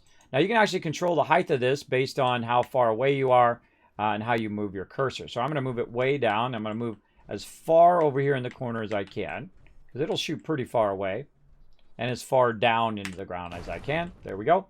And then I'm just going to go ahead and get real crazy. And we're just going to put some more rocket turrets over here. Because what? Because we can. Now, if I run out of circuitry, which I am. See, I'm out of circuitry now because this costs a lot of stuff. Then I can't do it. So I can't do that. You can see it's got a circle there. Oh, we got to defend Poseidon over there. Now, I'm going to try to put this down here with these turrets up on the top. These are 4 more turrets. You're going to see a bit of a problem here when I try to do that. Oh, God, it's so glitchy. It's so glitchy. And again, this comes at a huge cost of circuitry and stuff like that. I need it to snap the other way. This way. I find moving forward and backwards or using your scroll wheel, eventually you can get it to snap in there. You just got to know that it does work. That's the most important part. Look how awkward it is, right? It should snap right there. I mean, it's literally right on top of it. It's so awkward. The one in Fallout 4 works way better. Way better, even though they have improved it in some ways. There we go. Now, this one is actually going to be our power, but notice up here, I've got 4 turrets up there. So that's pretty good, and then we're going to use this actually as our power for the rest of this, and we're going to run it all around in here. Now, we got to go defend the Poseidon energy plant, so we'll go ahead and let that sit for a second. We'll come back to it. We'll go do that one real quick. Or actually, wait a minute. I'm not even gonna bother. I'm gonna let them take that over. I'm gonna show you what happens if they take over your plant. All right, let's just do this one. So now again, we're gonna go ahead and do our resources, and we're low on circuitry, so we're gonna have to grind some of that. But there we go. So we got some aluminum going there. And we just happen to have some power connectors here. And we can run that down to there. A little too far out. A little too far out. So if I move that closer, you're like, well, Kismet, how can you move it closer? Well, in this game, which you can do in Fallout 4, but you can't do in 76, you can't move entire objects at the same time. That's what blueprinting is for. But I can go back and say, you know what? I changed my mind. I want to go ahead and store all this stuff back in the thing. I'm hitting R twice. Notice, by the way, that you can make stuff float, even though they said you can't. You absolutely can, obviously. Obviously. So I'm going to move it a little bit closer so that it will be able to connect to that, and then I'm going to run some connections and all of that. So we'll store it in there, and basically what it is now stored in this workbench right over here. Again, I want to kind of angle it. There we go. Oh, come on. Oh, there it goes with this intersecting again. Oh, God. Oh, God. Here we go. Here we go with this again. There we go. Okay. We'll just try that. Close enough. And then again, kill box plus power. We got to play with this again. Oh, there it was. See, now it says retake Poseidon Energy Plant. But I'm going to show you something pretty cool about it here in a second. Run that up to there. All right, so now we got it, making us some aluminum. And then we can just chain this around to the other stuff that we have going. Now, they love to come in and destroy these, by the way. They will wipe them out. This is probably the most place that I've seen that your stuff actually gets destroyed. And this is kind of fun stuff to do, right? To go around, especially if you have your own server. You don't have to worry about... oh, but now we got to defend the munitions plant. We don't have to. We can if we want to. Nothing says I have to. All right, and then we're going to put these connectors. I like to put a connector like at a corner like that, and then try to run it into the corner. Or you can grab this one and just try to slide it along here and put that one in the corner. Isn't that cool? I would find that's pretty cool that you can just, fine tune that. I'll just take that one out. There we go. I stored that, by the way, if you're wondering how I did that. And then up here, or I think I stored it, or maybe I got rid of it. I don't know. But we can try to connect again. Watch out what happens when you try to connect, right? That worked. But you know what's easier? Just putting this right here and then connecting it first and then moving it, hitting E and then moving it where you want it to be. So there we go. So at this time, I'm running the power up here. Now, this actually is not a good idea because if this thing gets destroyed, the rest of everything else is going to go off. So we don't want that to happen. So what we're going to do is we're going to run over here. We're going to run another power connector this way. And we're going to see if we can reach from over here all the way to here. Oh, can't quite reach. You know what we do? We take this. We put this over here. We connect this to this. And we can just move it, right? So we move it this way. Or we can just try to run it over here. It's a little too far for that. We'll just move it over this way. We'll make another one. We'll connect that one to that one. And then we'll go ahead and move that over here. We'll try to make it go as far as we possibly can. We don't have to make too many of them. Then we'll try to connect across here like that. And there we go. So now we have it going direct as well. So we have basically redundant power. Now you only have so much budget up there. So be careful when you're building stuff because you will run out of budget pretty quickly. Now over here, we go ahead and make some more resources like this and so on and down there. So we got that side defended and this side defended. Now that side gets attacked a lot more, I find, but you got to watch out for these generators because they will come and try to destroy it. Now we want to try to get this across to that side over there. So again, same thing we just did, power connectors. Now again, notice I'm just ignoring the fact that they're taking back all of these workbenches things. I'm just going to ignore that for right now. And then again, we're going to run this over here as maximum distance as we can. And let's say there. More connectors. So you saw me do it with the big connectors before, and then now we're just using wall connectors. Because this acts like your base now, which is really cool. I really dig that about it. And another power connector, nice and close. Connect it first. And grab it. Run it back over here. Again, if you have your own Fallout First server, you can do this for days, bro. You can do this for days, and you can, now again, only do this if you're going to be doing it all day, because it's not going to be valuable enough. You're not going to get enough resources from doing this, other than grinding the events and getting the XP, to run all of these lines and spend all of these resources on doing this. I really feel like most of the time it's not worth it. You could go collect the resources on your own instead. But you get the general idea. Now I'm going to go ahead and just try to keep running this across here. Failure to do so may result in immediate termination. You can probably get the gist of where I'm going with this. Now, why do I put them up high like this? The reason why I put them up high like this is mobs love to go for your things. And if they knock out your power, then there goes your rockets, and there goes all your generators and all of that. You can always come back and repair it, though. But these are nice to put up here, and they're pretty cheap, right? Ceramic, copper, steel. You probably got umpteenth million of that anyway up there. Now, they can destroy those. I've seen them do it before. But we're going to go ahead and go over here. And we're going to look at what all these resources are here in just a moment. We're just going to connect them all first. All right, there we go. Okay, now one of the ones that I haven't connected is way over here. Now that is connected all of that side to that one power over there. And there's a couple more over here that we want to do. And that's taking 60 up there right now. And it's got a total of 100. And so this is going to be 10 right here. So let's go into our mode. There we go. Another aluminum one there. And then over here, this one is actually nuclear. Now again, see how you can see it from far away? It shows you exactly which one's which. There we go. And then we're going to go ahead and put in our power connectors. Now this one's going to be a bit trickier because it's way up there, right? But I've got one that's coming out and connecting, and it's running up to the top, and it's actually redundant. It runs from both sides. In case they knock out this side, power connector, it also runs up the other side and is connected to all the turrets on both sides from some things up at the top. I might fly up there and show you one of these days, but not right now. You get the idea. So now I got an external one, so if I do want to run some stuff, I can try to get it. Now it's up just a little bit too high. So how do I get that? I can jump and try to use my jetpack and try to do that.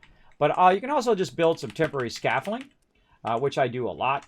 I do a lot of scaffolding where I just will build. To build that, I just did exactly this. I put a foundation down, and then I did a stairs like this.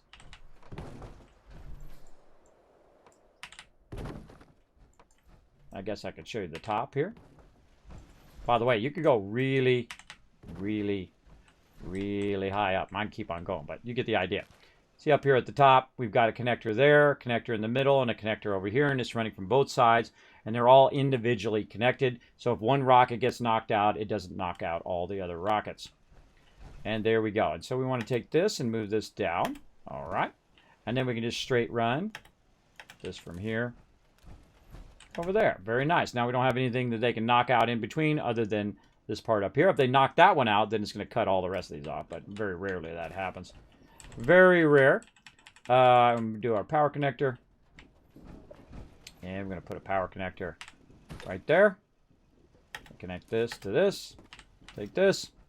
By the way, if this doesn't reach, you can also go and just build something in between, like a wall or something like that, to attach it to. That helps as well too. And this to here. I feel like I really like this idea that they have here. This is a really good idea to actually use your building as part of the game mechanics. The only problem is they made it PvP. That's the worst part of it. I love this, that you can build stuff and build up camps and collect resources and take over these spots. That was a stroke of genius. Oh, here we go. We're going to defend it here in a minute. But the rest of this, not so much. Scorch piece attack coming through. All right. Where do we want to stick this? Maybe over here. So we can get it up on this thing. Unidentified intruder detected. Oh, here's Scorch Piece himself. Here he comes. All right, let's have some fun. Look, my turrets are already doing their job. Whoa, 2 Scorch Piece.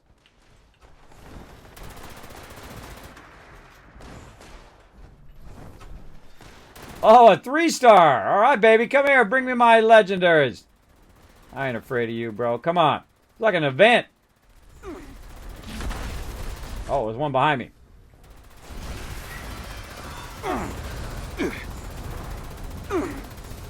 You're dead. Hasta la later, bro. Give me that loot. Okay, where's your friend?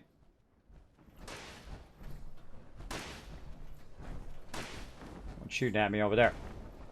Where are you at? Oh, there you went. Only I would get an event right in the middle of doing this. That's too funny. Get back over here.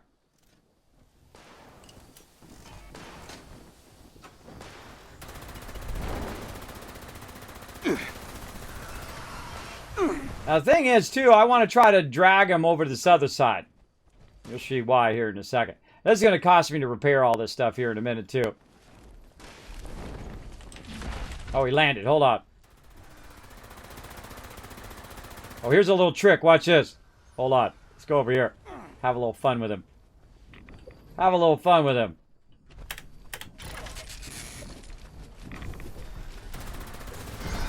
I took off. So I repaired all structures. There he goes. All right, get to this side.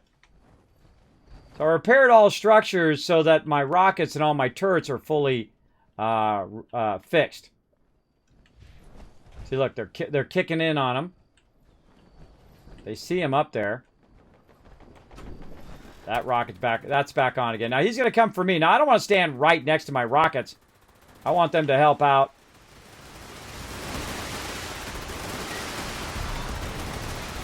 I would rather him shoot me than my my actual turrets.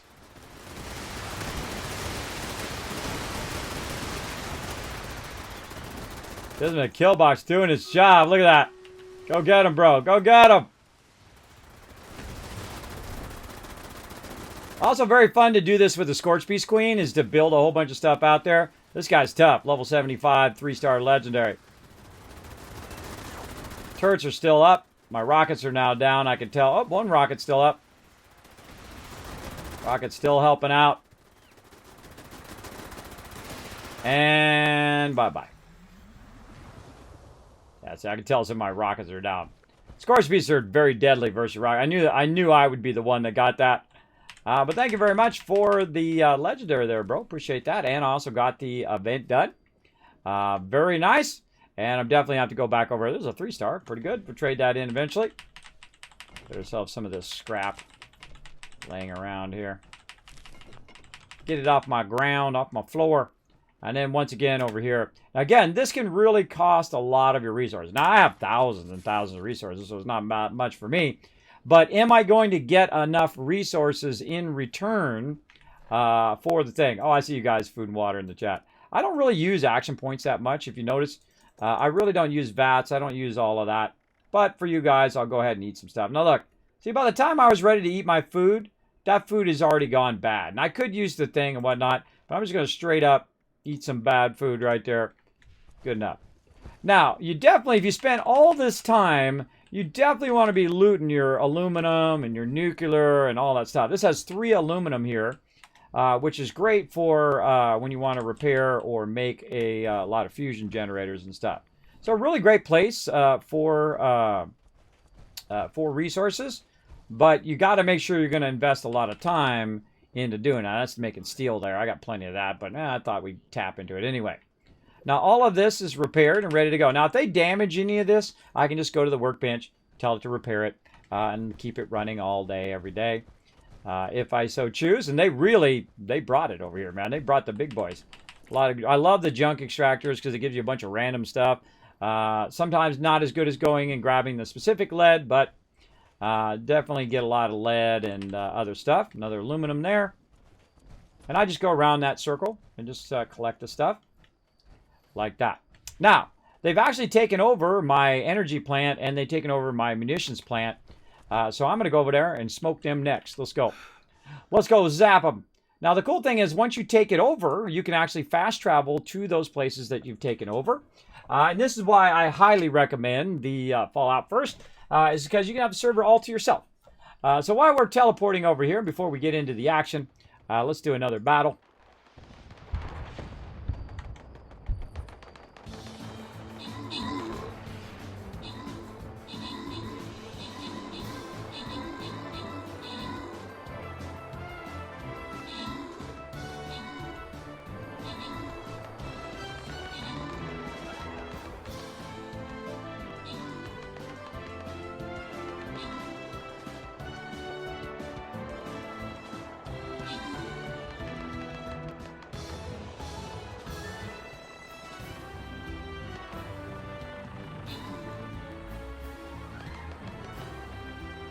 All right, got the win. Open the captain's chest. Let's see. Otter and Riverdog getting some love. Aaron Gunn coming in, getting some love as well. Coming in MVP. Keep them battles going. I already killed half the super mutants. I haven't even done anything yet.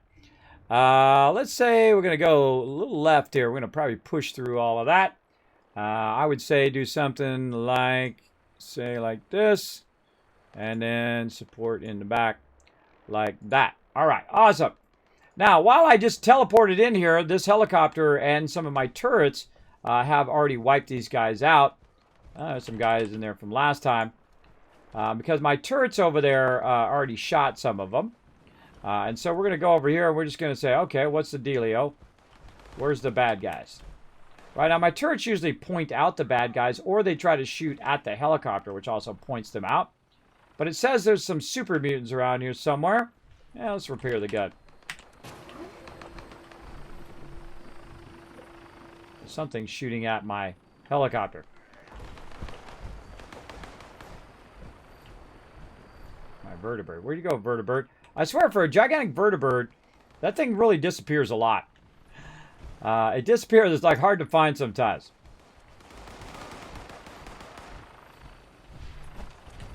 I'm gonna get up here on top, like this. Now, sometimes they're up here in the high side. So watch out for that. Sometimes they're over there in the high side as well. Oh, that's exactly where they are. They're probably over there. Let's go up here around the back and sneak up on them. When I get stuck on every single branch and every single rock and every single thing as I'm walking. Because you're in power armor, so you can't see what's going on down here. So a lot of times I'll run into rocks or I'll get stuck on stuff. Whatnot. So you get some high ground action up here. Oh, there they are over there.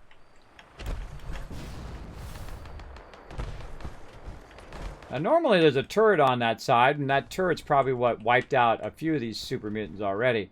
But what they do is they'll get up on this side, and then they'll be up on the high side here shooting down at your stuff. And there's a turret right in that wall right there that usually fires at them. I saw them running around. Don't know where they went. Those guns are like totally useless, by the way. I just do them because they're fun. All right, hey, let's get some waste oil while we're at it. Time to die. These are your hills no longer.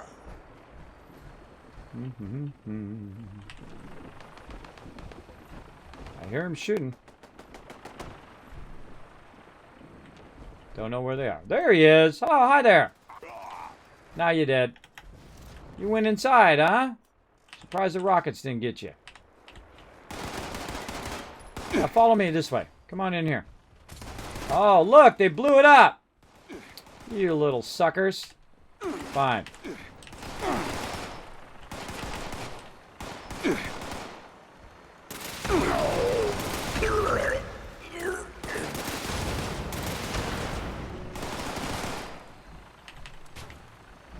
I just like to watch them get zapped by my rockets. Now, these guys should have got killed. Why is that not working? That one's down too. Hey. Oh, there's one behind too. And normally these mobs would get if I was here, these mobs would get absolutely annihilated by these rockets. But since I'm not here, they don't get annihilated by it. And it's just like they insta-win if you're not around, which really sucks. And I don't know why this one's not working, because that one doesn't need to be repaired. But let's go in and fix it. Grab that line, reconnect the line over to here. There we go. Now it's working again. But you get it. You get the general idea. So I can just come back and recapture the area. And by the way, while I was recapturing it all and whatnot, it's still running out all the resources. So I can still run around and grab the lead. I can still run around and grab this. And you see the vertibird. When the vertibird lands, you know that the area's been cleared of enemies. And exactly. Did I grab this one already? I think I already did. Yeah, I already grabbed the silver. So again, is it worth all of this effort and all of this stuff? Usually not. Usually it's not, because you're burning up lots of resources. But if you're going to be doing it for a while, I'm going to be doing it for a few more hours. That's where the other guy got shot right there. then it's worth it. Look at this. Especially junk collectors, I feel, are one of my favorites, other than lead and whatnot. Okay, so that's good. Now we need to go and get the workbench. Hold on, we got to go to the workbench.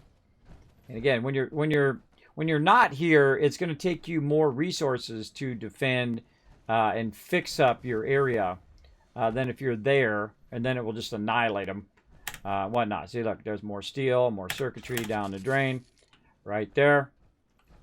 You cannot repair anything. What are you talking about? It's already repaired. Already repaired. So there we go. So just repaired every single thing in my entire base, or everything in here in this settlement as well. Now I'm also going to try to store this, and then later on we're going to come back and try to retake this over and see if those items are still there. I have seen that they're not. When you go and you store all this and you try to bring it back and try to restore it. Now if I'm on the game, if I'm here and I store it, then I can bring it straight back. If I get DC'd and I come back in and I'm in the same server, then I get it back. But most of the time I find if I'm offline for, half a day or a day or more than, like, say 20 minutes, it's going to put me on a different private server, and then boom, my stuff is no longer there. So keep that in mind if you're going to do it to this extreme right here. Right there.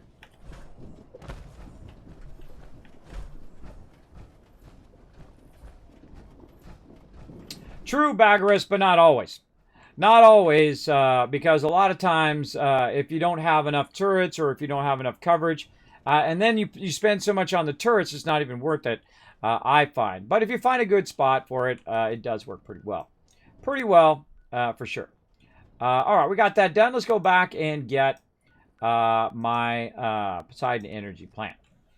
So I have had it defend before on its own and just let it sit, but most of the time not. Especially these big ones like this, where the mobs are not even by where you're have all your stuff, right? And sometimes you're even outside the area, and they're very difficult to hit. So I typically will either run back or I won't even do it at all, because the only reason to get the to do the event is to get the XP and the drops and whatnot from it.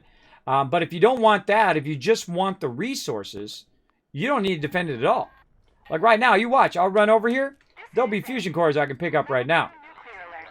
Repeat, this is a level 2 nuclear alert. Poseidon Energy Plant WV- And I could just leave it like this. I could just leave it like this all day and come over and just pick up the fusion cores all day. So I could just make the power, run the power without any defenses or anything like that. Cost me minimum amount of defenses, minimum amount of stuff. What's up, Protectron? There goes my rockets. And this, notice my rockets are still working too. They're still up there working. Modular Kismet kill box, by the way, for those who missed that. Got owned. Now, where are the iBots? This is the most annoying thing about this particular location. It's where are they? Right? They could be this way. They could be that way. But look, see, they're kind of telling you, okay, we make basic repairs there where you get this stupid quest over and over and over every time I come here. I don't bother to power it up. I just click on it and say, no, I don't want to see it. Boom, turn it off. So now it's saying in this whole area where I'm at is where it is. And usually it's off on that side. It's sometimes they're inside these or around in between these.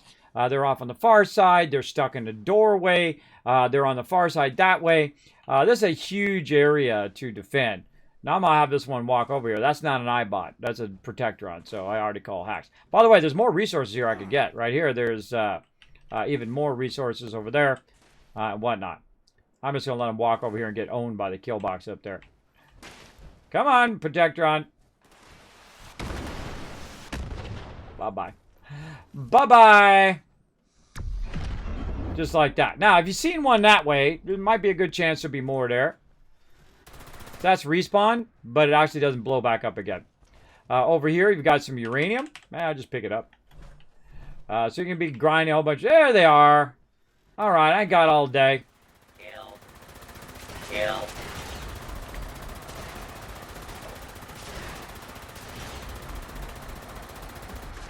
That one's going to blow up. Wait for it.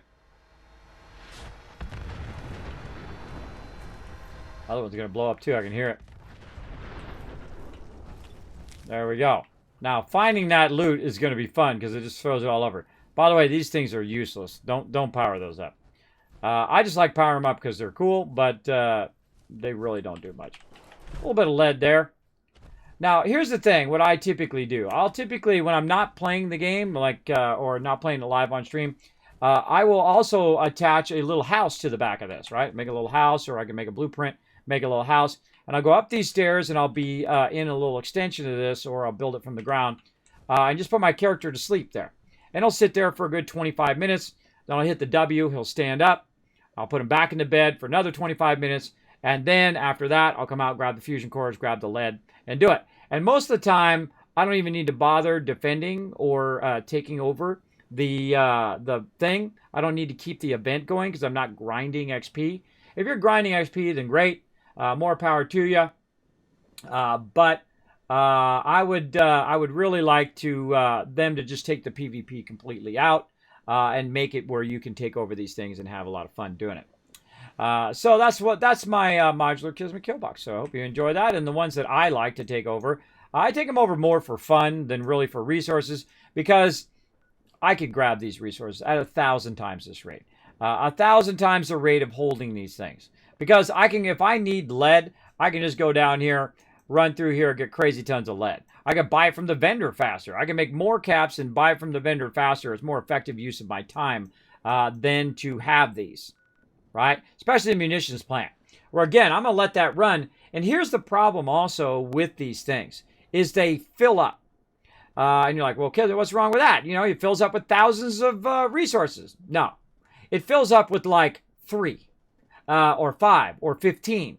And so if I let this run for 12 hours, it's going to have the same amount as if I let it run for like 30 minutes. Because in about 30 minutes, a lot of this stuff will, 30 minutes to about an hour. A lot of this stuff will be filled and then it will no longer collect it. So you just spent all those resources. You spent 12 hours letting it run. So you can just come and pick it all up at one time and it fills up. So you have to go to each thing every 30 minutes to an hour. And that's annoying too, that you have to keep going back to it. And then the events come up every 30 minutes to an hour as well, depending on when you did them. So I feel like it might be a tedious factor that I want to do. I feel like the only one that's really worth it is the fusion core. Because that's a finished item. That's a finished item. That is a item that you can utilize straight away. And I have 77 fusion cores right now. 77 that I use. All right, back to my camp. I'll show you a bit. I showed you a bit of how I take over with those, and those are pretty fun. We're also going to go ahead and do a drive-by. Here he comes. That's for you, Ensfer. How you doing, buddy? I appreciate you coming in, hanging out in the stream, as always. Bringing that Kismet love train through. Appreciate it. Let's go ahead and get on up into here like this. Okay. Now, we're going to go ahead and get out of the power armor for right now because I don't need to run around that. Just wasting my fusion cores. Let's go over here to the scrap box. And, of course, you can see all the stuff that I've gotten from running around in those different things. So I'm just going to scrap it, put it away into my scrap box. So I got a little bit of my resources back, but not always very valuable, I find, to do too much of that. Now, watch out also here in your... okay, who's using it? Is somebody invisible? Said somebody was using it. Let's go to smelting. Now, some of the stuff that I'm going to grab, like aluminum scrap, needs to be smelted down like this, which is actually worth a good amount. It's worth 2 per. So that's times 2 every time you scrap those, and I had about 4 of them, so it's about 8. So that part is actually very useful if you're doing the aluminum scrap. Anything that shows up here in the smelting, you can see some is times 2. Lead scrap is times 5. That's the actual scrap stuff is very useful. Nuclear waste here, that's times 2. So it's also going to take it and turn it into those items right there. Uranium ore, waste acid, turn it into acid, and so on. You get the idea, right?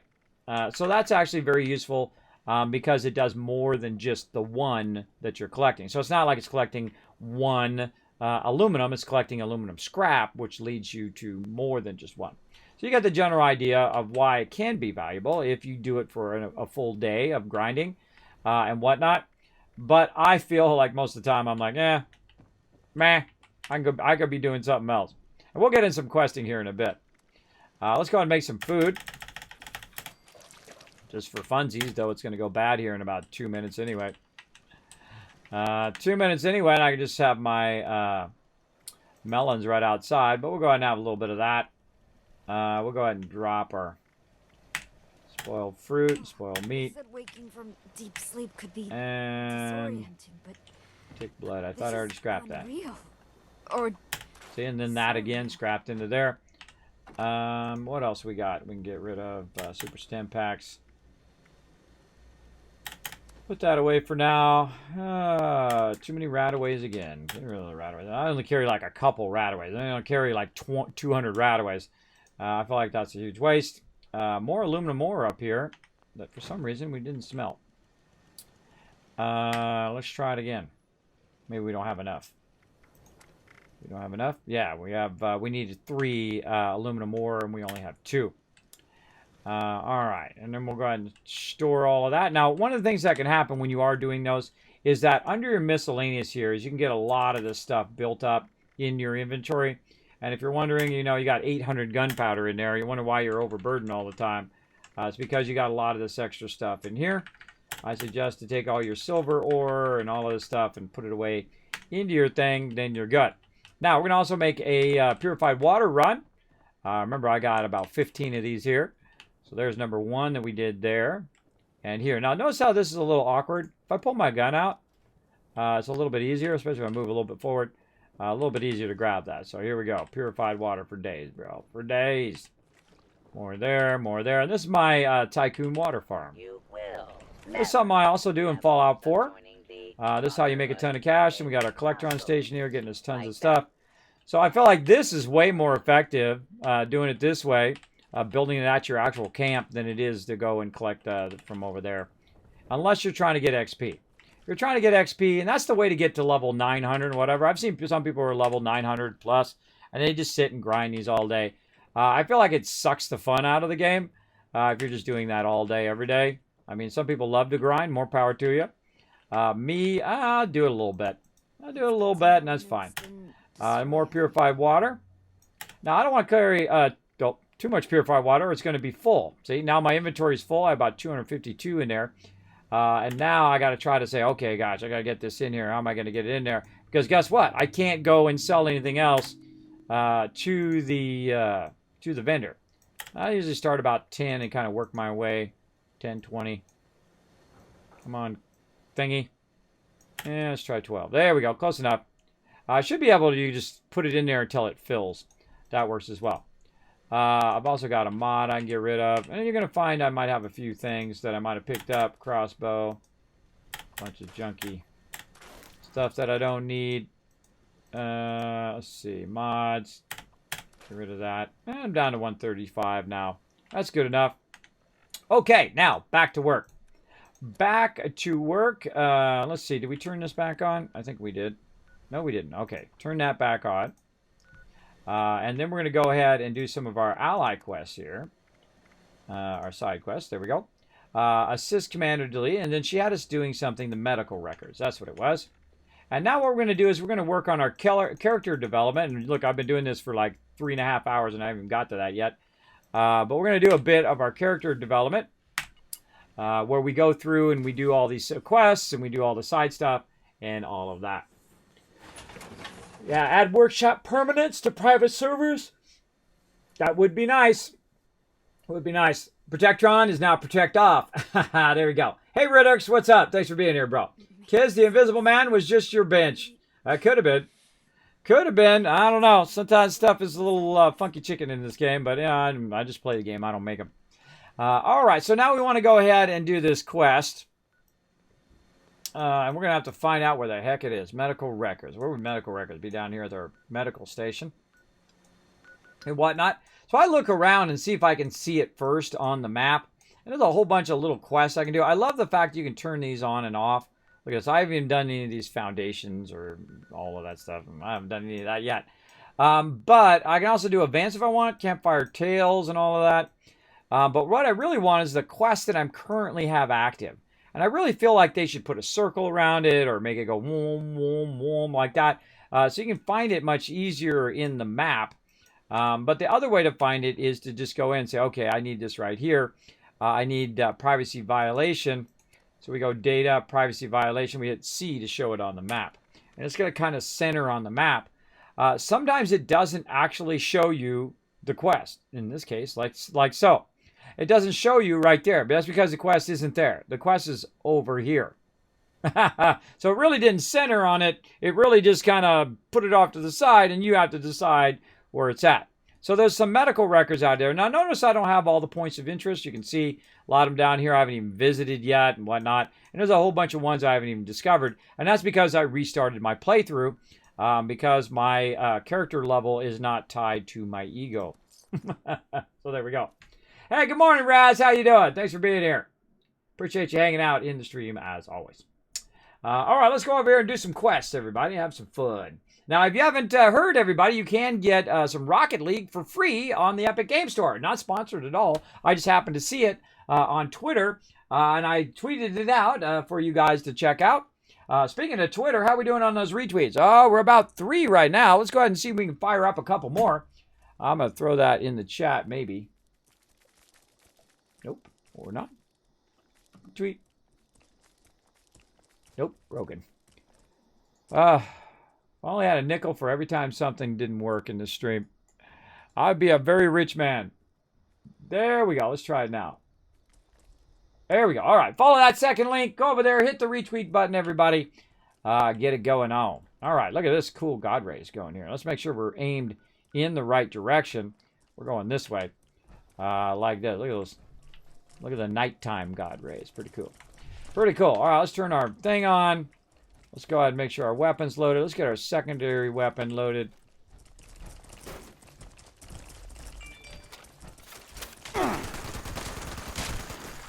I heard you, Mirelurk. Murky. Crazy Murky. Coming in, wants to say hello. What?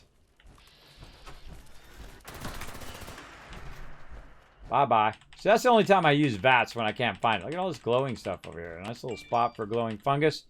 See, now what I was going to do at the beginning of the game was go through and just map all this out. Map every single location with all the stuff and put it on a map and whatnot. I just never got around to it. Never got around to it. And I'm sure there's one out there and someone's got every single thing and you can look it up online and all that. I don't like to do that. I like to do it myself because I feel like that's part of the fun to do it. To just go look stuff up, I feel like sucks a lot of the fun out of any game to just instantly know. If you know a little bit, that's okay. But to just know everything when you just first start playing the game, I feel like you're just rushing the game. You're rushing through the game so you can get all the best items, best weapons and whatnot. I feel like it's really not worth it. Ooh, those are some high-level liberators there. Come on, stem packs. Ugh. I don't know what's wrong with my stem packs. A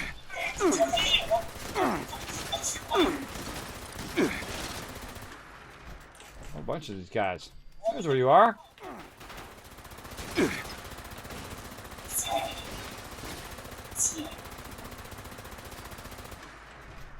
Anybody else? Guys just usually have skill. Oh, it's not bad. A little recoil there. A little something, something. Yeah, not worth it. All right, where are we going? Over here. Look, there's a place we haven't been yet in this playthrough anyway. I've been to a lot of POIs in previous playthroughs. I deleted all my characters and because the spiritual start of Fallout 76 is Wastelanders, I think. So that's when I started my character. At least this character here. I think it's character number 5. Hurts. And that's the way I am. All right. Anybody else? Want to get owned? All right.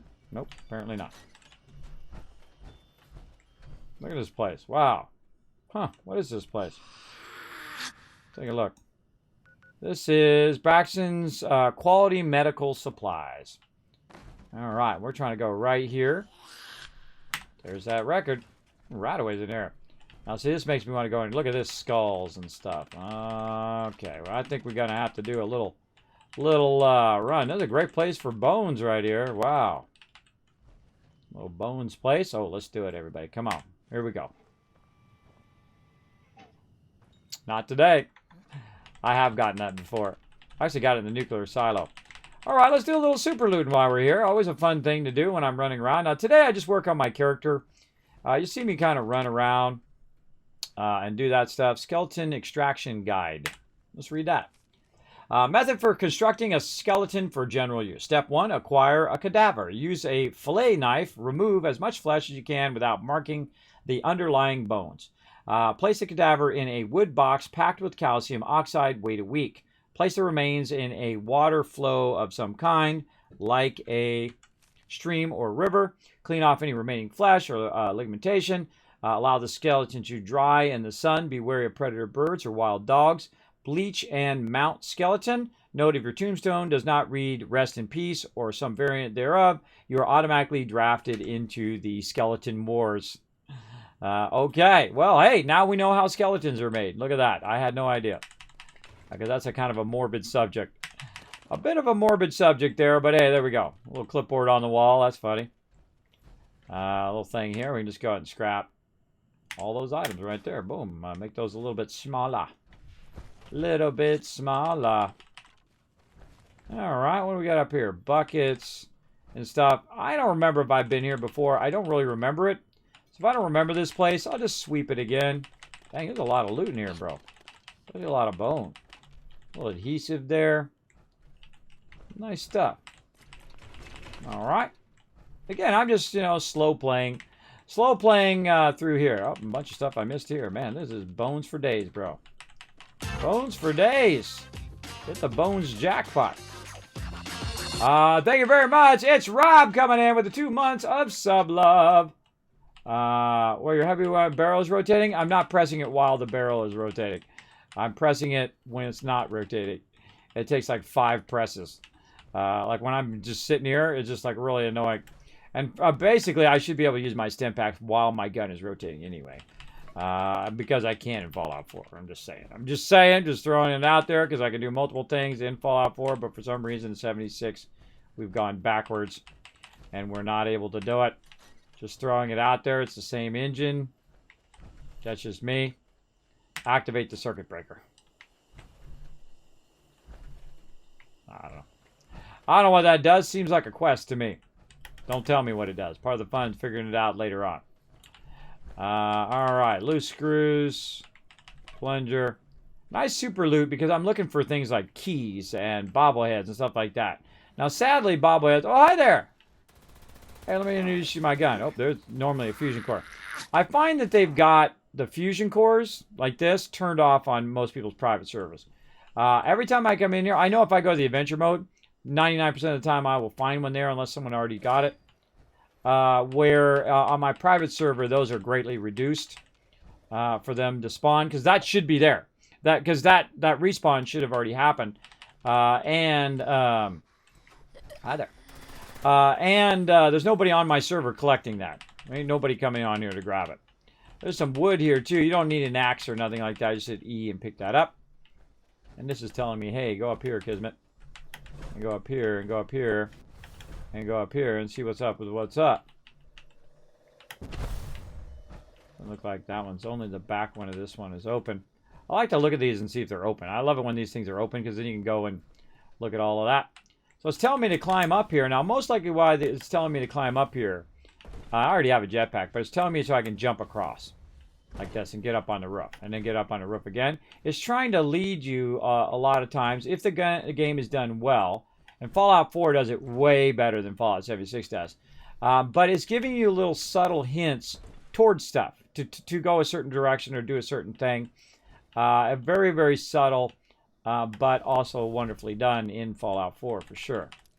There we go. Now, by the way, I don't have to use the perks anymore because I'm using the legendary right up here. Oh, we got perk packs. And we'll get into our power. We got enough time. We'll get into all of our power-ups here, too, our level-ups here in a bit. Now, every single one of these that I just got, those are all going bye-bye. The Rose are reds, violets are blue. I didn't water them. They died. I actually like that joke. I actually like that one. That's definitely a Kismet joke right there. That's a dad joke. Make your kids cringe. Make your kids go, I might have to try that again on them. Every time I see that thing, I'll use it on my kids. Bone connector. See, there's some screws there. See, Now, if I sit and spend my time doing this, this is way faster than taking over those POIs. But the cool thing is, while I'm doing this, it's also collecting that over there right now. All right, so it's doing that, and I've actually got some time before they attack again. So I can be over here kind of dual purposing. Now, if you take over too many of those POI points, it gets very tedious because they're constantly being attacked all the time. So that's all you're doing is just grinding those, grinding those. And hey, that's your thing. More power to you. Get it going on. But me, that's not my thing. I just like all of a sudden I start going. It's like my brain starts to shut down from just doing that repetitive stuff all day. Notice I'm not doing the event. I'm not in a big hurry to get all the way through the event and whatnot. Normally I would be in my youth. I would be down to get every single thing, but I'm not that into it. I'm not that into going in and spending all that time doing that. Now, sometimes, by the way, you can find junk piles just laying around that are not even in places where you can take over as a camp. Same thing with lead nodes and other nodes like that. They're just randomly around the world. You just run into them as you're running around. Or you can look them up online, which I don't do. All right, it looks like we kind of sweep this pretty well. We checked that upper area, which just goes in there. We checked the back area here. There's a bit of an upper scaffolding up there. See anything there? We look back in this little room where we're drying the skeletons. It's like the loading dock. Huh. Not much else around here. So, yeah, not bad, though. Pretty good amount of inventory. Oh, look at that. I missed something. Don't worry, we'll do that battle here in a second when I'm traveling. I try to work the battles in. If we're not in an event mode, I work those battles in more into what's convenient for me while I'm playing my primary game. So keep that in mind. So if you come in and say, Kismet, you didn't start the thing. I can't believe it. You waited an extra 2 minutes to start the battle. Don't bother. Don't bother coming in because you're going to be just disappointed because that's too bad. I'm doing it as a favor to you guys, not as a favor to me. So I like to run battles. I do like to play it. But when people get entitled, then that's when I'm just like, see ya, bro. I'm too old for that childish stuff. I'm too old for that stuff. You want to do that? That's like high school stuff. Let's not do any of that. Let's just hang out and have some fun. That's what I like to do. Play some games. Take that, trash can. Huh? Who's the boss? Who's the boss? I'm the boss. That's right. Come on. Come on. What you got? I'm going to walk this all the way across the entire wasteland. Let's go. Come on. I'm going to do it all the way across the whole entire map. Let's go. Let's go. Let's go. Come on. I ain't got that much time. I'm totally not doing that. I saw that shotgun on the ground. Give me that shotgun. All right, let's go ahead and... oh, wind chimes. Give me those. I saw some workbenches in here, so we'll just go over here and get rid of these useless weapons. Well, to get a little extra scrap since I'm wasting so much material today. Now, the thing I really need a lot of right now is circuitry. Hey, look, I missed some more. I always find when I sweep through, there's always like 1 or 2 things or some things that I missed. And I'm sure there's a little bit more here somewhere that I'm missing. But again, don't got all day. Let's go ahead and bounce back. And while we're teleporting, we're going to do this battle. Well, if I can find out where my camp is over here. Let's go. Boom. Let's go. Battle time. Let's do it. Kismet's like watching a vacuum doing its best work. Blackthorn. That's funny, bro. That's funny. I'll give you 1,000 kiss cats for that one. That's a good one. Everybody in the chat loves you now, Blackthorn. You made me laugh. I give 1,000 kiss caps to everybody. That is fun. That is true. That's basically what I do. I come in there and I just drain all of the stuff and use it because I know I'm going to use it for camps and Kismet kill boxes and stuff like that. So it does help a lot. Let's see. New merch is here. Riverdog coming in. There we go. And so we'll get all that going on here in just a bit. Let's see. We've got another win. Mad Dog, Riverdog getting some love. Blackheart, overall MVP with the 13 kills. Nice job. Let's see. Where we feel. I feel like I'm going to go. Oh, either way, we're going to go to a full. See, I can't really see these lines, so I don't know where the heck they go. I should have went this way. I should have went down a little path of least resistance to the boss. Yeah, we got multiple 4 skulls there. God, I can't even see. I think it's this way. Yeah, let's go down. Let me get you some gold. Can this one go here? No, I can't go backwards either. So you got to go another 4 skull there. The 4 skulls are pretty tough when it's a non-event because we usually don't have as many people. But we'll do what we got to do. Which should I feel? I'm feeling this upper right one here. Let's just straight up get right up in that dude's face. Try to wipe him out. Let's see how that goes. What's the extra perk card? The extra perk card? What are you talking about? What you talking about, extra perk card? They got legendary perks up here. I got the Ammo Factory, Charisma, and Luck. And then this one, which I love, which is automatically, that basically replaces 6 cards. That's 6 cards in one right there.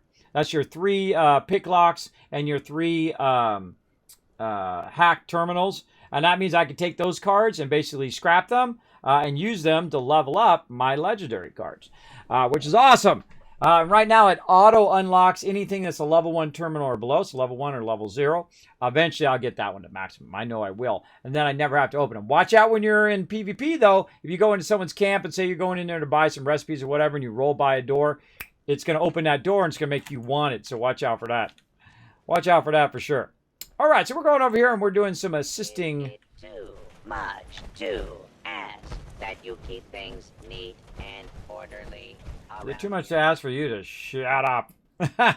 I wish you could do what you could do in Fallout 4 with those robots, and that's to go in and make them just beep. You know what I mean? Because if you go in, if you have the Automatron DLC for Fallout 4, you can go in. I make all the robots not talking. I just go beep, beep, beep, beep, beep, beep, beep, beep. That's what I have them doing, and that's a lot less annoying than blah, blah, blah, blah, blah, blah, and then this person blah, blah, blah, and they're talking over each other, and the mixed dialogue all the time. That's probably the most annoying part of it. All right, let's go ahead and Emerson's back. All right, let's go talk to Emerson. Get on my power armor. Emerson, you creep me out, bro. Hey, friend. Welcome back. Hey, let's talk to this guy.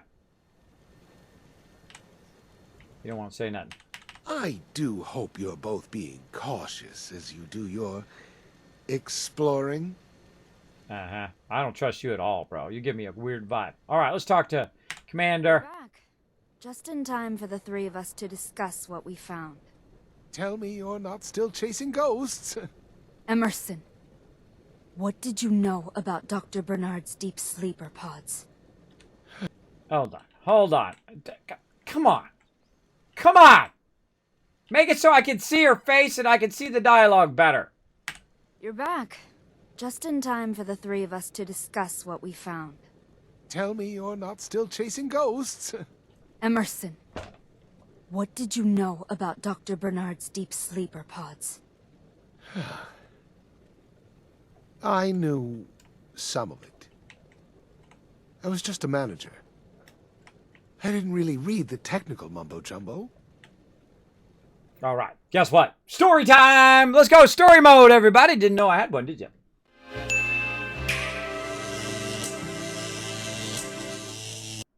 I'm here. Da-da-da. Rexby coming in says, Kismet, do you pay for Fallout first? Is it worth extra storage? Full disclosure, I am sponsored by Bethesda, but guess what? I would have bought it anyway. I would have got it anyway because I love Fallout First. I love the extra storage. But more importantly about Fallout First is you don't have to deal with other people. Guess what? The whole entire wasteland is yours. Just like you're playing in single player mode, right? Basically, that's what Fallout First is. I think it's single player mode. You can play with your friends, though, up to 8 people on your server. But you can go and the whole entire world is yours to loot. You can take over all the areas, like I'm taking over 3 of them right now, all of the workbenches, and you can go and the whole world is yours. And I think that's awesome. So I can choose to go in the adventure mode and hang out with other people, which is really fun when you're doing s.p.e.c.i.a.l and launching nukes and all that kind of fun stuff. Or you can go ahead and have your own experience with just you and your friends, right? Or just you, if you want. I totally think it's worth it. You got to think some people are spending thousands of dollars on games right now. They're spending like $50, $100, $200 a month on those games, you know, like all the sports games and all of that. They're over there spending thousands of dollars, and this is like $10. It's like $10 for sure. I absolutely think it's a great value, but then again, I am a hardcore player. I like to build. I like to have lots of resources. I like to have all that stuff. I still think they should come back and boost the storage of the stash. I absolutely believe that. I don't think it would affect Fallout First at all, by the way. If they added more stash, would I stop Fallout First? Absolutely not. I would definitely use it in conjunction to Fallout First. I feel like your stash needs to be split into different storages. So I can put all my bobbleheads in the bobblehead thing and they don't show up in my regular inventory. I can put all my magazines in the separate container with all the magazines. I can take all my stuff that I don't want to look at all the time, every time I go into my inventory, like all the notes and all the miscellaneous stuff and all that stuff. And that's what I do in Fallout 4. First thing I do is right away, I take over Sanctuary, I scrap everything. And then I go right to building separate boxes where I can put my armor in this one, my weapons and ammo in this one, my notes in that one, and have them all separate so I don't have to deal with one ginormous inventory of all this random stuff that I have that I might come back to later, or I might just be keeping as a keepsake as I'm going along. But let's get back to the storyline. So yeah, I highly recommend it. I highly recommend it. Now, I don't get the atoms, just so you know. I don't get free atoms because I am sponsored, so I get all the benefits except for the atoms part of it. And that's fine. I'm not upset by that at all. They're sponsoring the channel. I appreciate them greatly. Right now, some huge potential out there now because, they got Microsoft, Xbox, and Bethesda, and ZeniMax, and all the other studios together along with Obsidian, who is under the Microsoft umbrella. So we might get ourselves a remake of Fallout New Vegas and then also a Fallout New Vegas 2 or a Fallout 5 and a good one with some really heavy good story. Because they're crushing it on that Outer Worlds, bro. That Outer Worlds is a great game. If you've not played Outer Worlds, you got to pick that up. I got some DLC for that. Guess what? We're going to be playing that tomorrow. Thank you to Outer Worlds and Obsidian for sponsoring the channel, sending me a code to check it out. I would have bought it anyway. I would have bought it anyway, but I bought Outer Worlds myself. I paid $60. I bought it on the Epic Store. So yeah. I don't mind paying for great games. I mean, I'm the type of person, I'm rubbing my pennies together. So buying a $60 game is a pretty big investment for me. But because I'm not no big old Tim the Tat Man or Shroud or whatever. I'm not on 50,000 subs or 100,000 subs or how many ever subs they have. I'm just eking by over here. I'm just eking by with the subs. I'm just trying to get to 200 at this point. Just trying to get to 200 to keep this stream going. But hey, that $60 purchase, I feel like the game is good. I feel like putting the money down to say, look, I believe in what you're doing because I'm willing to pay for it. Great example, Cyberpunk. I don't know jack squat about Cyberpunk. I don't know how I missed it though, because that's totally my type of thing. I would totally be into that type of game and that type of board game and that type of role-playing game. For sure, I'd be totally into that. I just missed it because I was busy doing other things, right? We'll get to the story here in a second. But I bought Cyberpunk because they treat their communities right. They're not going to, nickel and dime you with that. They're also going to give you some extra stuff in the basic edition of it. So I went over to Steam and I bought it. And then, they get a 70-30 split over there on Steam. And then I saw that they get 100% on GOG. And I said, hey, you do the community right. Guess what? I canceled it on Steam. I bought it on GNG, so they get 100% of my money going right to the dev. So there you go. Go grab it on GOG, everybody. They did an amazing job on The Witcher. A great job on The Witcher movie too, by the way. Really great are the series that they got going, as well as Cyberpunk's looking awesome. So, am I going to play it on stream? Probably not. That's the funny thing. I probably won't even play the game. Or just probably look at it and play for about an hour. That's how, see, I only got so much time. So I can't sit here and play 12 to 40 hours a day. I just can't do it. I got wife, I got children, and those are the most valuable things to me. I would not trade my wife and children to be successful. I would not do it because then guess what? You're successful, you got millions of dollars, but you got no family, you got no friends, you got no peeps, right? Everything comes at a cost. And I've been successful. If you're new to my stream, if you're coming in from the homepage or wherever, my name is Kismet. I'm a partner streamer here on Twitch. You want to know? Because I'm wearing my partner shirt right now. Right there. It actually says Kismet on the back.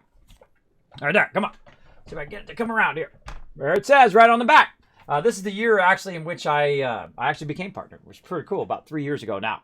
Or actually 4 years now. Yeah, going into 4. This is the 4th year in. Yeah, so... I've been here on Twitch, and I stepped down from my job at Apple. Yeah, the people who make the iPhone and all of that. senior tech over there for many years, been a graphic designer for 30 years. And I decided to become a streamer because it gets me out of the bed every day and allows me to do what I love to do. Now, when I was a graphic designer, I was the top of my field. I worked for some of the top companies, or the top companies in the world. And I made a lot of cash. I'm talking six figures kind of cash. I'm talking, closet full of $1,000 suits. You go buy a $4,000 TV like it's nothing. I'm talking lots of money. Not bragging, just letting you know. Just letting you know where I come from, that you could be doing that too. But that stuff comes at a cost, because I would work all the time. I mean, 24/7, man. I love working. I love doing graphic design. I love doing it. It wasn't really a job to me. I would have done it even if I didn't get paid. But don't tell your boss that, because you want to get the money. You want to get your value for what you do. I was not the cheapest designer. I was actually one of the most expensive ones. But the reason why it costs a lot to come to me is because I'm going to get it done right, and I'm going to get it done faster, and I'm going to get it done on schedule. And that's why you come to me. You go to the cheap guy over here, that's going to get screwed up. It's going to cost you 5 times as much as you would have came to me. And I've done it before. People come to me and say, oh, this guy over here, he's half the price of you. All right, cool. Go check him out. I'll be here when you're done. When you're ready, I'll be back here. And they'll go to them, and they'll waste a bunch of cash, and they get all screwed up, and they come back to me, and they'll never go anywhere else after that, by the way. Once they learn that lesson, then they're like, you know what? I don't even want to screw with these other people. I just want someone reliable who can get it done. I will pay more for something that's reliable and that I can count on, that just works perfectly, or that people who will get it done, than anything else. I don't mind paying an extra premium for that. People are great at what they do. And that's why you should charge more if you're great at what you do, by the way. You should up those prices a little bit. So you're making more, because they're not just paying for you for hourly, right? See, that's the problem with a lot of people who think about artists, right? They think, oh, well, this artist, I'm going to just pay him $10 an hour, right? Or $25 or whatever it is, $100 an hour.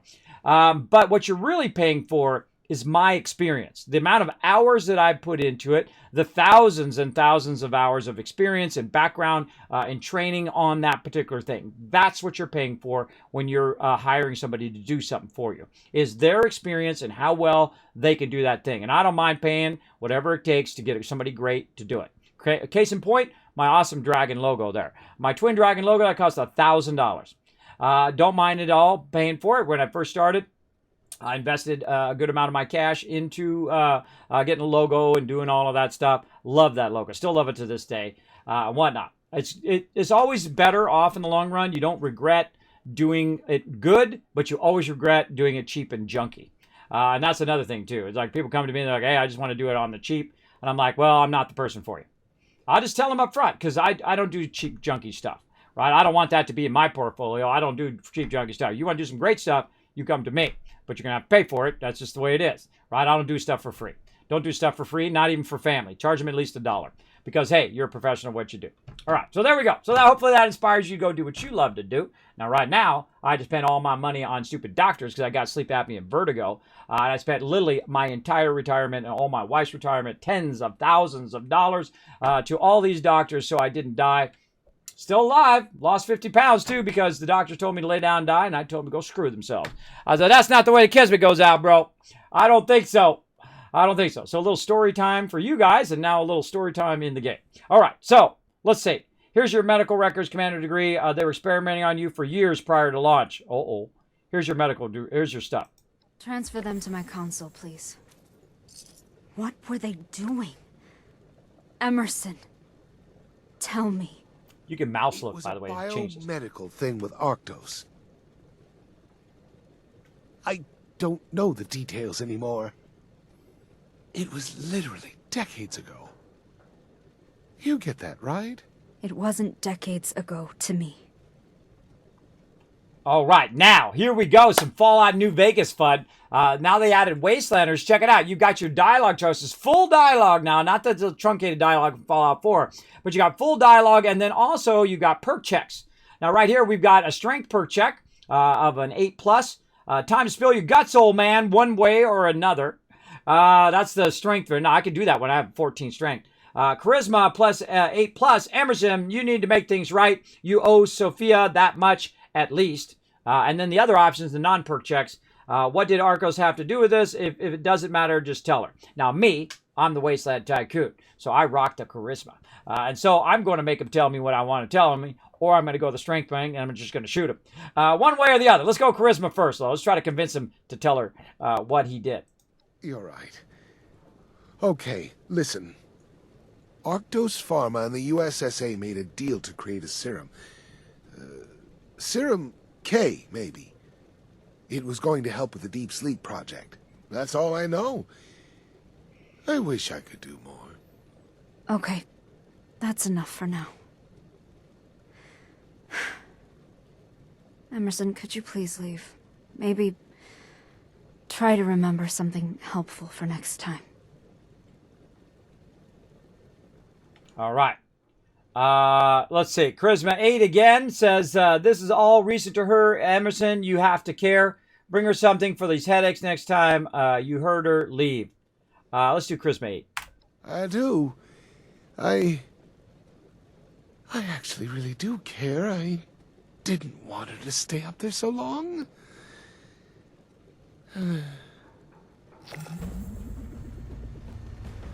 I'll be going then. All right. Off you go. Hit the road, Jack. Don't make me shoot you. All right. He's gone. I always love the crazy stories and drama in the Unstoppables, but now I feel like I'm living one. And I really love these these storylines. These are really good. If you do anything in the game, make sure to do these ally storylines. All right, let's go. we just have to move forward here. That's what the Mistress of Mystery would do when she was betrayed. True. All right. This stuff caused my headaches. Then maybe they made an antidote? It's a start anyway. All right. Just send me a location. I'll find the contract. You know Emerson well. Is he lying? Did you look at your medical records? Sorry, Commander, I can't right now. Maybe later. Just send me a location. I'll find the contract. While I was looking for the Deep Sleeper pod documents a while ago, I found another location that might have stuff like old USSA contracts. Okay, flirt. I'm a big flirt. I'm glad that staying at my camp is helpful for you. I'm certainly glad you're here. Why would Emerson want you to let it go? How are the headaches? What's Emerson's deal? Let's flirt, of course. It is. It really is. I know I've said it before, but thanks for letting me, crash here. How you doing? You know what I'm talking about? How you doing? All right, let's see. What would Emerson want you, why? Let's speak some words and some things and put them together. Why would Emerson want you to let it go? He has to be hiding something. I need to know what happened. I need to know what he knows. How are the headaches? They come and go in spikes. It's really pronounced at times. I haven't had one in a while. I wonder if there's a pattern to them. Here we go. What's Emerson's deal? He's always seemed a bit odd, honestly. Even back before I launched. We used to be friends in college, but people change so much in college. True. They do. For those of you who haven't gone to college yet, you'll see. All right, I'll be back later, Commander. Roger. Stay safe out there. Roger. All right, let's get back to it. Let's get back to my battle boat.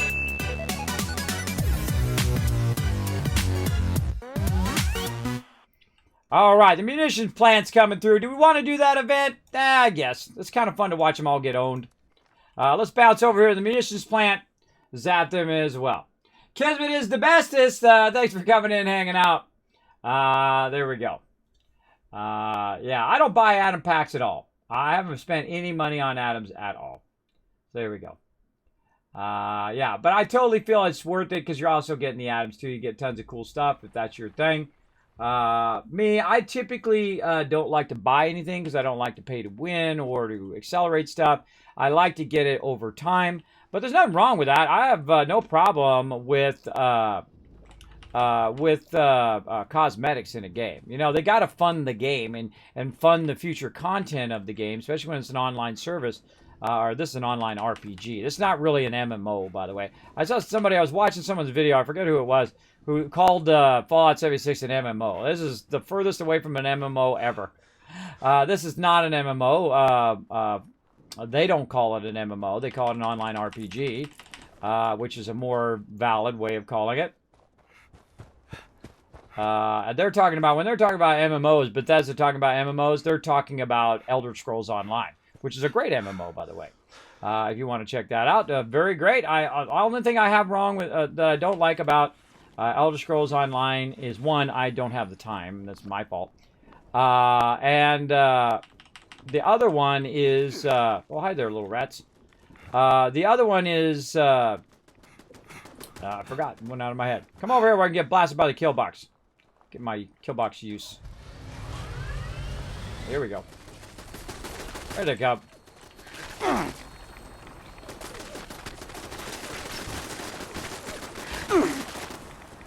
They're pretty tough. I got all day. Gonna smoke them.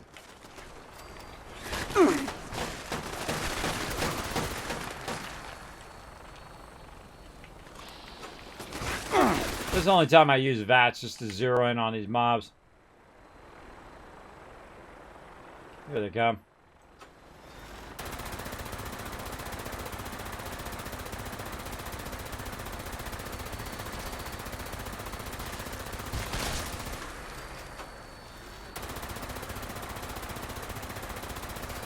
Remember, there's a mod for, or not like a game mod that you had, but a mod that you could do to your helmet by the vanilla game, that you could go in and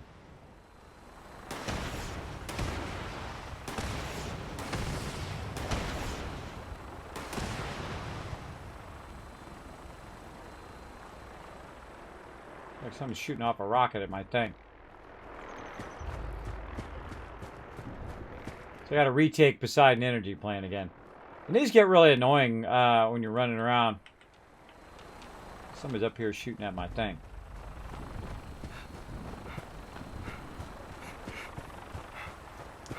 Find these darn rats.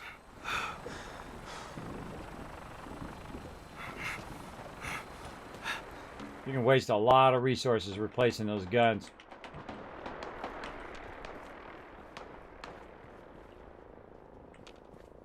Somebody's shooting at my helicopter. Alright, rats, so they're probably inside. Oh, I'm not in my power armor either. I just realized that. Again, look, my stuff is offline. See, it's just really annoying. That's really annoying that this is like offline, bro. It didn't annihilate these rats. Oh, see, if I was here, that wouldn't have been like that. That would have annihilated these rats. Alright, we gotta wait for round 3 of 3 here. Here they come. Ah, don't attack my stuff. Alright, Killbox. Let me a hand over here, bro. I built it. I might as well use it.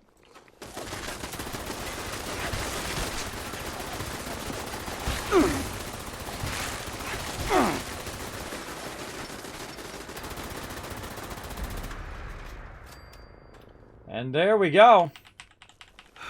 Easy peasy. Now what you can do is you can have your peeps come and help on your server to defend all this stuff as well, and they get rewards for it also. So if you're all running around together, something real fun to do, running around together and just farming the heck out of these together. And you can do that, it's pretty fun. Guys are way tougher now. All these mobs are way tougher. It used to be like the zone would be at that particular level. But now they have it where it actually scales up to whatever level you are, especially on your own private server. Most of them would be 50 or more. Oh, look, he's got the thing! He had the thing! He had the little stopper thing there. That's pretty fun. There we go. Alright, we got that done. Very nice. Dude's over there still shooting at stuff. Alright, let's go get it done. Overburden. Overburden. All right, hold on. Let's put our power armor back on.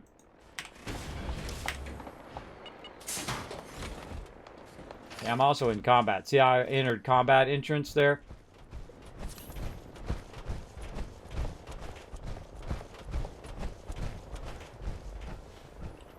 Alright, where'd he go?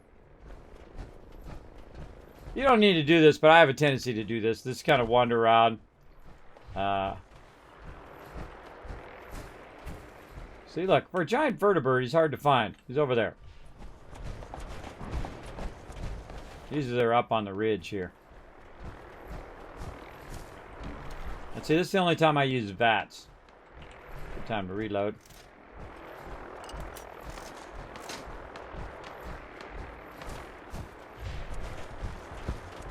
I don't care if I have half-burnt fusion cores. It's okay.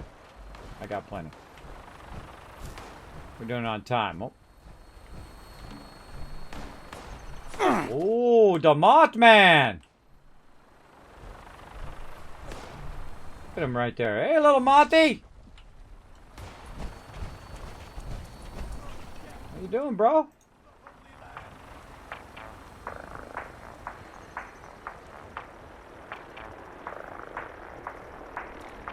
Look, he's looking at the helicopter.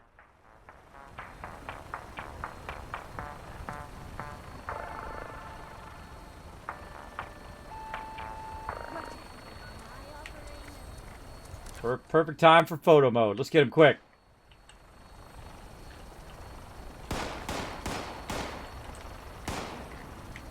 Oh, gotta get him in the shot.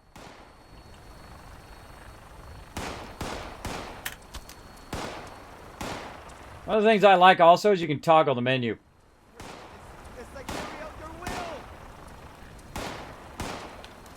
Alright, Monty. Sorry, you gotta die.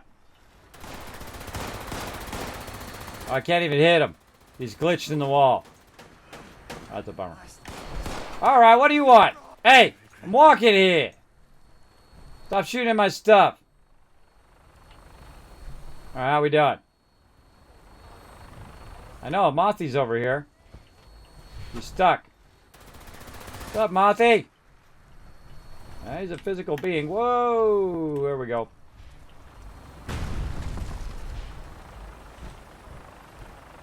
He's got it stuck. He's stuck. Alright, how can we get him unstuck? Let's try. Wish the divine light. It will consume you. Oh, wrong grenade. Fragment grenade. What, lady? I'm busy. Or will come to take my place. fight. Now you're dead. Hoo, let's hoof it up there.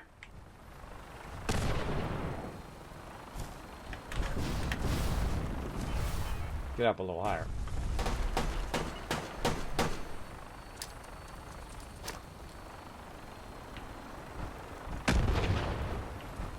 That was a direct hit there. No moss. Well, now we know where the Mothy spawns. Right there. Right off by my, right out there. Alright, well. He's going to get stuck on Mothy there. I'm not going to hang around all day. Now, how's my Red Rocket doing? Red Rocket still doing? Still going good. Alright, let's go back to Poseidon. We got to reclaim it. While we're over here, we'll go ahead and grab some stuff. We're running low on time. We're going to do one more battle here and then one more battle after that. And keep it going. Keep it going. What was the friendly guy's name at Sanctuary? The friendly guy? I know Trash Can Carla. She's not a guy. I love Trash Can Carla. My favorite ghoul, by the way. Trash Can Carla. Why? Because she buys all my stuff and she sells me lots of good stuff. I mean, hey, that's an instant Kismet win right there. Alright, what's something moving over there? Alright, we gotta go in here and do this quest. We gotta retake. Or not. Oh, we had to retake this. Ah, super mutant, eat it.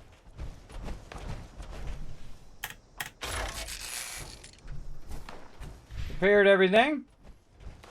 Guess what? 3 more fusion cores. It only goes to 3.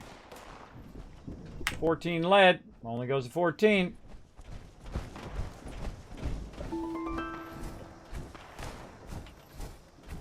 Now I feel like it's a little cheating that they can shoot really far away at my thing. See, and it doesn't shoot back. I find that real annoying. I feel like if it hits it, it should automatically trigger. I hear him out this way. Standing right here.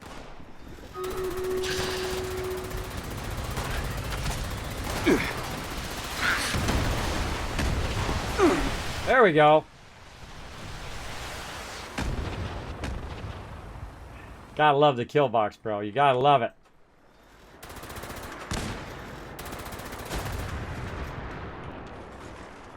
There's one over there. One over there, I'm not gonna bother. Not gonna bother. We're trying to hit my lead thing here. They're trying to hit the helicopter first, and the helicopter didn't take off and defend itself automatically. And I felt it's really weird. If you're not around, it doesn't automatically defend itself.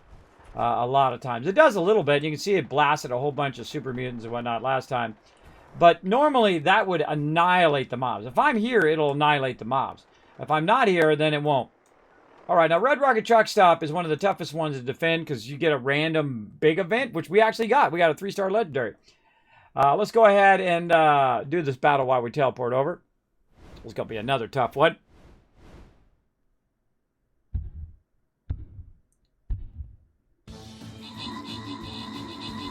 Watch out for our support. That's a real bad position. Our range is doing a good job. Holding them off. Good job on the top side there. Keeping them distracted. Range doing a good job in the middle. I'm trying to tank a lot of that stuff at the bottom. Now all we got to do is, while they're busy up there, to take out this guy down here at the bottom. Move me out of the way and then sweep up before they turn on our support there. Yeah, there we go. That actually worked out pretty well. Good job with that Bannerman up there, keeping him busy. I'm telling you, Bannerman's for the win, bro. Bannerman helping us out there, using the Kismet banner. I'm telling you, this yellow fedora is what does it right here. Look at Yankee. Yankee's rocking that yellow fedora. That's how you bring in the wins, everybody. Boom. All right, Yankee and Bo both getting some love. Rich History G with 60. Wow. That's one of the top assists I've ever seen. 60 assists in that time. Fantastically done. Oh, boy. Where to go? I love this one with the catapults. Oh, it's not the one that I thought it was. Oh, that's a bummer. There's one that's like a fort or the catapults, which is pretty great. Now, this guy right here will keep shooting out mobs, and then down here will be the catapult. Now, I typically will go straight for the catapult, but I feel like in this time, most of the mobs are up here. So we'll go high side, because it's real hard for it to shoot really far. So we do that, and then hopefully we'll blast these, and they got to turn down and grab those guys. Let's give it a shot. I got 99 problems, but assistant ain't one. There you go.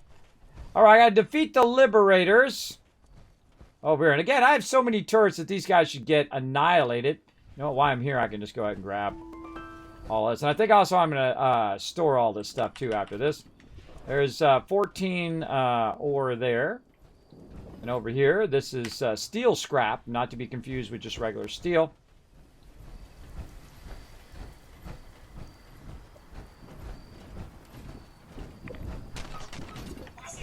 I hear him back there. Anything we need to repair, let's just repair everything.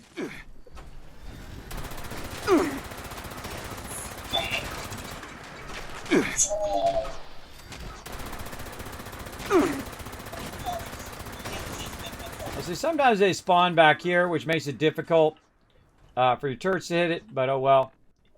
I see we also got good time to actually use one of these hundreds of rataways I have. My purified water to heal myself. Where you at? Behind me. Again, it's the only time I really use my was behind me this way. Shooting past me over there. I'm in the doorway. Lead.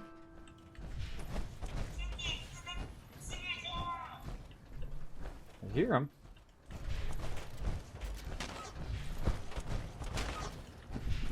There he is. Sneaky little guy. Okay, gun. You wanna, when I push the button, you actually want to shoot. All right, there we go.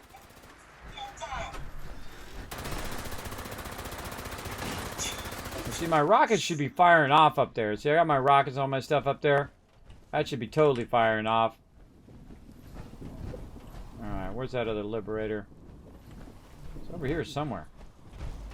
There he is. He was in here. Back behind the door. There we go. So if I'm here, it does a great job of defending.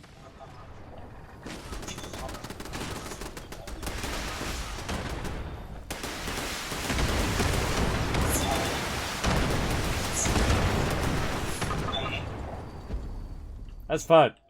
That's fun. But if I'm not here, it does a crappy job of defending. I don't really get it. And they destroyed all my turrets and all of that. It's not worth doing all that. All right, so we got that going. Did we already get all of this? Yes. Okay, now here's what we're going to do. We're going to do a test. We're going to store all this. I'm going to hit R and then R again to store it. We're going to go through and store all of this as well. Let's take out this. I can get it from here. No. Let's go ahead and do this. Now, it'll automatically get rid of all of this if you log out. But I'm just going to hit R and then R again. Now, I could scrap it for the steel and all of that, but it's a waste of my time.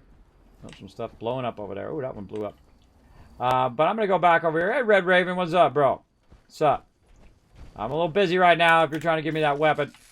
Hold on, bro. Hold on. All right. Come over here. You're going to try to show me this weapon. I'm going to take a look at it.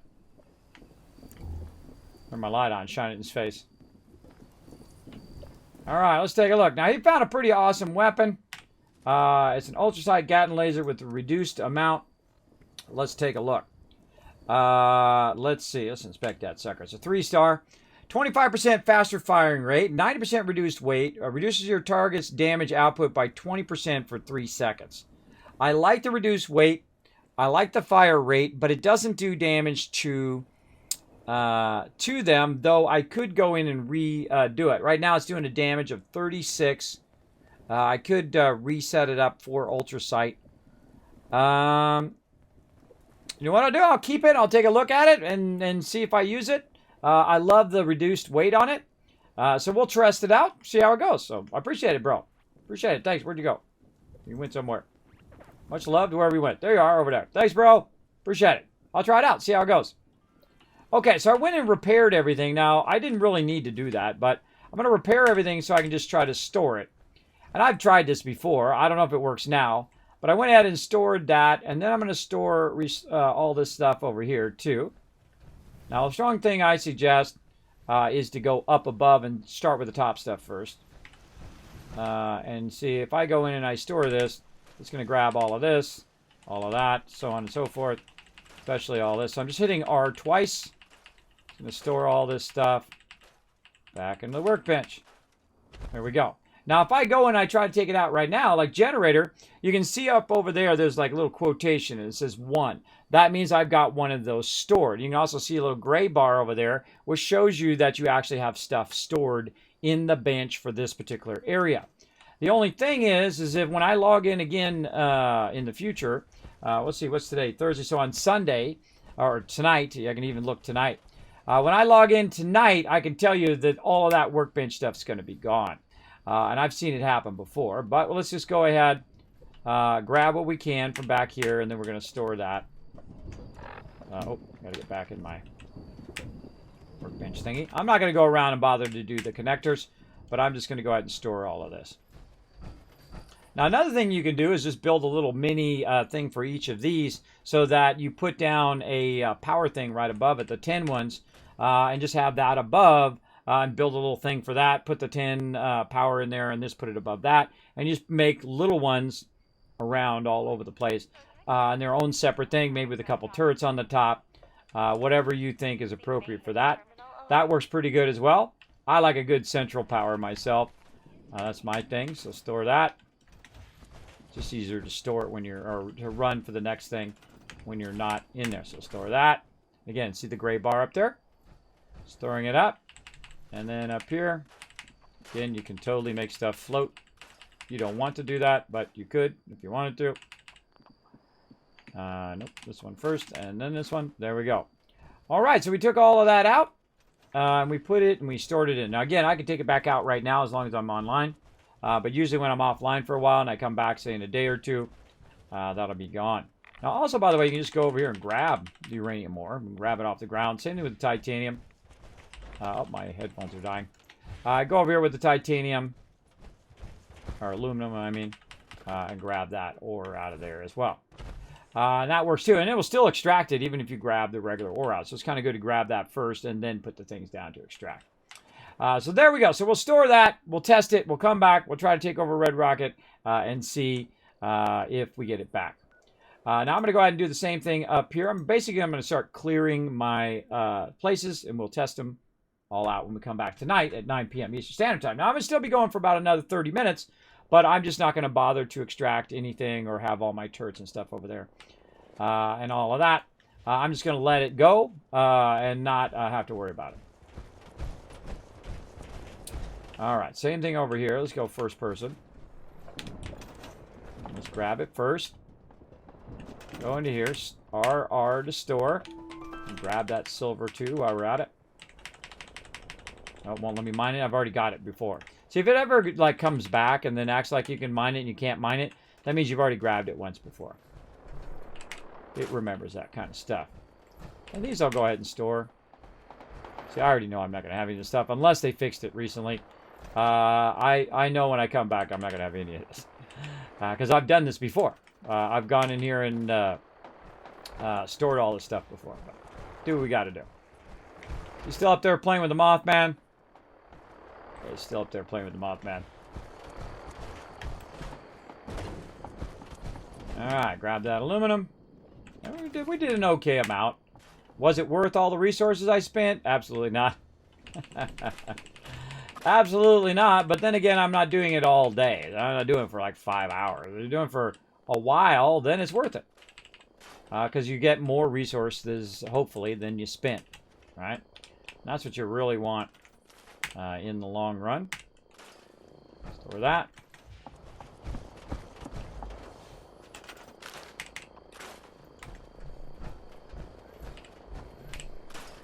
You get a little resources back. These actually probably give you the most resource back. Ceramic, steel, and raw rubber. But definitely want to make sure you get all the stuff out first.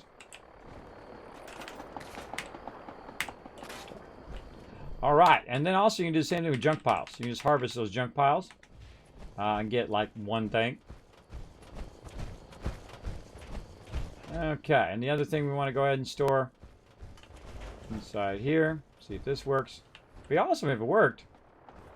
I find that it doesn't, but especially when you're gone for a while. But it works in the moment.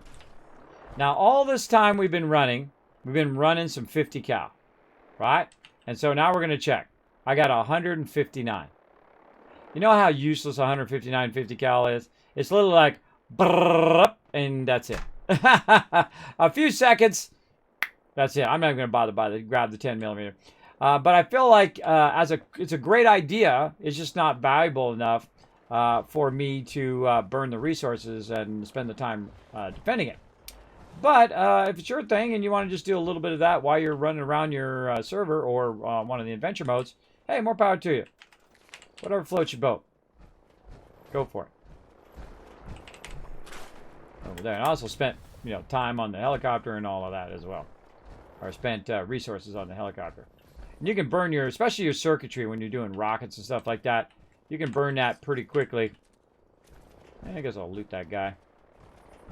This thing just floating here. Get that blowtorch. Alright, we got that done. Stored. Good to go. Alright, and then down to the power plant. Because this stuff takes a minute to go around and do all of this, so I'll run around and grab it.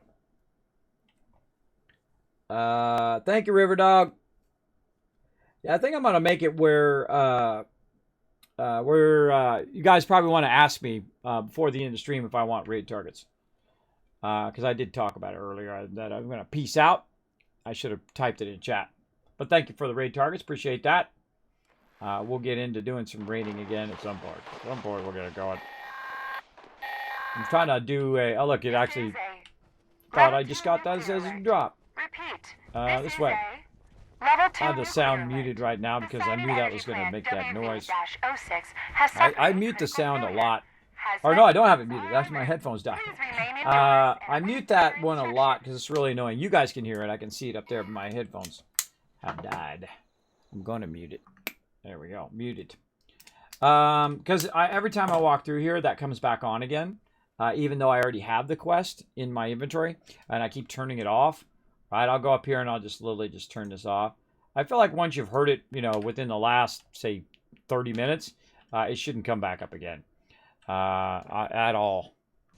Because it's just annoying. It just comes up again and again and again. Alright, I gotta change my headphones so they're on. Gotta put them back to my other headphones. Like so. There we go. Alright, 3 more fusion cores. 14 more lead. I don't even need to see it. I know it's gonna... Oh, 9 lead in this case. And then again, we'll go through. We'll hit R and then R for store. If I can store this in the thing. I can lock it. I can attach a wire to it. I can't scrap it. Move it. Huh. I don't think I've ever tried to move it. You can't move it. I'm trying. It doesn't work. Doesn't work. Alright. Now, to get the top one there, I definitely need to go up the stairs a little bit here. And do a bit of this. Just hitting R a whole lot. And getting that. Again, look, I can just make it float up there if I want to. Not a good idea. I don't like stuff to float. Now, how do we get way up there to get that? Well, we're going to go ahead and use our thing here. Now, actually, I think I made one. Now that I think about it, did I make one?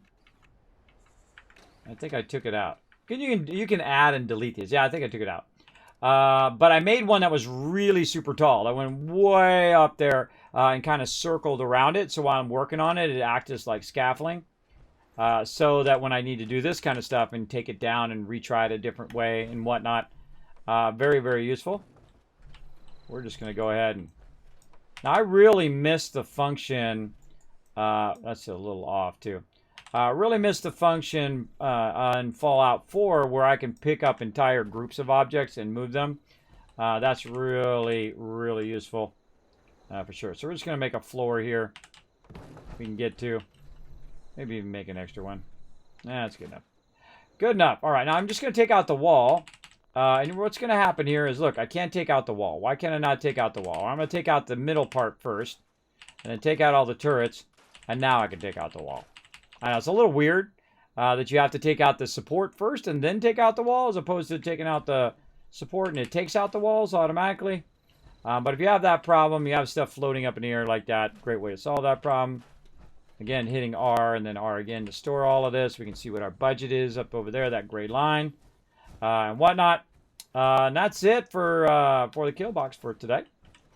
And so we'll go back to our questing. But let's first go back to our camp. Now I could scrap all of that and get a little bit of my resources back. But I feel like the amount of resources that you spend and the amount of resources you get back, I mean, you are really not getting your resources back, especially all your circuitry and stuff like that. I just burned a crazy ton of it. See, I not only burned a crazy ton of it there, just showing you, but also burned a crazy ton of it when I was testing it. So I would make, 12 rocket turrets and 8 other turrets and so on. And it's really, really not good. Because that's a lot of resources. But, yeah, you can always get them back. You can always go and grab them again. You start with nothing. You can always go back and grab. Alright, let's put that in there. Let me just clean house a little bit here. That would have been a nice chess piece at the beginning of the game. Alright, get rid of all that stuff. Let's go ahead and do... We want to do another water run. And, nah, I feel like we got enough. I only go to about 200-300 water, and then I stop because it fills up my inventory. What are we doing? We're talking to Commander Degree down here. Assist her. Oh, I think we got the next quest. We just don't have it in our thing. Yeah, we got to get it out of our Pip-Boy. All right, narrow escape. Bill Beckett's bar. We'll do that later. I'm helping here retrieve government contract. Yeah.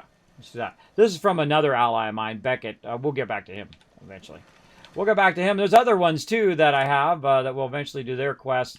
including the Wanderer. Apparently, like at the very beginning of Fallout 76, I got one of the rarest ones. Such is the way it goes. Such is how it goes. Huh.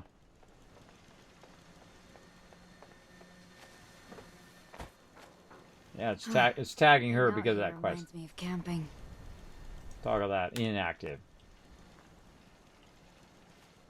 There we go.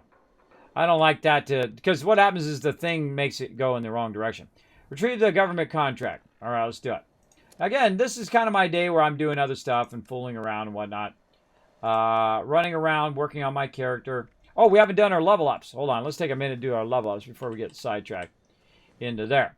Okay, so what I'm going to do is I have 10 level ups right up in here. And you know what I'm going to do with all of them? I'm going to just go ahead and get rid of all of these cards that I am not currently using. Now, all of this stuff here I usually use, but I've got full charge up there as a 2.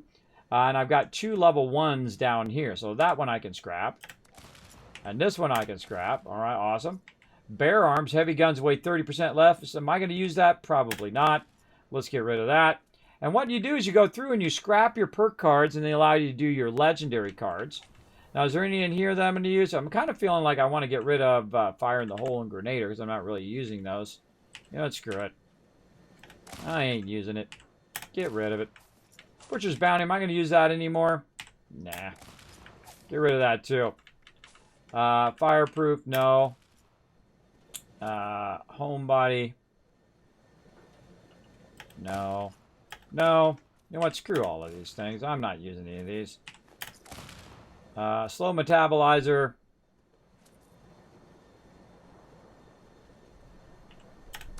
Nope.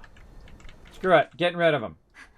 Your disease cures have 50% chance to cure disease on nearby animals. No. EMT. Players you revive come back with health regen for 6 seconds. That one actually is somewhat useful. This one's useful here for my Sempacks or Rataways. That one, no. Inspirational. Magnetic, yes, yes, yes, yes. I like this. You can kind of clean this up. Now, what about over here? Let's see. Armor, yes. Chemist, yes. Contractor, probably not. And I could put that on, by the way, when I'm putting my stuff down, like my Kismet kill box and when I'm building stuff. I rarely ever use it, but I'm going to try to get to use it a bit more. It saves me more resources.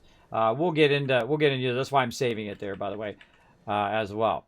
Now, all these other ones that are like 4 stars and 3 stars that unlock different types of weapons, especially my scrapper there, those ones I'm definitely not getting rid of. But I feel like, you know what? Let's just go ahead and level up Contractor. So we'll pick a perk. We'll switch over to Intelligence. Missed it, of course. And again. There we go. So we'll go ahead and just, if we're going to do it, let's do it all the way, everybody. Let's go all in. There we go.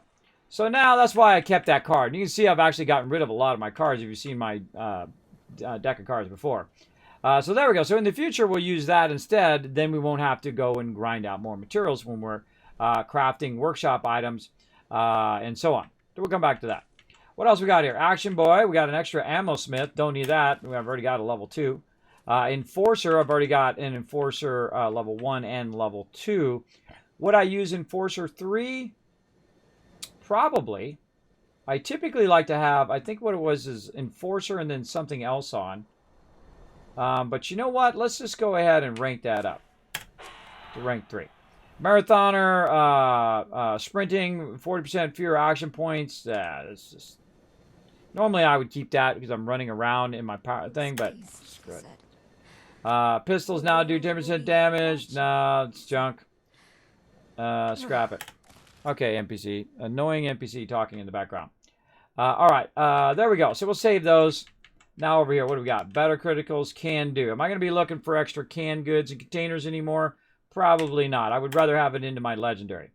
So let's get rid of those. 4-leaf clover, that was a fun one. I'll use that every now and again. Scrounger's pretty good too for ammo, but I'm not really looking for ammo anymore, so that's out of there. And now we clean that up as well. So basically, we got rid of all the ones that I'm typically not using. And this is part of the new legendary system. It's awesome. Really like it. They did a great job. Now, I also can pick some perks, or I can move points. Right now, I'm just going to go ahead and pick some perks. I'm going to pick whatever the thing that comes up, usually first, whatever the first thing is. In this case, it's Action Boy. So I'm going to go ahead and get Action Boy right there. And then I'm going to do it again. And again, and again. And you're like, well, Kismet, that makes no sense, bro. That makes no sense. You'll see.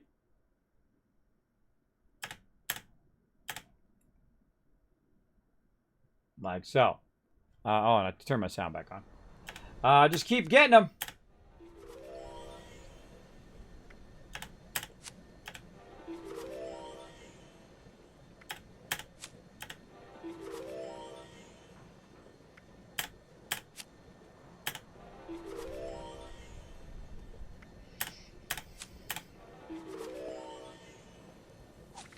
All right, now I got a whole bunch of Action Boys.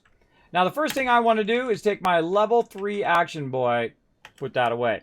That's because I don't want to accidentally get rid of that one because I actually used that card. So now we're going to scrap this. I have 7 Action Boys. We're going to say F and then E. F, E, F, E, F, E, F, E, F, E, F, E, F, E, D, D. Lady, shut up because I'm tired of you talking constantly. Blah, blah, blah, blah, blah, blah. Lady, quiet! Shush! Muted her. All right, so I still have my Action Boy, and I scrapped a whole bunch of stuff. Now I have 78 legendary points over there. And I happen to be a level 170, so I've already done a bit of my action points here. Now here's the cool thing. You can actually take these off and actually put action points toward different cards than the ones you actually have on now, which is pretty cool. Now to upgrade this one right here, to rank this one up, I need 100 over here, so I can then unlock tier 2 terminals automatically. Or over here, I could go ahead and rank this one up by 100, and that'll give me plus 3 charisma. Right now, I got plus 2 charisma from this card. Same thing over here at luck, gives me plus 2 luck, which allows me to put more cards on and whatnot. Those are 2 perk points, by the way. 2 luck points, but most importantly, 2 perk points, which allow you to put more cards on, which is pretty awesome. And this I absolutely love. This is my favorite card ever. Actually, I already have this leveled up to level 3. And this gives me basically 100% more rounds. So I can make literally like 700 in couple with the Ammo Smith with 700. Then you couple it with your crafting perk. Go back out of there. I didn't go that far. With your crafting perk over here, your super duper.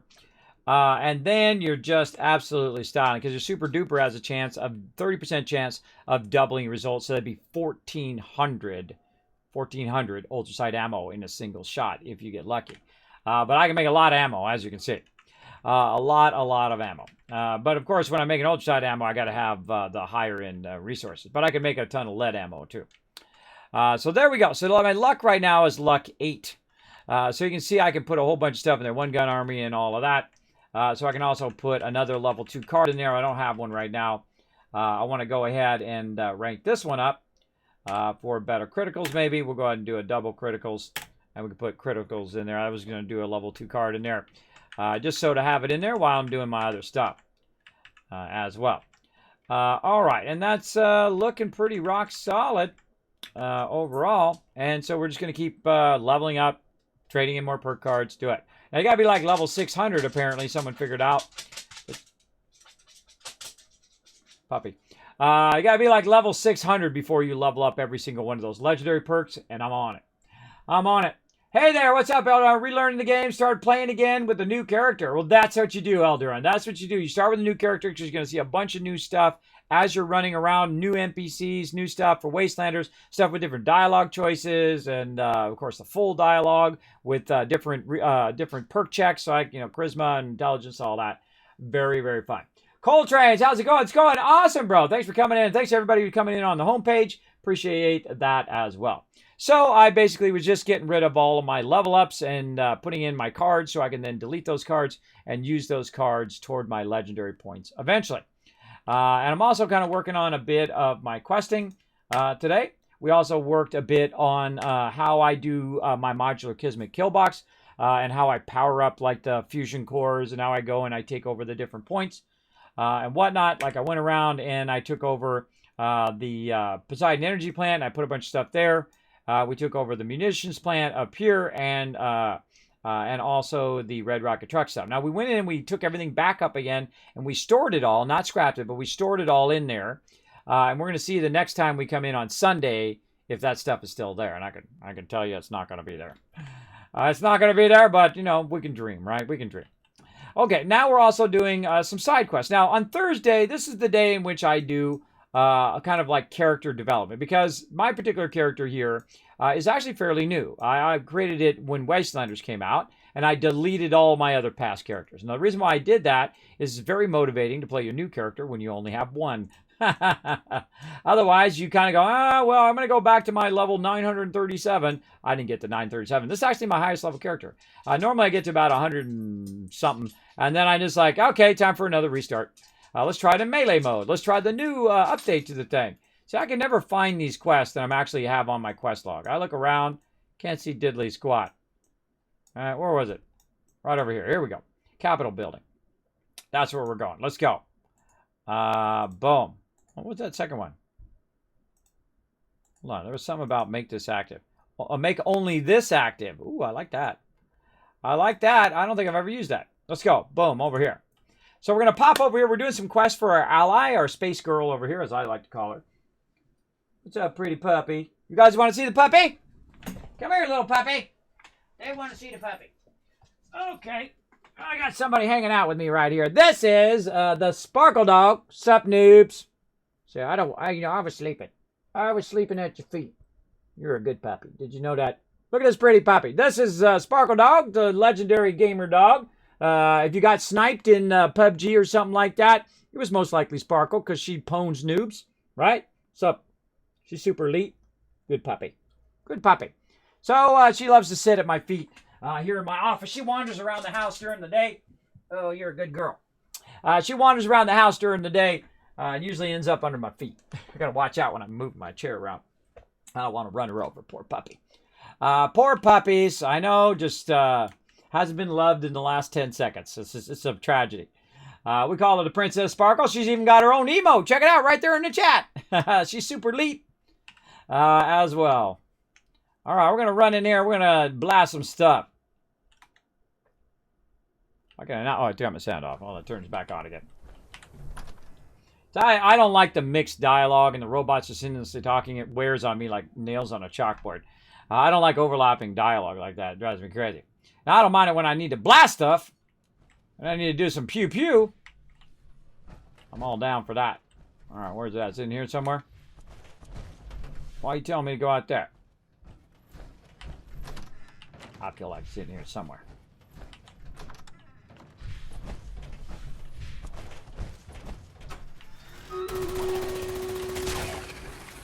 Timing. Come on, where's the rest of you?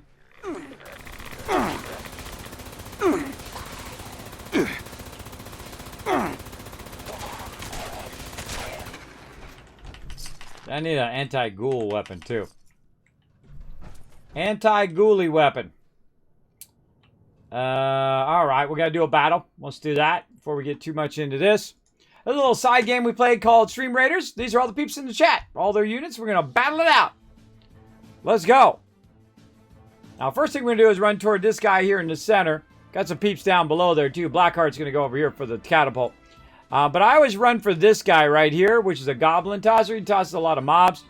So I try to wipe him out first. Go ahead and zoom out so you can see all the battle. Now, I don't know why it's always running where I'm at. It always runs right where I'm at over here. It happens.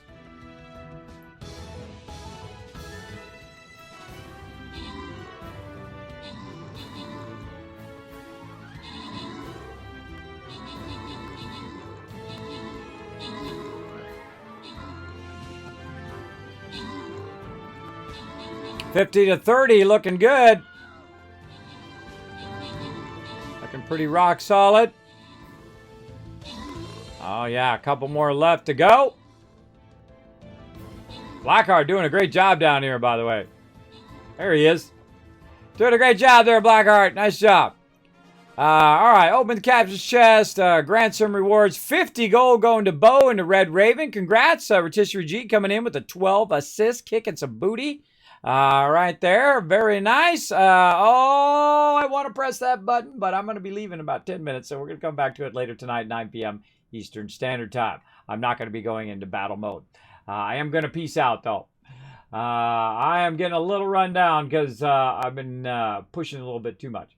Keep running out of cement, wood, and metal building for my base. Great place to get cement, wood, and metal is to go to the starter areas. Right over here, right in the starter area, there's a lumber yard out here. Where's that lumber yard? Right here. This lumber yard right here, great place for wood. There's actually some NPCs that'll give you some wood there, and you can collect it from there. There's also people around the wasteland that you run into that have wood. Sometimes way over here by Sylvia Homestead, way down here. Oh, it's funny, I haven't even got that POI yet. Way down here at the bottom, there's sometimes some ladies there, and there's places all over that you can talk to NPCs, and they give you some wood as well. Very, I find I end up probably mostly with steel and wood, a lot of that. We'll go do manhunt as an event real quick. No, let's not get distracted. We'll stay on point. All right, stay on point with what we're doing. So we'll come back to more stream raiders later on.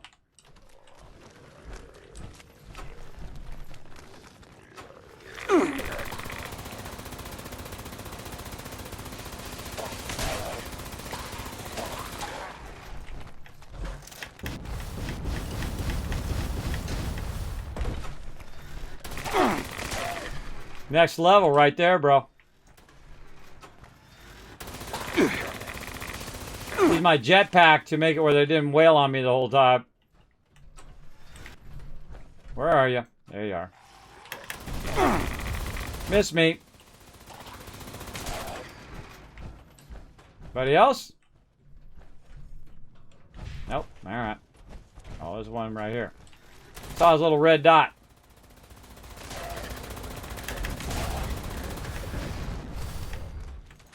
I heard him behind me.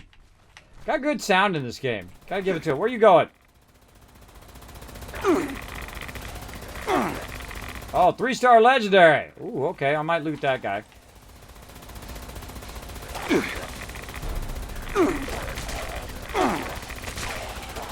Ooh, mama.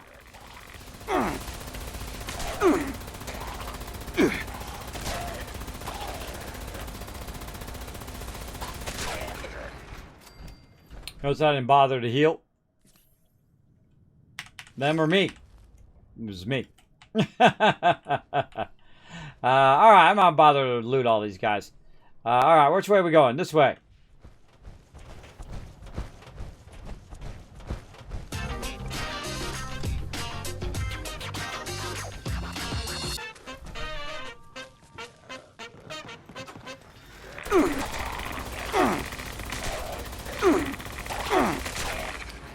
Thank you very much for coming in. El Gato Pub coming in, showing some love. You actually own a pub? That's a good question. That's a good question. Thank you so much for the Prime sub love there. Was that Prime? Look, no, just straight up subscription. Thank you very much. It's a new sub, everybody. Let's show them some new sub love in the chat. I want to see some hearts blowing it up there in the chat. Come on over here, guys. Come on, I'm gonna smoke all of you. Let's go. I'm gonna show them the ultimate disrespect and not even bother to loot them. That's how I show the ultimate disrespect. 2 mobs. Alright, I feel like it's around here somewhere. We just gotta wander around. Apparently it's got 50,000 miles between me and where we're going. Oh, psych. Went to the left there, bro.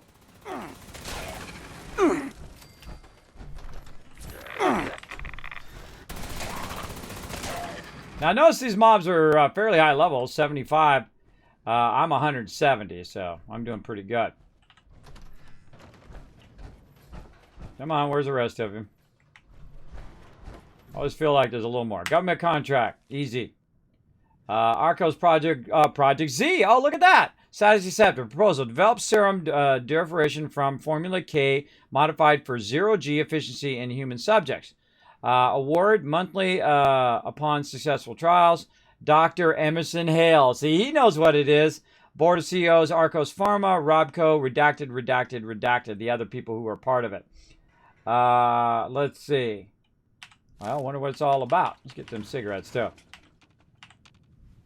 There we go. I think we have just enough time to bring this back and see what's up. I feel like these ally quests are really, really fun. Whoa, look at that love for you in the chat.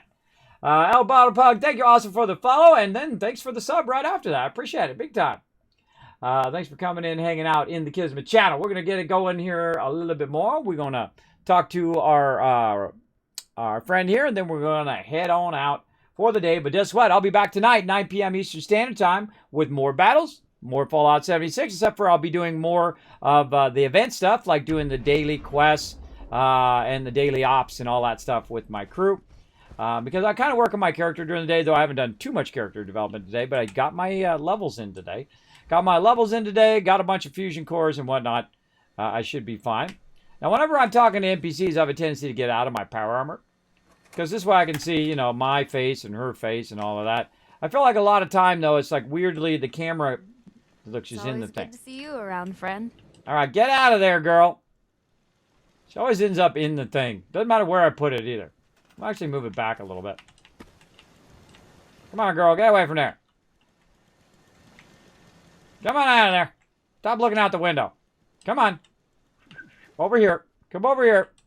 You know, in some games, you can move the thing, and then they walk toward the thing, and you can make them walk where you want them to walk. All right, come on. Come on out of there. Let's go.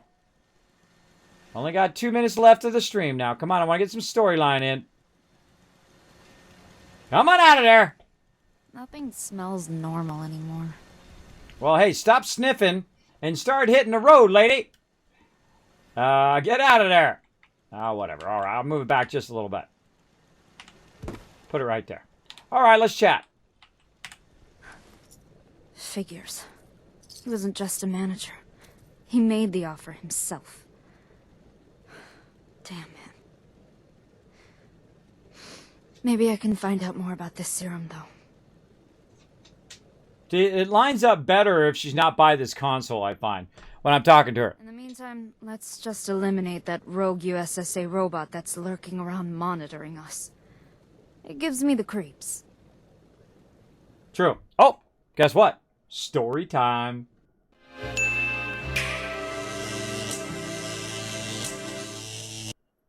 There we go.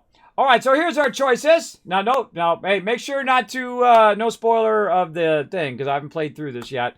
No spoilers. All right, let's do it. Right, I'll take care of this robot, no problem. Why aren't these robots just coming right to you? What is your end goal here? Sorry, Commander, I can't right now. Screw you. Doesn't actually say that. It says maybe later, but I just say that part in there. Right, I'll take care of this robot, no problem. I'm on it. Back in my college days, we used to watch robots fight in the basement of the science building. We used to joke about how scary that would be. You know, if they ever came after us all, that kind of thing. Yeah. Anyway, thanks. All right. Now, I got more choices. I love all the dialogue choices. I do all the dialogue choices because I'm hardcore. I like to look at all the lore and all that stuff. So we're going to get into it. So in this one, in your records, it mentions Serum Z. We need a link. Agreed. It seems like some sort of experimental biomedical formula. It might be worth checking records about Arctos. Maybe they knew something? Maybe. Do you remember the experiments in your patent records? No. Nothing. Looks like it was going on for... years. How? How could this have happened without me knowing anything? The year or two prior to going on the mission, we just tried to relax. They gave us meditation tapes so we could get adjusted to the silence of space. Some had white noise, others had thunderstorm sounds. I listened to whale songs. Clearly, whale songs were more effective than I thought. Yeah, a little Vault-Tec-like experiment there on them when they didn't even know what was going on. Did you notice any more headaches when that last robot went down? You know, I did. What does that mean? I wonder. It was a sudden spike, right behind the eyes. Sophia, when everything is over, what will we do? Strange. I haven't even really considered it much. I can't imagine anything beyond these headaches right now. And finding out what they did. But I guess, well, I hope whatever happens, we're still together. We make a good team, friend. All right. Good storyline. I like these storylines of the allies. I think they're really well done. Roger. Stay safe out there. Stay safe out there. All right.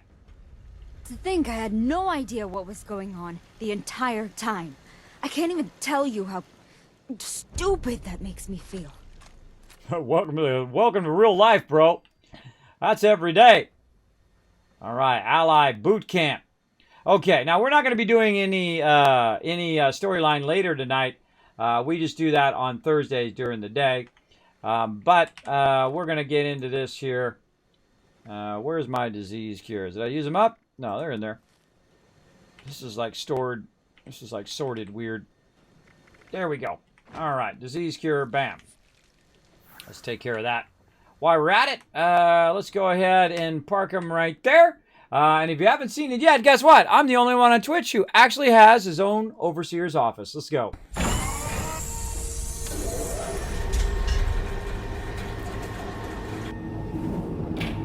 Welcome to my overseer's office, everybody. I've had this office for like 5 years. Pretty awesome. My name is Overseer Kismet, or they call me the Wasteland Tycoon. Thanks for joining me today. What we're going to do is head out for the day. We'll be back tonight, 9 p.m. Eastern Standard Time. I stream at 9 a.m., 9 p.m., 9 a.m., 9 p.m., 9 a.m., 9 p.m., 9 a.m., 9 p.m. Tuesday, Monday through Thursday as well. And then on Friday in the morning, 9 a.m., and Saturday, Sunday, 9 p.m. and 9 p.m. again. So you can find that schedule right there in the chat. You can also find out all my social medias. Do me a huge favor. Click that link over to Twitter. Hit that follow button so you can see my schedule and see all the latest stuff coming here from the channel, including videos and guides and all that kind of stuff. If you like to just go straight to the guides and check those out as well, you can check out the YouTube channel. Go over there, hit that subscribe button. I think I'm 1,999 subscribers on YouTube. So you could be my 2000th one. So there we go. Also check out the website. I have a killer website, kismet.gg. Check out unboxings over there. You can check out all my studio equipment here as a streamer. If you're an aspiring streamer, feel free to check that out. And of course, also connect with the rest of the community here, Teamwork Tycoons, in Discord. Go into Discord. You can read the rules in there, hit that check mark, and then you can access the different areas by dropping your pet pics in there, your favorite memes, mega builds that you've done, awesome builds you might have done in Fallout. Feel free to post those under builds and whatnot. Everybody loves to see those. I love to see them. I look at them every single time, so feel free to drop that stuff in there. Brighten somebody's day. That's why we call that section Brighten Somebody's Day.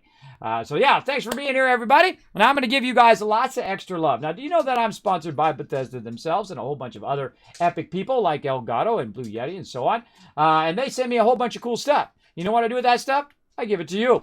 That's what I do. By giving you guys 1,000 Kids Caps there, you can buy tickets for future giveaways and potentially win some of those epic loot. So there you go. I'm going to give you an extra 1,000 for crushing those retweets. Actually, give you an extra 2,000 for crushing those retweets and also being here all the way to the end of the stream. Appreciate it big time. Now you got tons and tons of Kids Caps for future giveaways. So you have a big chance to win. And I will be back again in how many hours from now? 9, 8, 7. So 7 hours from now, whatever is your local time. 7 hours from now, 9 p.m. Eastern Standard Time. Thanks for being here. I love each and every one of you. Bye, everybody.